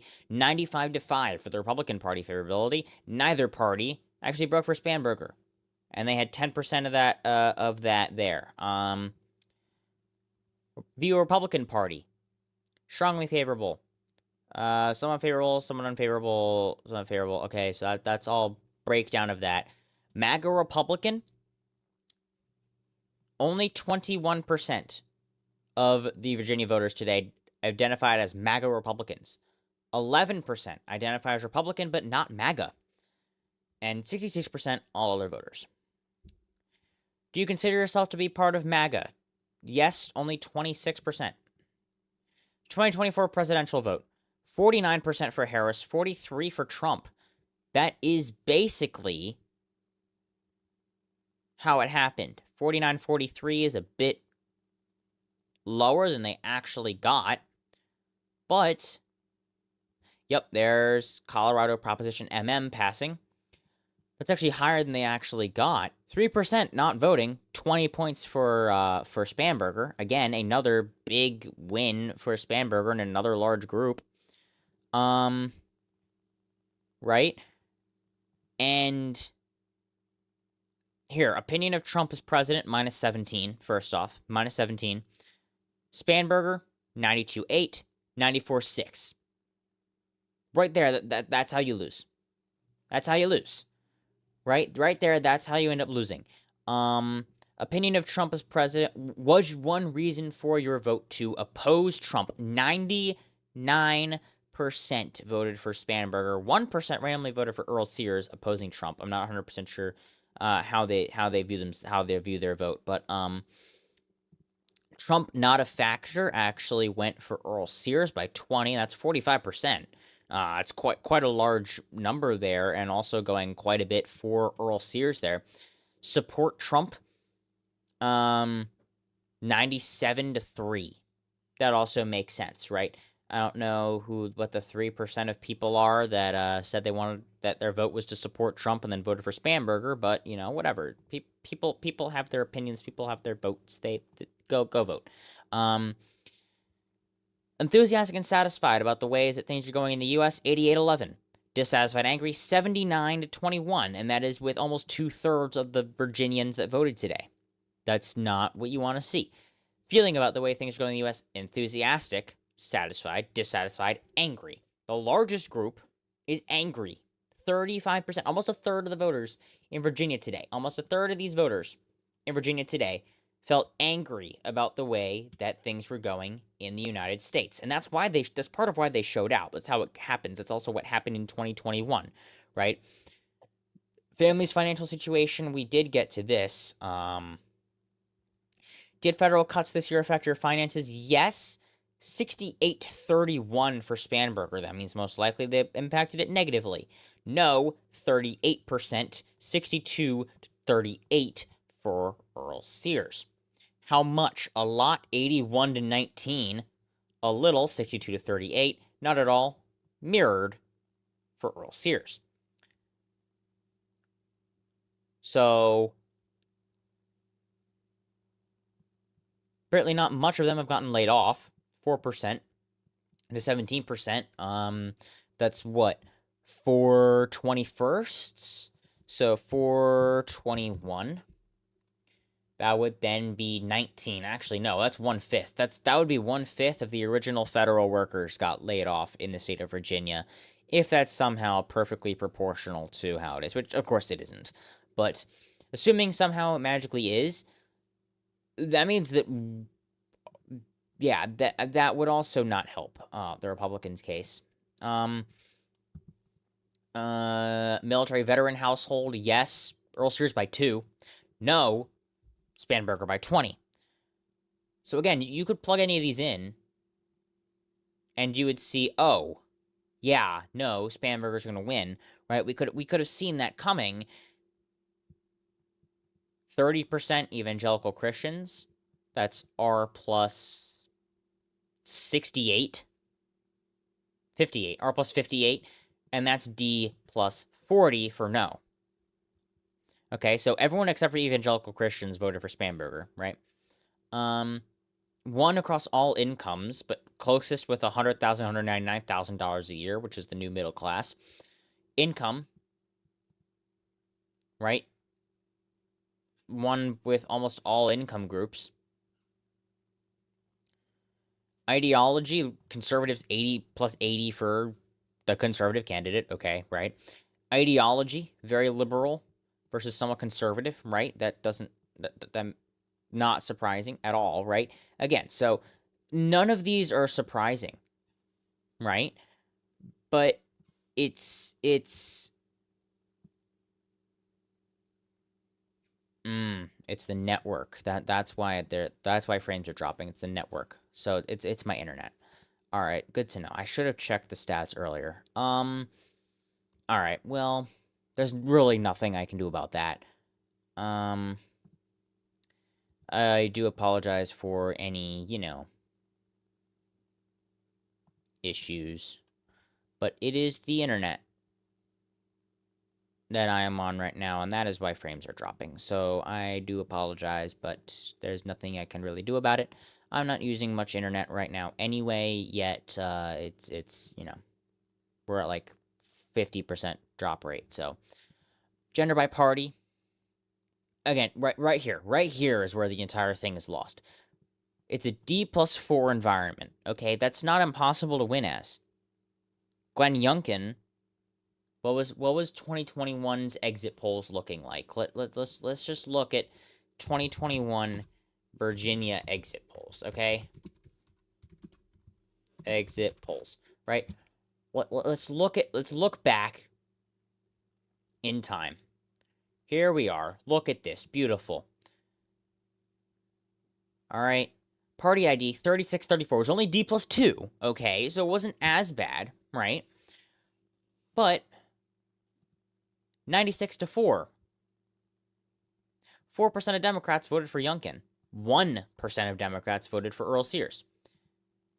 Only 3% of Republicans voted for McAuliffe. 7% of Republicans voted for Spanberger.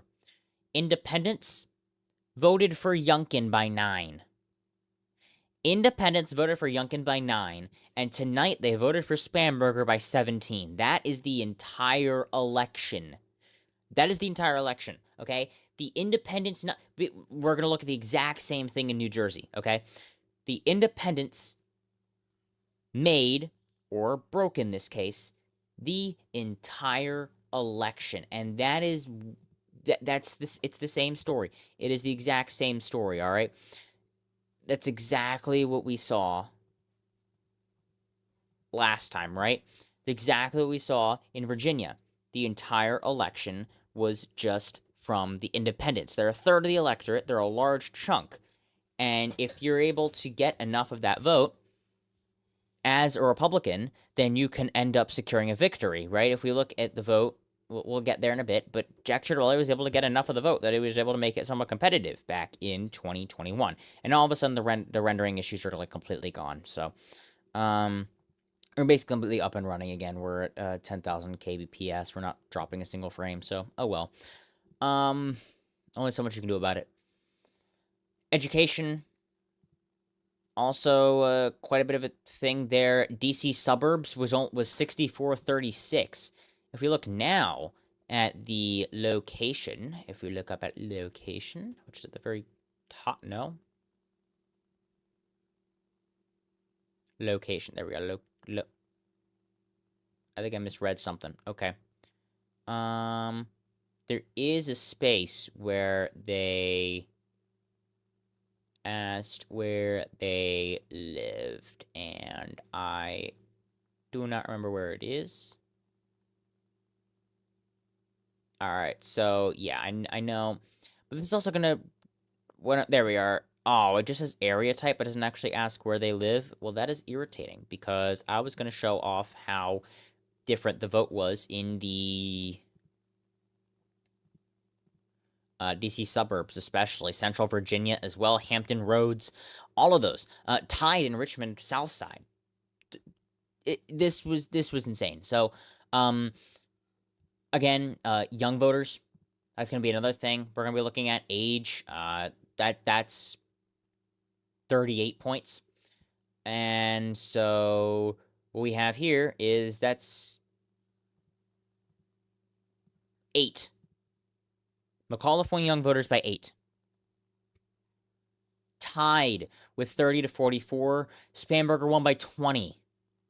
Okay? Youngkin won 45 to 64 by 2. Earl Sears is losing them by 7. 65 and older, won by 1. Youngkin won them by 10. All right? And not to mention the percentage of the vote is also different. More young voters showed out this time, and less older voters. 32 down to 26. 35 up to 43, interestingly enough. Oh, no, 43 down to 35. 22 down to 20. 10 up to 13. So those younger voters are showing up. There's more Democratic-leaning vote blocks are showing up. They were more enthusiastic to vote. It's a turnout game. It is entirely a turnout game, and that is entirely that's entirely the whole game.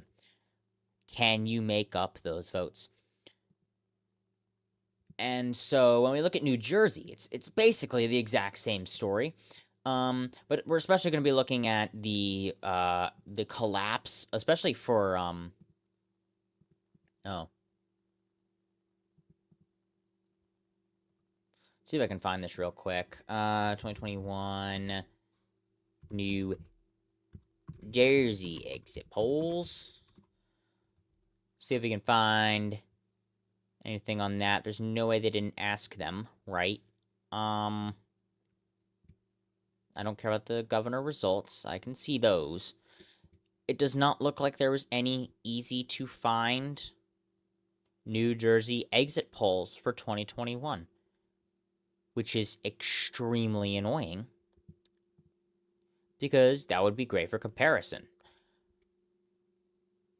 But if we look at, fine, I'm going to do a different search real quick. But yeah, if we look at independents, right? Demographic groups, right? How did they vote? 2021. NJ, right? Just get this blanket and just go for it, right? Just go for it. Oh my word. Just trying to make me subscribe to look at I Hate the New York Times. That's not what we're looking at either. See if maybe it's on the Wikipedia page, because Wikipedia has, like, everything.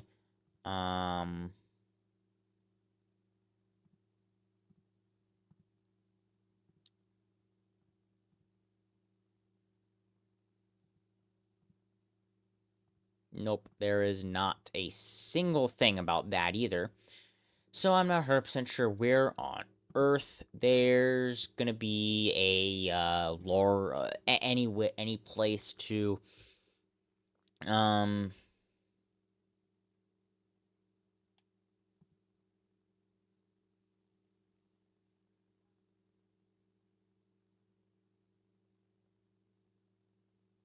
wow. Yeah, okay, there's something that really proves my point about Democrats not showing up in 2024.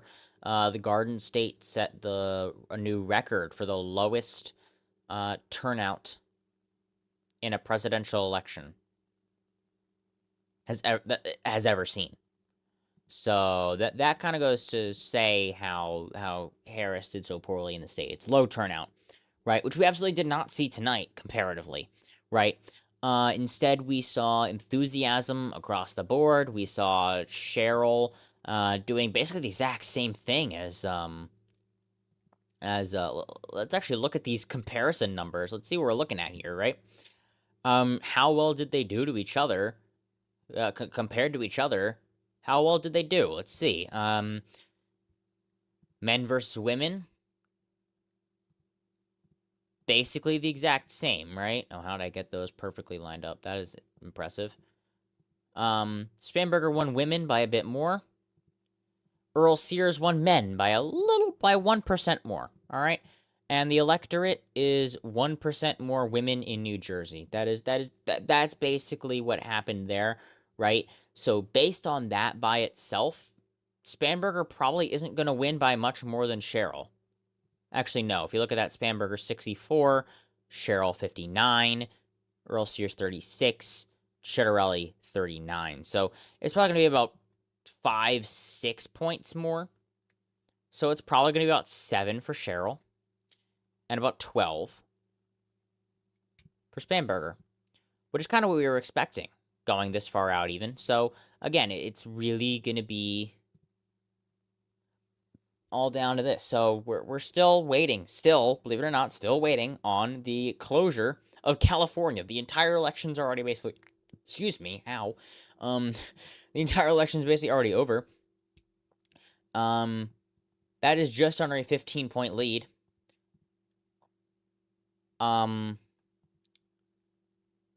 Yeah, that is higher than any presidential margin for a Democrat going back to FDR, right?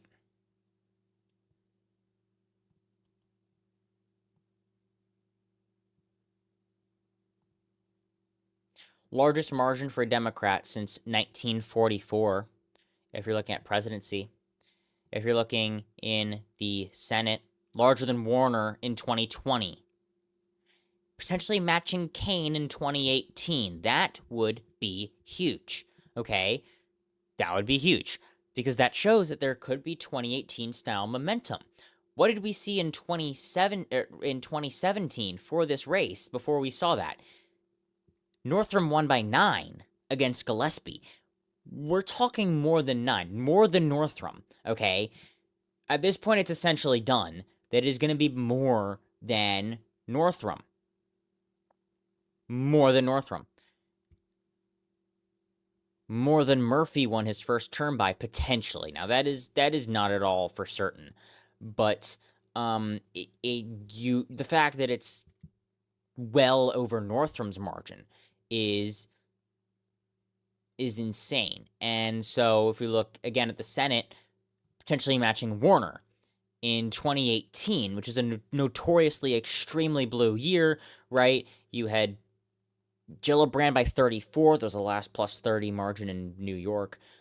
Casey by 13, who then go on to lose by 15,115 votes, the closest election in 2024. You had, Tester winning by 3.5 points in 2018, right? Rosendale wasn't a very strong candidate, but still a very impressive win. Braun and Hawley only lost by just under 6 points. Scott narrowly flipped that seat. That was so close. This was the one really competitive election that Democrats lost in 2018. But seriously, this was a very good year, and they're potentially being able to match that.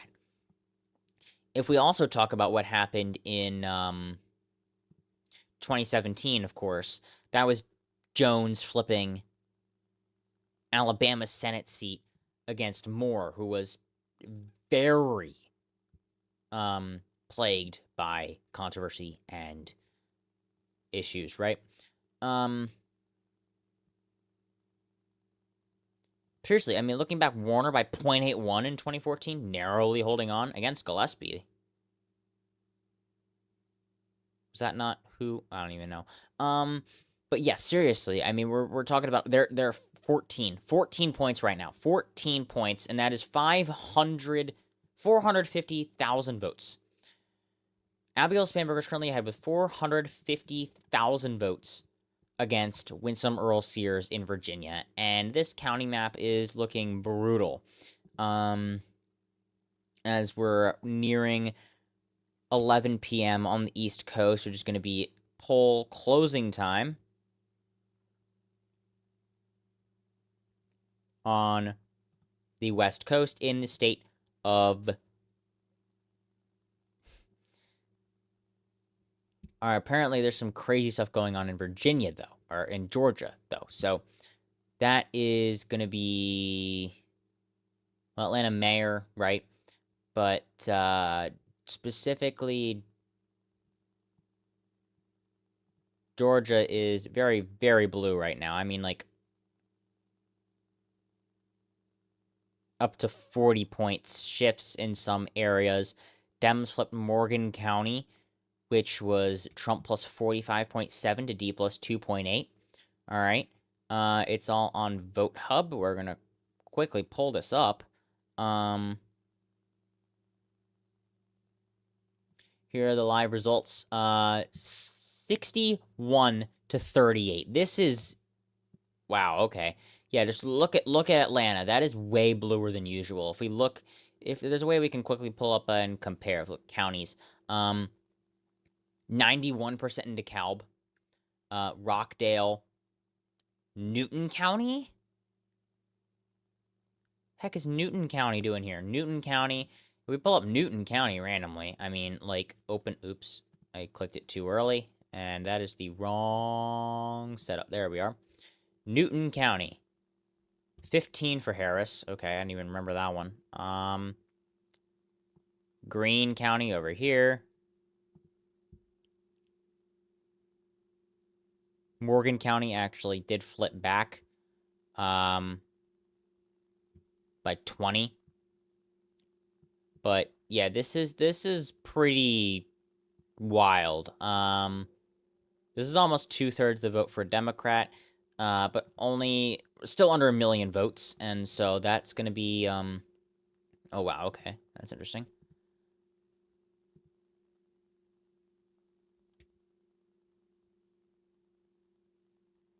No, no actual vote dense. Oh, there we go. Okay, there's some good vote density. If we look then at precincts, then you can actually see where all the votes come from. The central Atlanta region, a lot of deep blue vote areas. Some stuff in here. Oh, this is actually beautiful. Rural regions, not so much. This is really proves like land doesn't vote here. But you know, central Atlanta. But I mean, even then, you know, you have stretches over here. You have Augusta, Evans area still actually pretty red. These are somewhat outer suburban regions right now. This really isn't a huge election, though. Public Service Commission Seat 2 election. So, you know, it's not a high-profile election, right? It's still interesting, though, to see that a Democrat's doing this well in Georgia. But definitely more important to be focusing on the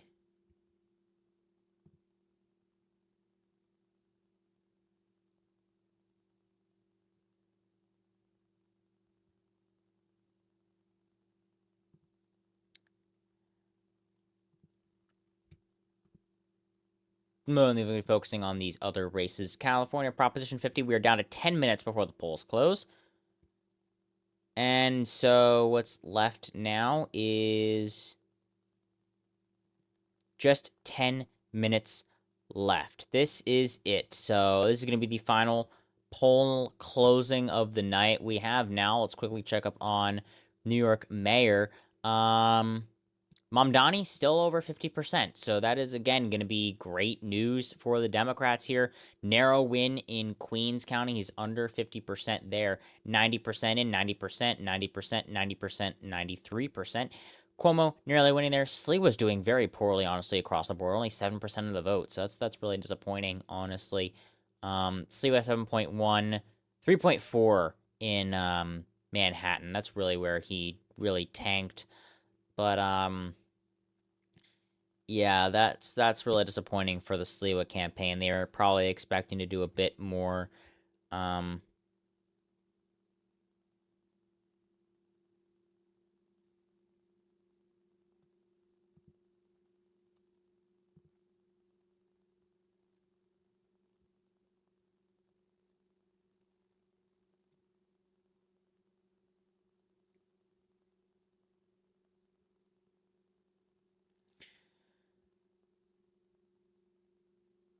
So essentially,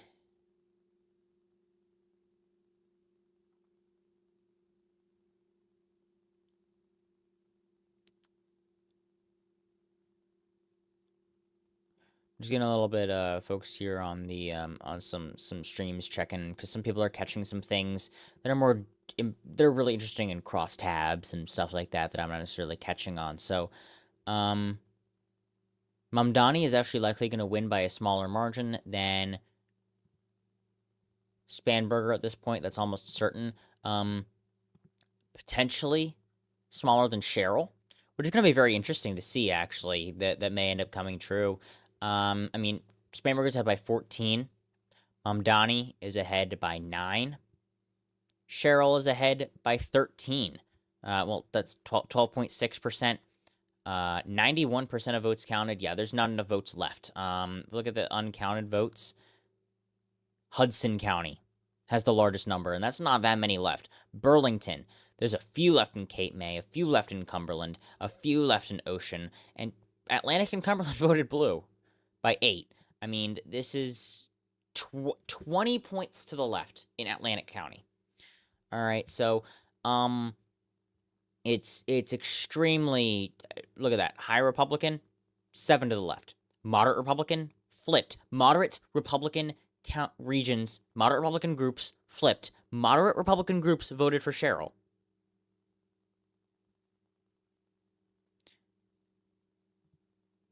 Every single county moved to the left. Only Hudson, which 90% in, okay?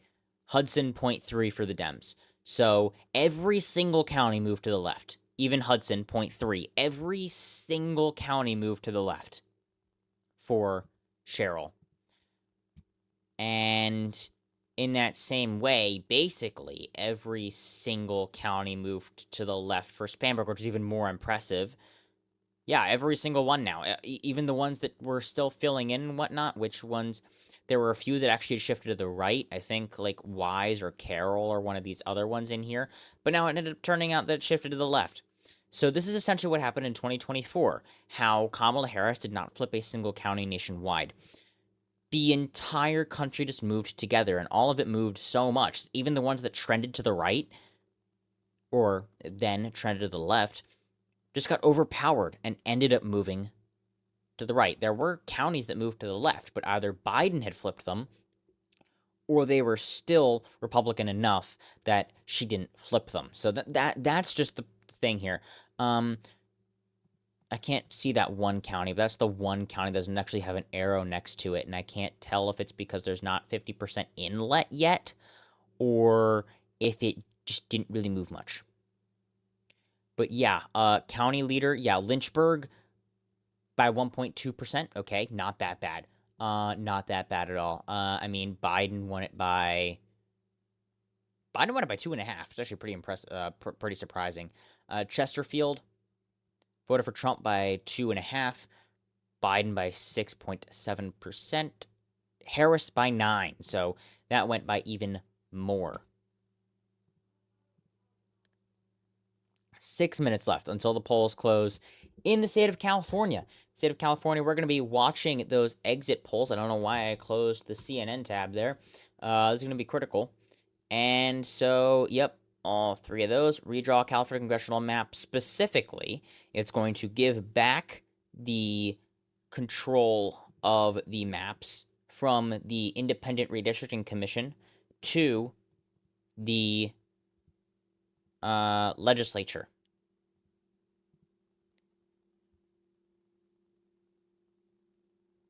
Cincinnati, Corey Bowman, I believe that is in fact the half brother or so of J.D. Vance. Yes, J.D. Vance's half brother Corey Bowman got absolutely obliterated in the race for Cincinnati mayor. The essential Democrat Aftab Peruval did end up winning against Bowman's 21.8%. So that's even just a personal loss there. Texas Proposition 15, not surprised. Jay Jones, gosh, that has me. 18 is still too early to call. Retain, all three have passed. So everything, basically, across the country, very strong wins for the Democrats across the board. Exit polls, waiting in California for those to drop.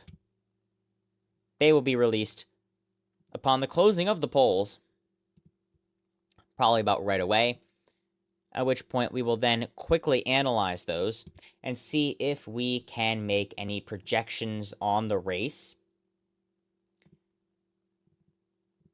It on absolute, like, immediately when the polls close in now 3 minutes, it will be too early to call, but we'll be able to probably make some quick analyses of the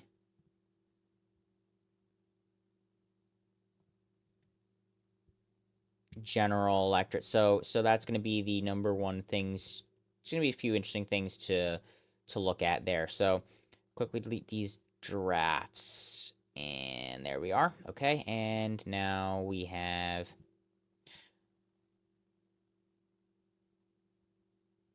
interesting thing here. All right, and so yeah. All right. Polls are closing in just about 2 minutes. The final poll closings of the night already. It's been a bit of a night, but starting to wrap up now. And so, 4 of the 5 boroughs, more than 2/3 of the spectrum vote.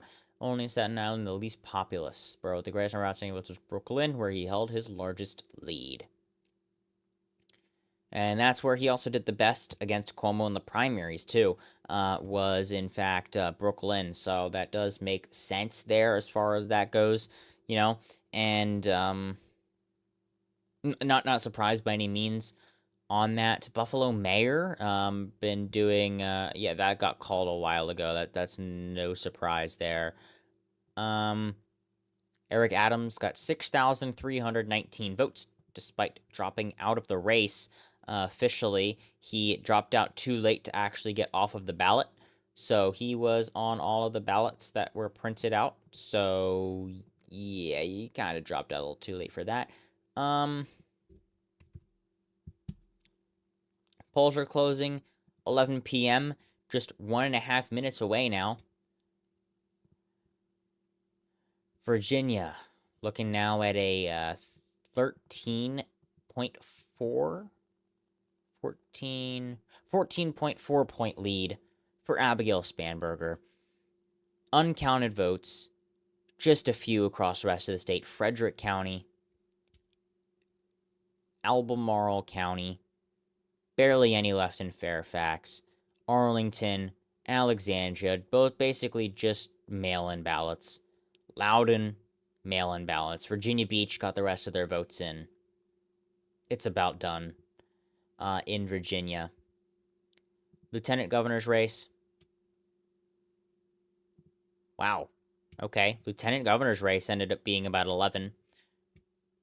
Governor ended up being like 15. So that's way more than I had there. That's more than this projected margin ended up being. Okay. All right. Well, talk about a complete overperformance there. Lieutenant governor by just under 11. Attorney general by 5.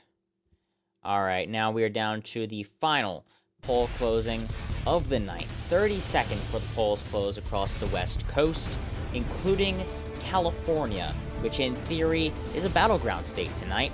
Probably the first time that has been said about California since 1988, unless you count maybe 2004. So, again, 10 seconds left for the final poll closings of the night here on the West Coast. It is too early to call in the state of California. We do not know if this issue will pass or not. So it is too early to call right now. The polls have just closed. We do not have a single vote in yet. And so we're going to have to get a bit more information here before we make any projections. But it is too early to call as of right now, and so but we're literally watching right now, and so it is very, very close here. We're already gonna literally have to just wait a minute here before anything happens. So it's gonna hold on 1 minute. Quickly looking at these exit polls, and alright, actually, forget that. On that note, we do have a projection to make. Believe it or not, we do already have a projection to make real quick. I gotta just quick set this up real fast. But we do have a projection to make right now, already, right after the polls close at 11:01 p.m. on the East Coast.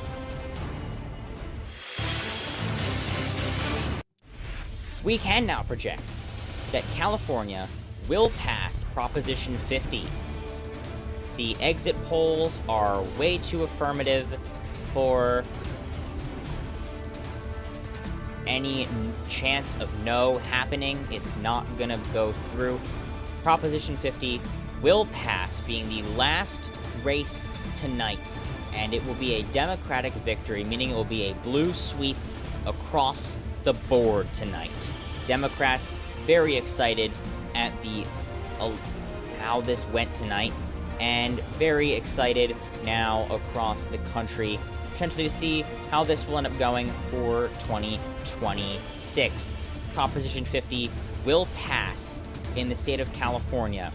I repeat, it will pass in the state of California. It was called immediately by AP, and so now we do have ourselves the map right here. We can see no votes reporting, but it's based on these exit polls. Every single group, men, women, men plus 16 to pass.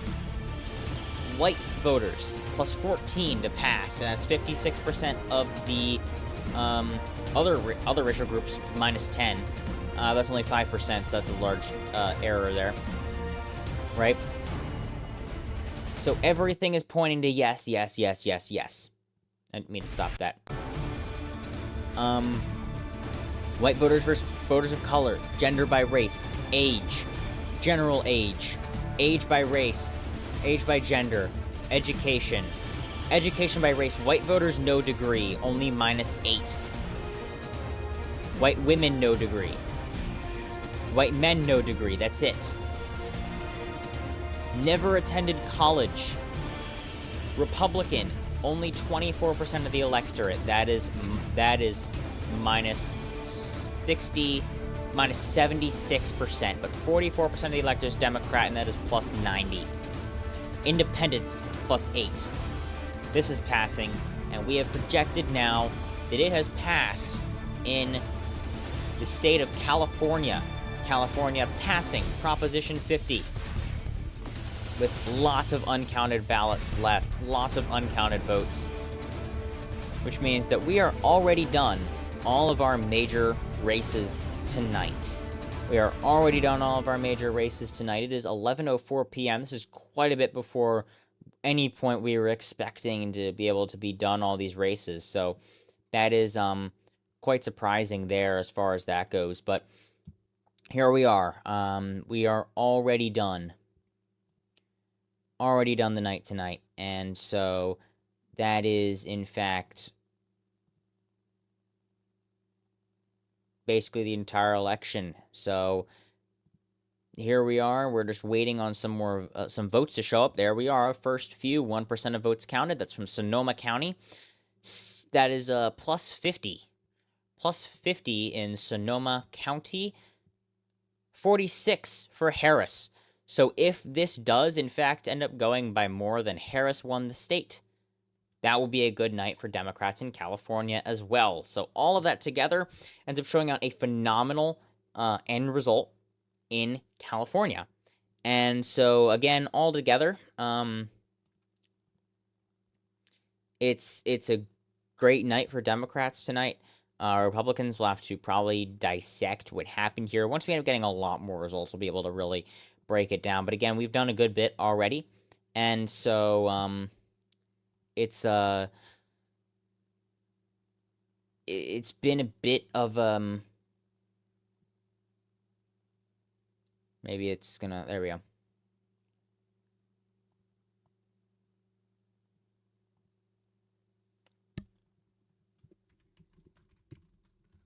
Putting it on YouTube now.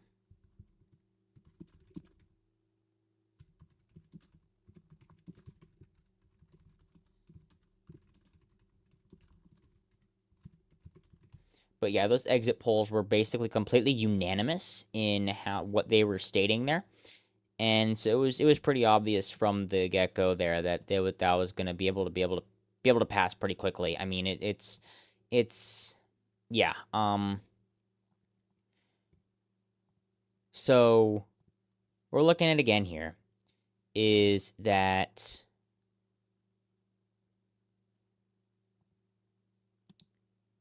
it was a sweep across the board for the Democratic Party. This was a good night. This was the night that they wanted in response to 2024. And so with this night here, what we have is a strong showing in New Jersey, right? Every single county moved to the left. We're at 94% of the vote reporting, and Cheryl is ahead by, that is 12.6%. 12.6%. It's going to get better because the votes that are left are going to be mail-in ballots that are coming in late, right? And those are going to lean Dem, right? Unless you're in Ocean County, which is 2/3 Republican, it'll be a little bit red. They're going to lean Democratic, right? If you have yourself the,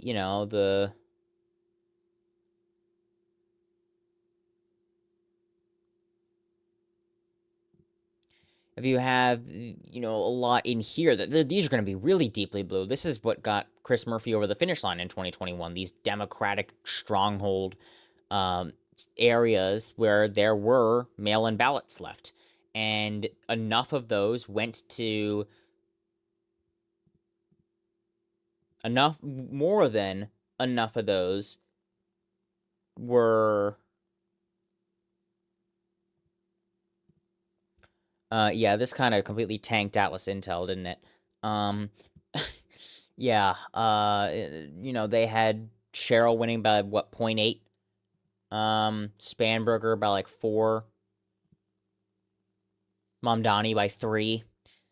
Yeah, it really didn't end up panning out that way. Oversampling Republicans is going to be a tough, time here, right?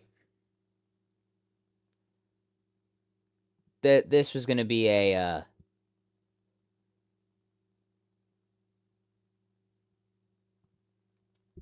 this was going to be a really rough election for the Republicans, but the question was, How much could they end up pulling off anyway? And the answer is basically nothing. Unfortunately for them, they really did end up underperforming even amongst most expectations here. Virginia governor, I mean, you have a strong performer in Abigail Spanberger, right? She, strong performer here, right? 2016 going into 2018, right? If you compare just that by itself, across the country did well. And now I don't know what the heck happened there. Connolly, I don't. Oh wait, Connolly was unopposed in 2016. Yep, and then in 2018 ran plus 44, right? So that's not unexpected, right? So just ignore that, right? 11.3, 18, 17, right? You're kind of right along there. Plus 66, that means that they ran unopposed in 2018, but not in 2016, right? Plus 25, plus 10, plus 9, plus 14, plus 17. 17.2. Fourth highest, right? Third highest that actually counts. Very strong candidate. Relatively moderate. Managed to win. Look at this. Minus 0.72, minus 1.2, plus 0.74, plus 1.4, minus 9.8, minus 22. Okay, that also has to, also because it looks like they're unopposed by a Democrat. 3.3, 6, 63, they were actually opposed that time. 3.5. Only underperformed 2018 by 0.12. If we look at the popular vote here, I think it'll show up. Yeah. Democrats did 5 points worse than the popular vote. That means that she did 5 points better. Right? She's a strong performer. 2022, she was in a safe district, okay? But, right, stayed in number 7, right? So, you redistrict it, you put her in her safer district, right? So that's not necessarily as comparable, but she's a strong performer. She won in 2018, flipping the district against the incumbent, and then was able to hold that district on that same margin in 2020 when Democrats did 5 points worse nationally, right? You've lost 0.1%. Strong, moderate versus a candidate who arguably only won in 2021 because of how well Youngkin did. She did 0.3% worse on the ballot, right? And they were a very strong team together in 2021. But it's not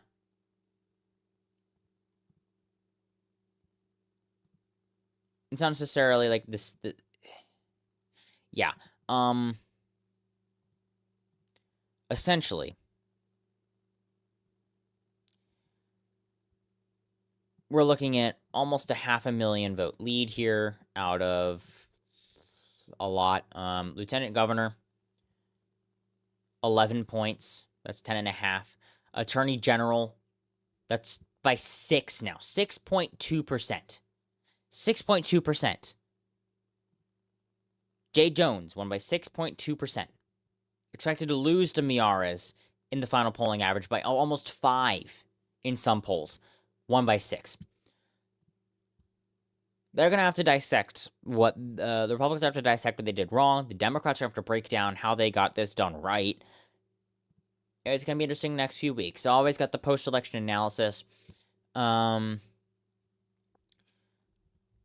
Cheryl did better everywhere than Murphy did, the incumbent, right? But I think it was partially that, her name wasn't Chris Murphy, especially considering how unlikable he is now. If we look at the, there we are, governor favorability ratings, plus 15. That's actually not that bad. Not like a Mike Braun, right? But not that bad. Plus 15. That's not that bad.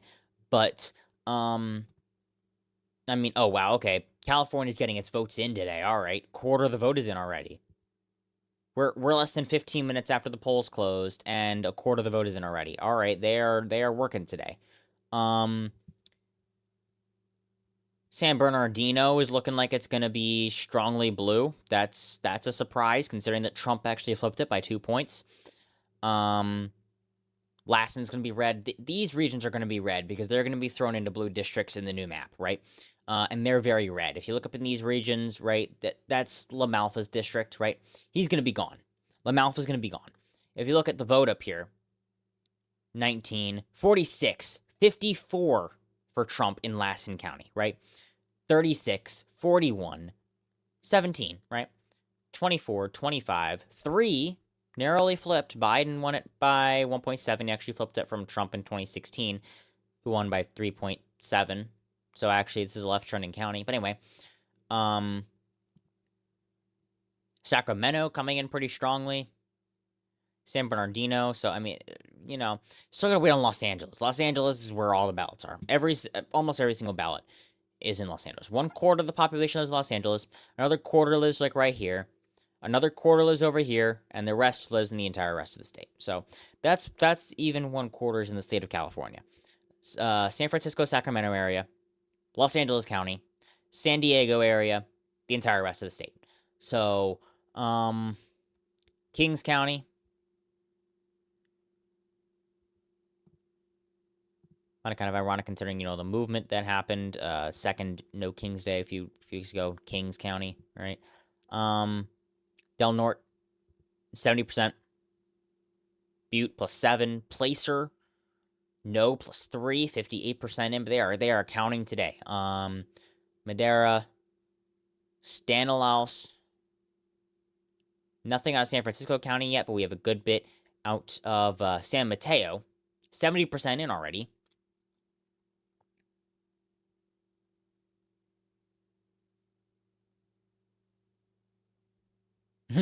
Polls are about to close, but the only race of the night is a ballot measure. But if you're planning to stay up for the outcome, it could be a long wait. Yeah, it only had 50% of its vote by 7 a.m. Eastern time of the day after Election Day. But yeah, this was not even that close. We're over 2 million votes for yes at this point in time. 30% of the vote is counted. Not a single vote in on Los Angeles either. And in case you're wondering how Los Angeles is expected to go, considering that we're looking at overperformances for Harris over the entirety of the state. Yeah. That's I don't really need to say anything. It's just gonna, yeah. The fact that you're looking at literally every single group voting yes, except for, you know, Republicans, right? View of the Republican Party, strongly favorable, somewhat favorable. They voted yes. Okay? Or, I mean, they voted no. That makes sense. That just makes sense. But even men, yes, right? Strongly disapprove, 91-9 no. Somewhat disapprove, 61-39 yes. People who slightly disapprove of Newsom as governor voted yes. That's weird. That is weird. Ooh, he's only +10. In voters who showed up today, Newsom is only approved +10. That's not looking good for Newsom. I mean, obviously, it's not an election about Newsom, so thankfully for him as far as that goes, right? But it's, yeah, I really don't, that's not a good look. Important issues facing California. Number one issue is the economy, 2-1 for yes. Healthcare, 16%, 89-11. Immigration, 18%, 2-1 no. Okay. So there's that. Climate change, 96-4 for yes. Crime, 74-26 no. Those look interesting. Trump administration immigration actions, 2/3 of Californians that voted today said that it has gone too far. It's gone too far. That should be a wake-up call. That is the largest state in the country. Gone too far. We'll have to see how many voters show up in California, but that is millions of people. Not gone far enough, 86-14, 12%. Been about right. 25, a quarter vote, 25%, 89-11. That's a very strong showing for no. Not gone far enough as well. Actually, it's a bit less than been about right, which is actually kind of surprising. I think it'd be right about in the middle and then a bit more, but apparently not. On immigration enforcement, should governor cooperate? 85-15, not cooperate, 60%, 94-6. Is a crime where you live a minor problem, 65-35, not a problem, 77-23. 80% said crime is a problem where they live, but still, they said yes by 16 points. Who is handling redistricting fairly? This was the issue this was focused on. This is the most important question. Who is handling redistricting favorably? Only Democrats, 28%, 94-6. Only Republicans, only 12% said only Republicans are handling this fairly. 85% said no, to 15% said yes, right?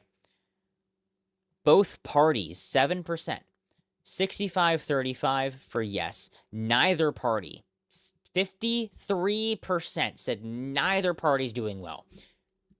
This is how much this rhetoric is going on about in the populace. It's all about just the idea of the redistricting war itself is absolutely going to hurt this. And it shows right there, 53% say that neither party is doing it fairly. We did find out which party actually benefits. Make sure to check that video out. It is an hour long, but I do speak a little bit slowly sometimes, so you can probably watch it about 1.5 to 2 times speed. But we go through every single state and the map and who ends up benefiting nationwide from gerrymandering. Do make sure to check that out in the midst of the gerrymandering war. I'm pretty sure it's called. 55-45. 10-point lead for yes. If they think that neither party is doing it favorably, they voted yes. The average voter who said neither party voted yes.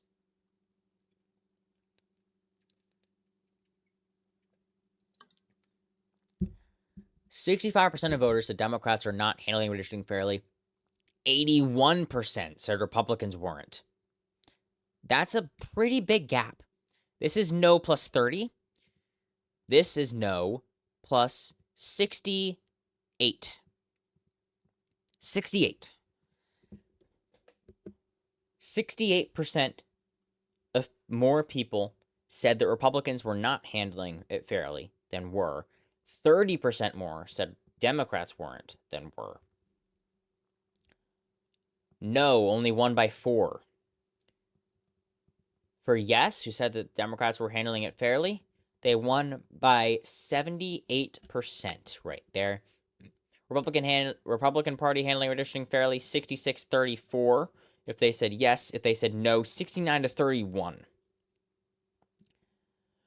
View of states redistricting in response to other states in favor, obviously, is a lead. Opposed, 65%, but no plus 2. That's very close, considering that they just said that no, states shouldn't redistrict in response to other states.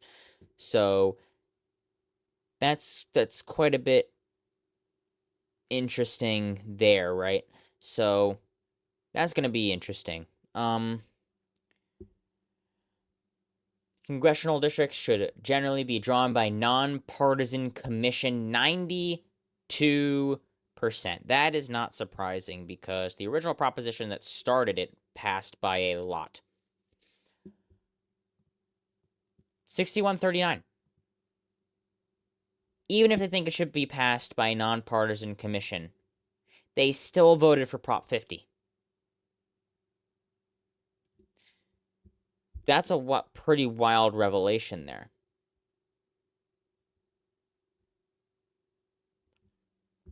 How concerned are you about political violence? Every single group voted yes. Less so on very concerned than not too concerned. Party control of Congress is not at all important or not too important, said no. Somewhat important, a quarter of voters said yes by 2%. Very important that's going to be 28.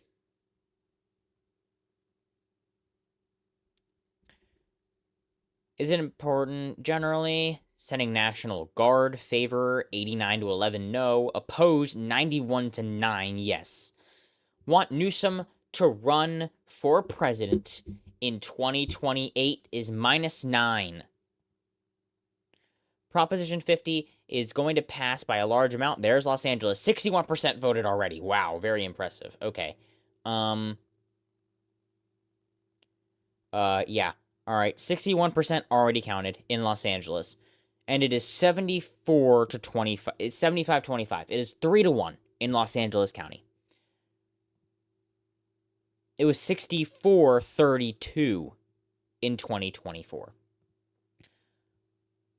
But anyway, in that electorate, it's -9 for wanting Newsom to run for governor. Or wanting him to run for president. Californians do not want Newsom to run for president. So that is an important thing of note there for Gavin Newsom. Want Harris to run for president? No is 50-50. For Gavin Newsom running for president, no is -30. Wow. Okay. Want Harris to run for president? That's -37.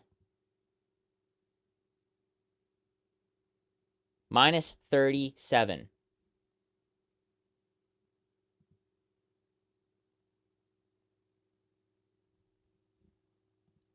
-37.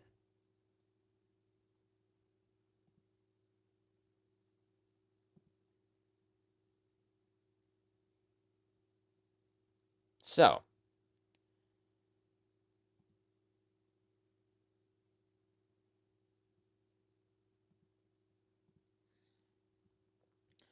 reason for voting yes. Best way to draw lines in California, 17%, 100 to 0.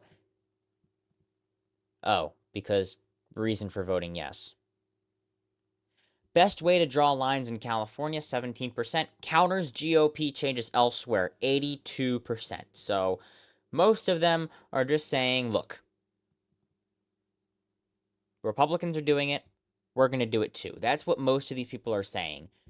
Only 17% say, basically, we should get rid of the commission, which is already another question up here,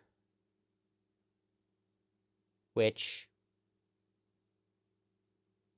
was what? Income, ideology. I think this is already, yeah.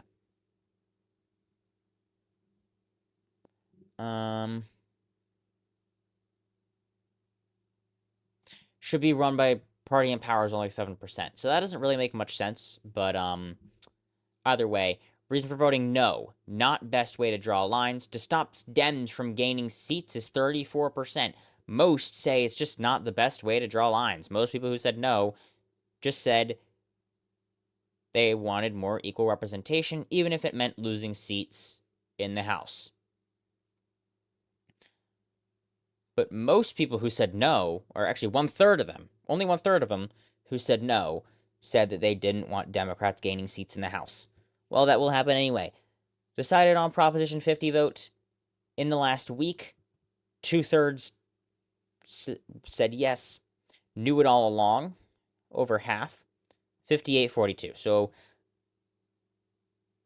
it would have been had to have been a hard break, but before October, 16%. In October, a quarter of them, 65-35. So obviously the advertising campaigns did not work, right?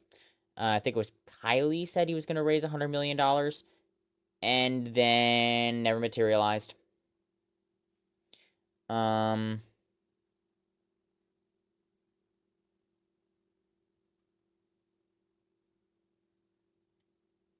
Yeah, so basically that's pretty much it. I really don't think that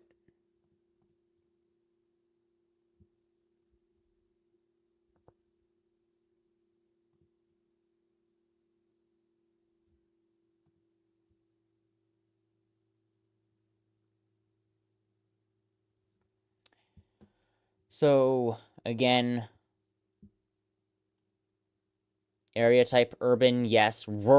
Rural plus 14. 18 for suburbs, 36 for urban. Rural voted yes.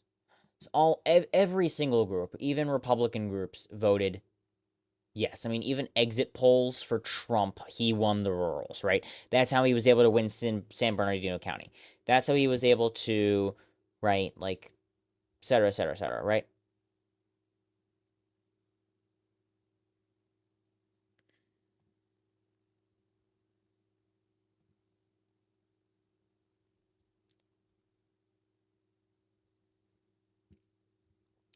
So a few more surprises along the way here. First off, Nelson County flipped here. That's a bit of a surprise there. Look at 2024. Nelson 7.5. Trump was 5, right? I mean, Obama won it in 2008 and 2012, but it's a bit of an ex-urban county. It had been actually, I think, trending a bit to the right, 5.6, 7.5, yeah. Trending a bit to the right, interestingly enough. So managed to snag it.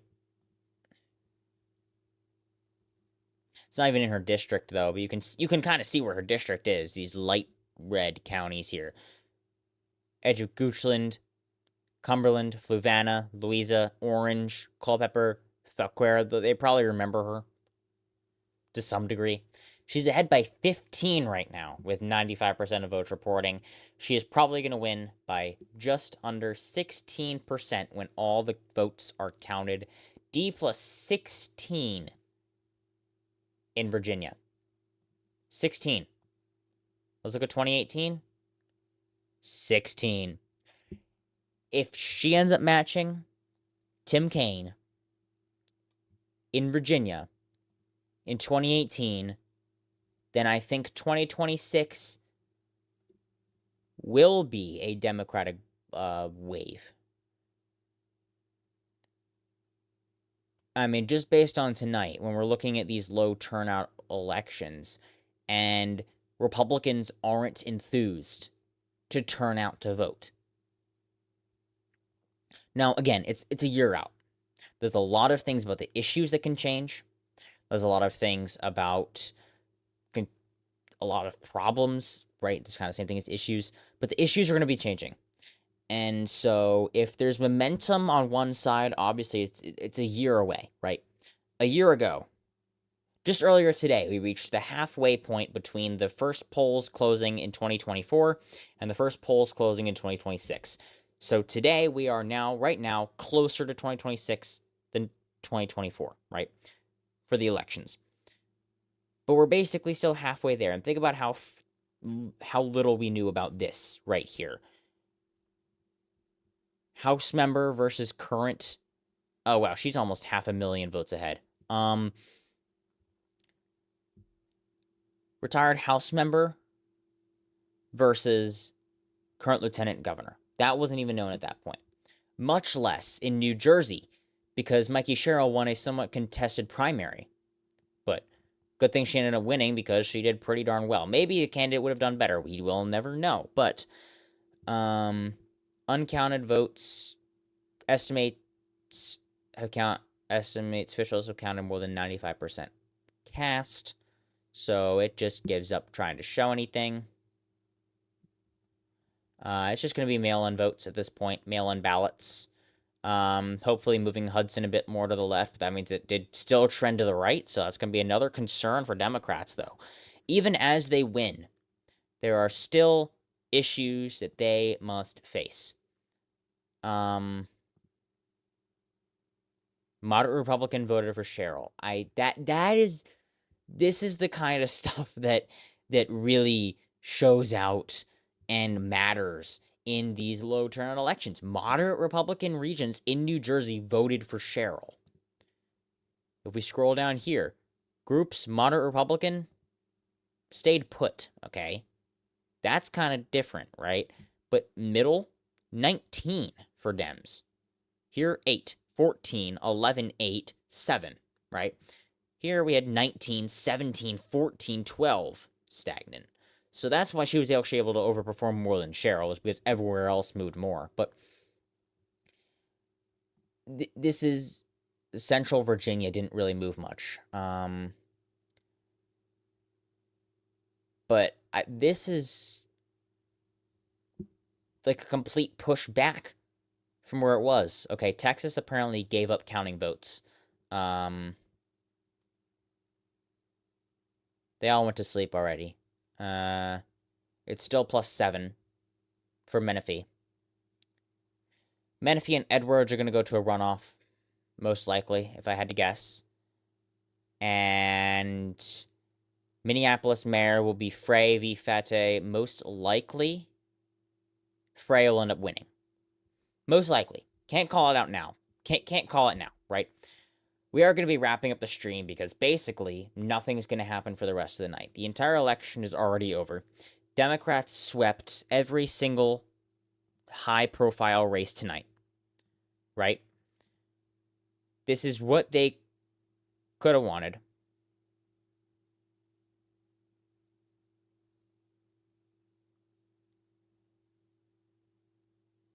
So, the interesting thing in New Jersey, and I just saw, is that actually Jack Ciattarelli actually received more votes than he did in 2021. So, if we go look at 2021, Jack Ciattarelli received 1,255, and he is now at 1,365. Yeah, he received quite a bit more. But Cheryl, if we look at how many, 1,339, 1,774.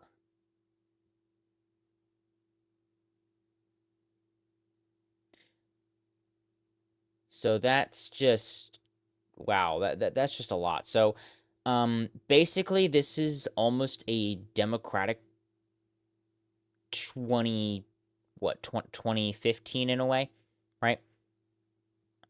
Not really 2015, I guess you could say. Bevin Edwards did flip that seat, though, so not necessarily. 2013, McAuliffe flipped that, but Christie was able to win. So this is a Democratic 2009. Christie, McDonnell won by 17 in Virginia. Christie won by 3.5 in 2009, right? We're looking, I mean, even 2017 doesn't really, like, compare there. Murphy by 14. Cheryl's going to win by a bit less than that. And Spanberger's going to overperform Northam by a good bit. So I wouldn't even necessarily be, like,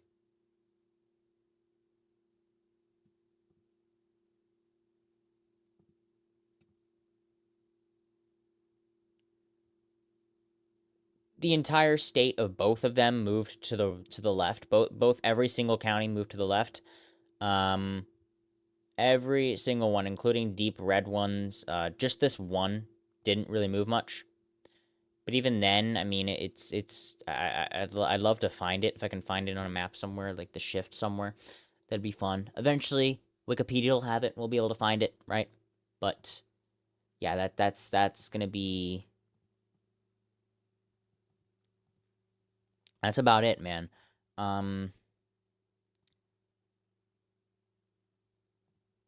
Yeah, it's been a long night, and so we're starting to wrap things up here. But only got 2 outstanding races for the main November 4th results. Jersey City Mayor will go to a runoff. It will be between Solomon and McGreevey.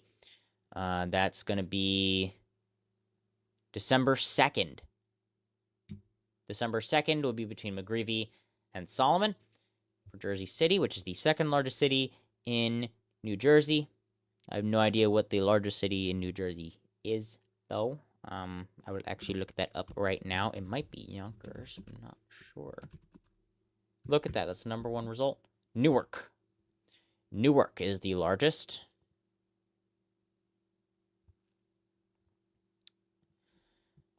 Which is pretty obvious now that I think about it. But yeah, so that's going to be the thing that they're waiting on there. And the other thing, the other thing is going to be Minneapolis Mayor. That's going to be going to another runoff. They have not called it's going to be a runoff yet. 98% of votes counted. So that means that they're going to start doing ranked choice voting. So actually, no, there's no runoff here. It's going to be ranked choice voting. And so 60,000 for Frey, 46,000 for Fate, who is the more liberal candidate, a state senator, running to Frey's left. See, the fewest votes will be eliminated and their votes redistributed to the second choices starting Wednesday. So everyone's going to go to sleep before they even start that. So none of those results are going to be starting until tomorrow. And then Texas 18th Congressional District. This is filling another vacancy. This is going to mean that there are 2 Democrats who are holding vacancies because top GOP is not winning this seat. This is going to go to a runoff as well. This is the one that's going to go to a runoff. It's going to be 32.5, 25.2%, 12,688 votes to 9,836. I don't think that Jolanda Jones can pull out enough votes here in order to be able to in the top two. And that's going to be them going into the runoff. Greg Abbott has not yet set a date for the runoff, and it's probably going to be probably as far away into the future as possible, especially during the shutdown and whatnot. But they don't want to fill that seat because the already very narrow House majority has gotten even closer. And so it's, Grijalva still isn't in her seat yet. They managed to fill in the replacement for Connolly. But if we look at the current House composition, right?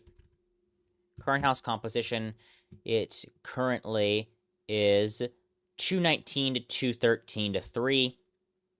Sylvester Turner, that is who they are. This is the district in Texas.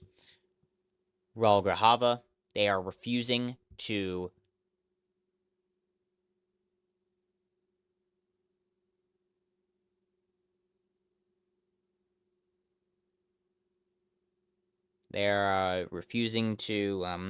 swear in daughter Adelita Grijalva, and Representative Mark Green resigned, and we are now waiting for the results there. Democrats could pick that up. That would be a bit of a surprise in a 20-point Republican district, but in low enough turnout, and especially looking like how we have here, right?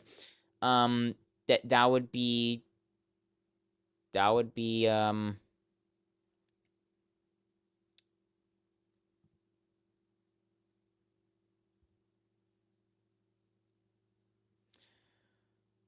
a lot. So, we're going to have to wait and watch. And so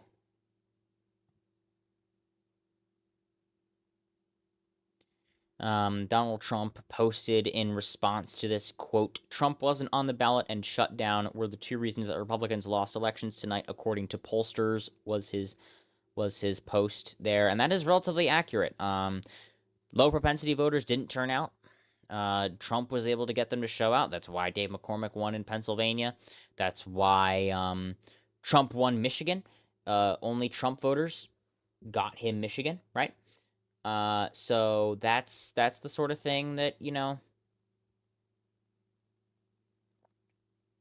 he won is now trending on Twitter as referring to Mamdani.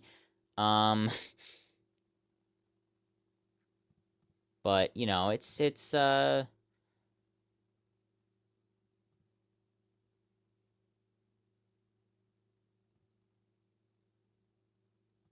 right, so yeah, we're about done here. Probably gonna wrap things up. We're gonna finish the stream at midnight. And so just a bit longer here.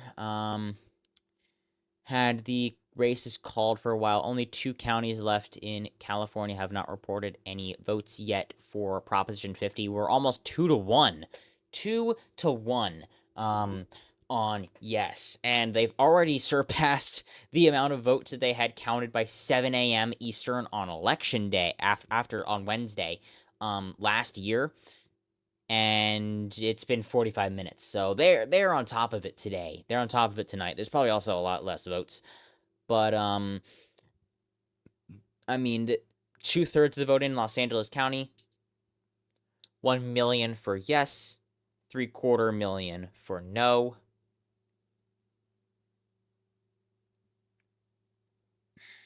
Comparing these to Harris's margins is going to be interesting. Probably going to be a bit better across the entire state, except potentially up here, because they're going to be disappointed that they're not going to be able to be represented anymore. I won't be surprised if this is a shift to the right and actually overperformed Trump. But in general, I think that across most of the state, yes is going to overperform Harris. It was a big question whether or not it actually officially would. It was a relatively good chance it would, just because of how poorly Harris did in 2024, and also the fact that it's a low propensity, low turnout election, so those low propensity voters, Trump voters, aren't going to show out. It was just a question of potentially how far, and would it actually officially? It would be a bit of a surprise if it didn't. But in fact, it did, and now we have the complete sweep here. 5-0 for Democrats and 24-26 for governorships. And so, I mean, 96% in Virginia, and Spanberger's up by 15 on the nose and up by 498,000 votes. Probably going to finish off with just barely a 500,000 vote margin, just over 15 points. And I believe, if I remember correctly already, 16 was Kane. So just barely underperforming Kane's margin in 2018. 4% of the votes left, which are probably going to be mostly mail-in ballots. Not necessarily anything truly left to count here. So, huge blue bubble right there in Fairfax. Grab all these other blue bubbles and just burst all those red ones, and you're probably still basically left with that. I mean, yeah, more than that. I mean, look at that. That's a 500,000 vote. That's only a 200,000 vote lead. So, then you also have 50,000 in Loudoun. Prince William, 50,000. That's 100,000 plus the 200,000. So this is enough for the entire lead. Then all these other blue bubbles are equal to the red bubbles. So yeah, that's a lot of pretty quick election night. A bit surprised on how quickly things unfolded, but again, good night for the Democrats. Up by 13 in New Jersey right now.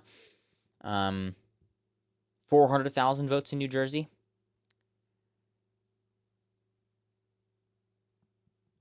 13%, 15%. Pretty close, relatively in line with each other. Zoran Mamdani still with a majority, 50.4% of the vote in, 1,035,646 votes. There are still a few uncounted votes, but basically less than 10% in all of them. So it's not going to be that much more. And looks like he will have won a majority. Curtis Sliwa only getting 7% of the vote, which is a devastating loss for Sliwa. He was expected to do much better than that. All right, let's go through everything real quick just to wrap things up a bit here. We are starting to wrap things up now tonight. Virginia governor. Again, D plus 15 shifts across the entire state. Every single county moved to the left. Every single one, except for this random one, which I cannot find. And then we have flip Spotsylvania, York, Caroline, Waynesboro, Nelson, Stafford, Lynchburg, Prince Edward, Radford, Virginia Beach, Chesapeake, James City, Montgomery, Chesterfield, Northampton, Surrey, and Hopewell counties all flipped to Spanberger from Youngkin. Lieutenant Governor Hashmi performed not that far behind, now at a 11-point victory here. 4 points behind, interestingly enough, but that's probably more of a ballot drop-off sort of thing. 1.464, 1.409. No, Reed actually overperformed Earl Sears in actual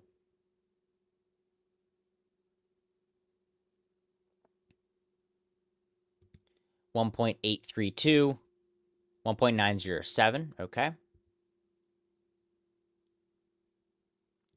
And so, but also here, for the most part, did relatively well. Attorney General's race was expected to be very, very close. Miyares was winning a lot of the polling averages at the very end. Didn't end up mattering. Jones is ahead by 6.2% with 5% of the vote left. So, very disappointing for Republicans. They were hoping to be able to at least hold on to this one with an incumbent on the ticket here. Did not come to fruition. So, that is crushing for the Republicans there. Cincinnati mayor, Avtab Pureval, the incumbent liberal, won overwhelmingly against, interestingly enough, current Vice President J.D. Vance's half-brother, Corey Bowman, who only got 22% of the vote. So that's rough. Atlanta mayor, Dickens, with 85% of the vote, only 58% in, but that's a devastating victory against anybody. Maine, question 1, voter ID law. limit the number of drop boxes to one per municipality. This is a voter safety law, voter requirement law, right? 73% in. It is failing by plus 26. Main question 2 is succeeding by 24. This is a gun control law. Allow law enforcement officers, relatives, or household members to ask a court to issue an extreme risk protection order that temporarily prohibits a person from possessing firearms or other dangerous weapons. This is a red flag law, and it is passing relatively strongly today in Maine. Detroit, Sheffield winning in a landslide. New Jersey Governor Mikey Sherrill, expected to be very, very close. Last few polls were basically all under 5. She is ahead by 13.2%. 13.2%. And so, again, it's just...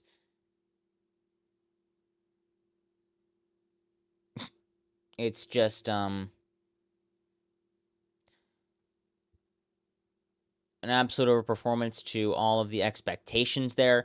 Moderate Republican areas actually voted for Sherrill when they voted relatively strongly for Jack 4 years ago.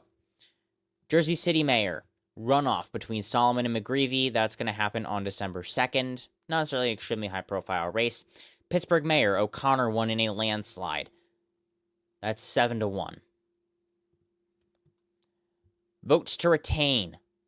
Retain. This map, I haven't checked on this map in a long time. 93% reporting. This makes a lot more sense. Columbia, Luzerne, Lackawanna, Monroe, Pike, Union, Center, Erie, Beaver, Washington, Allegheny, Westmoreland, Cumberland, Dauphin, York, Chester, Berks, Bedford, and Fulton being over 70% for no. This makes a lot more sense, generally speaking. Makes a lot more sense. I absolutely do understand that map. But all three of those won relatively strongly. Looks like the maps are literally the exact same going across, which makes a lot of sense. Yep, they have the exact same things. Maybe like one more county in here, just barely over one number that one isn't. So Texas State House, still no results. 55%. I think they counted like 10 more votes. It was at 53% forever. 55% of votes counted. 7-point lead for Menifee. Menifee versus Edwards are likely going to go on into a runoff. The top two are going to go into a runoff anyway. The date of that has not been announced yet.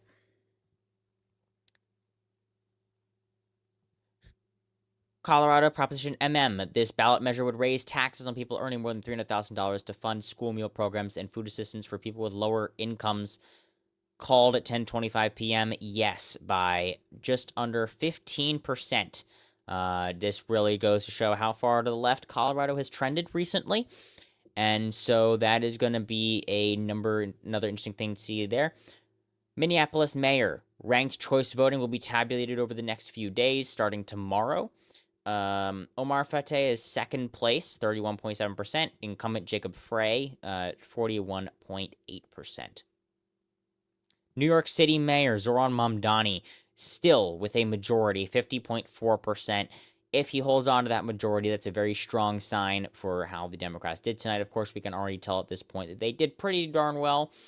But, no such thing as a poor thing there. And Jay Jones is actually outperforming Kamala Harris in quite a bit of the state. So that's just goes to show how far the this has gone, right? Andrew Cuomo, 41.6%. Sliwa, only 7.1%. Eric Adams, 0.3%, which is only like a 6-point drop from where he was expected to be. Buffalo Mayor, landslide for Democrat Sean Ryan. Texas Proposition 15, establish a right for parents to make decisions regarding their child's upbringing and care did pass in a landslide. Dallas voted yes by a lot, Houston by a lot, San Antonio by a lot, Austin against by 15. This is likely due to campaigns done by attacking the wording of it, how it's intentionally ambiguous. But there's still a lot left in Dallas, a lot left in Travis, a lot left in Harris counties. That's going to be mostly where the quarter that's left is. And 16, prohibit people who are not U.S. citizens from voting. This codifies already true laws into state law in the Constitution of Texas. It is already illegal to allow non-citizens to vote. And California Proposition 50, which was called on poll closing.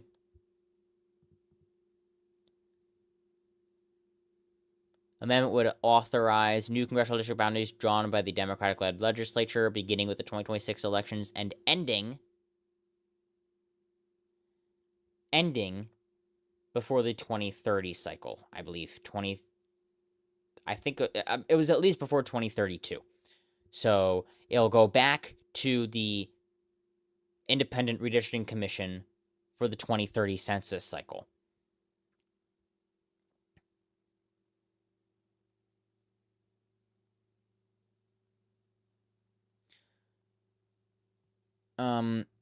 How I made my decision was just looking at the CNN exit polls, right?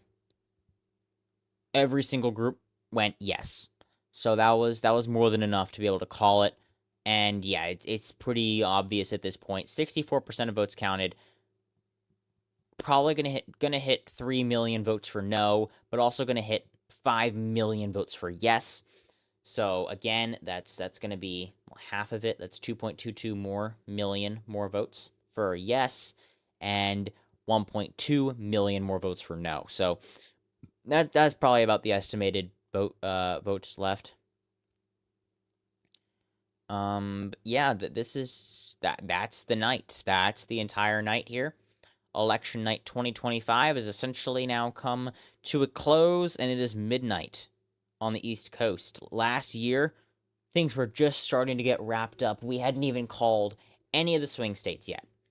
So, yeah, this is definitely a much shorter election night than it was last year, and probably going to be a lot longer next year too. We have some very competitive races, but now it's also very interesting considering that we're looking at Pennsylvania, right? There's no race in Pennsylvania really other than the governorship race, but New Jersey and Virginia, those two states have Senate elections up in 2026, and now with these strong victories, it may be looking better than ever for Democrats going into 2026.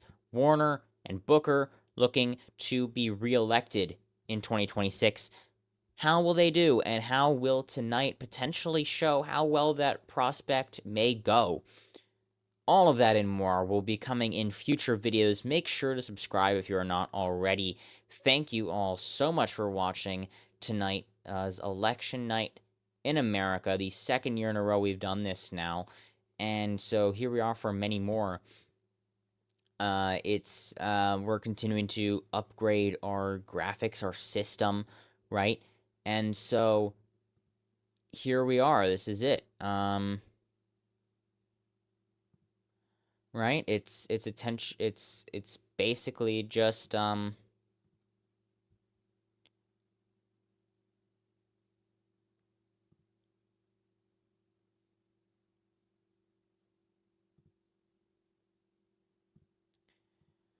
we're now wrapping things up here. Again, all of the races have been swept by Democrats. The New Jersey governorship, the Virginia governorship, Pennsylvania, 3 judges all went blue.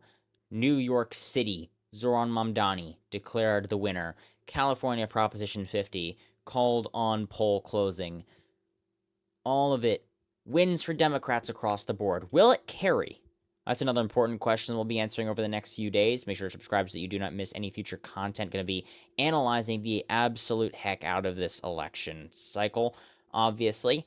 And so, of course, and again, another interesting thing. Jones here Yeah, we're at the point now that Jones outperformed Kamala Harris. He is ahead by 6.2%. Harris won the state by 5.8.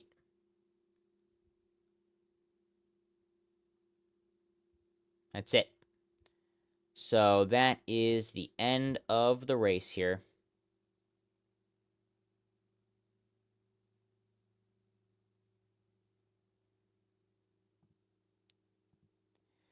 That's the end of the night. We're going to call it quits there. Thank you all so much for watching.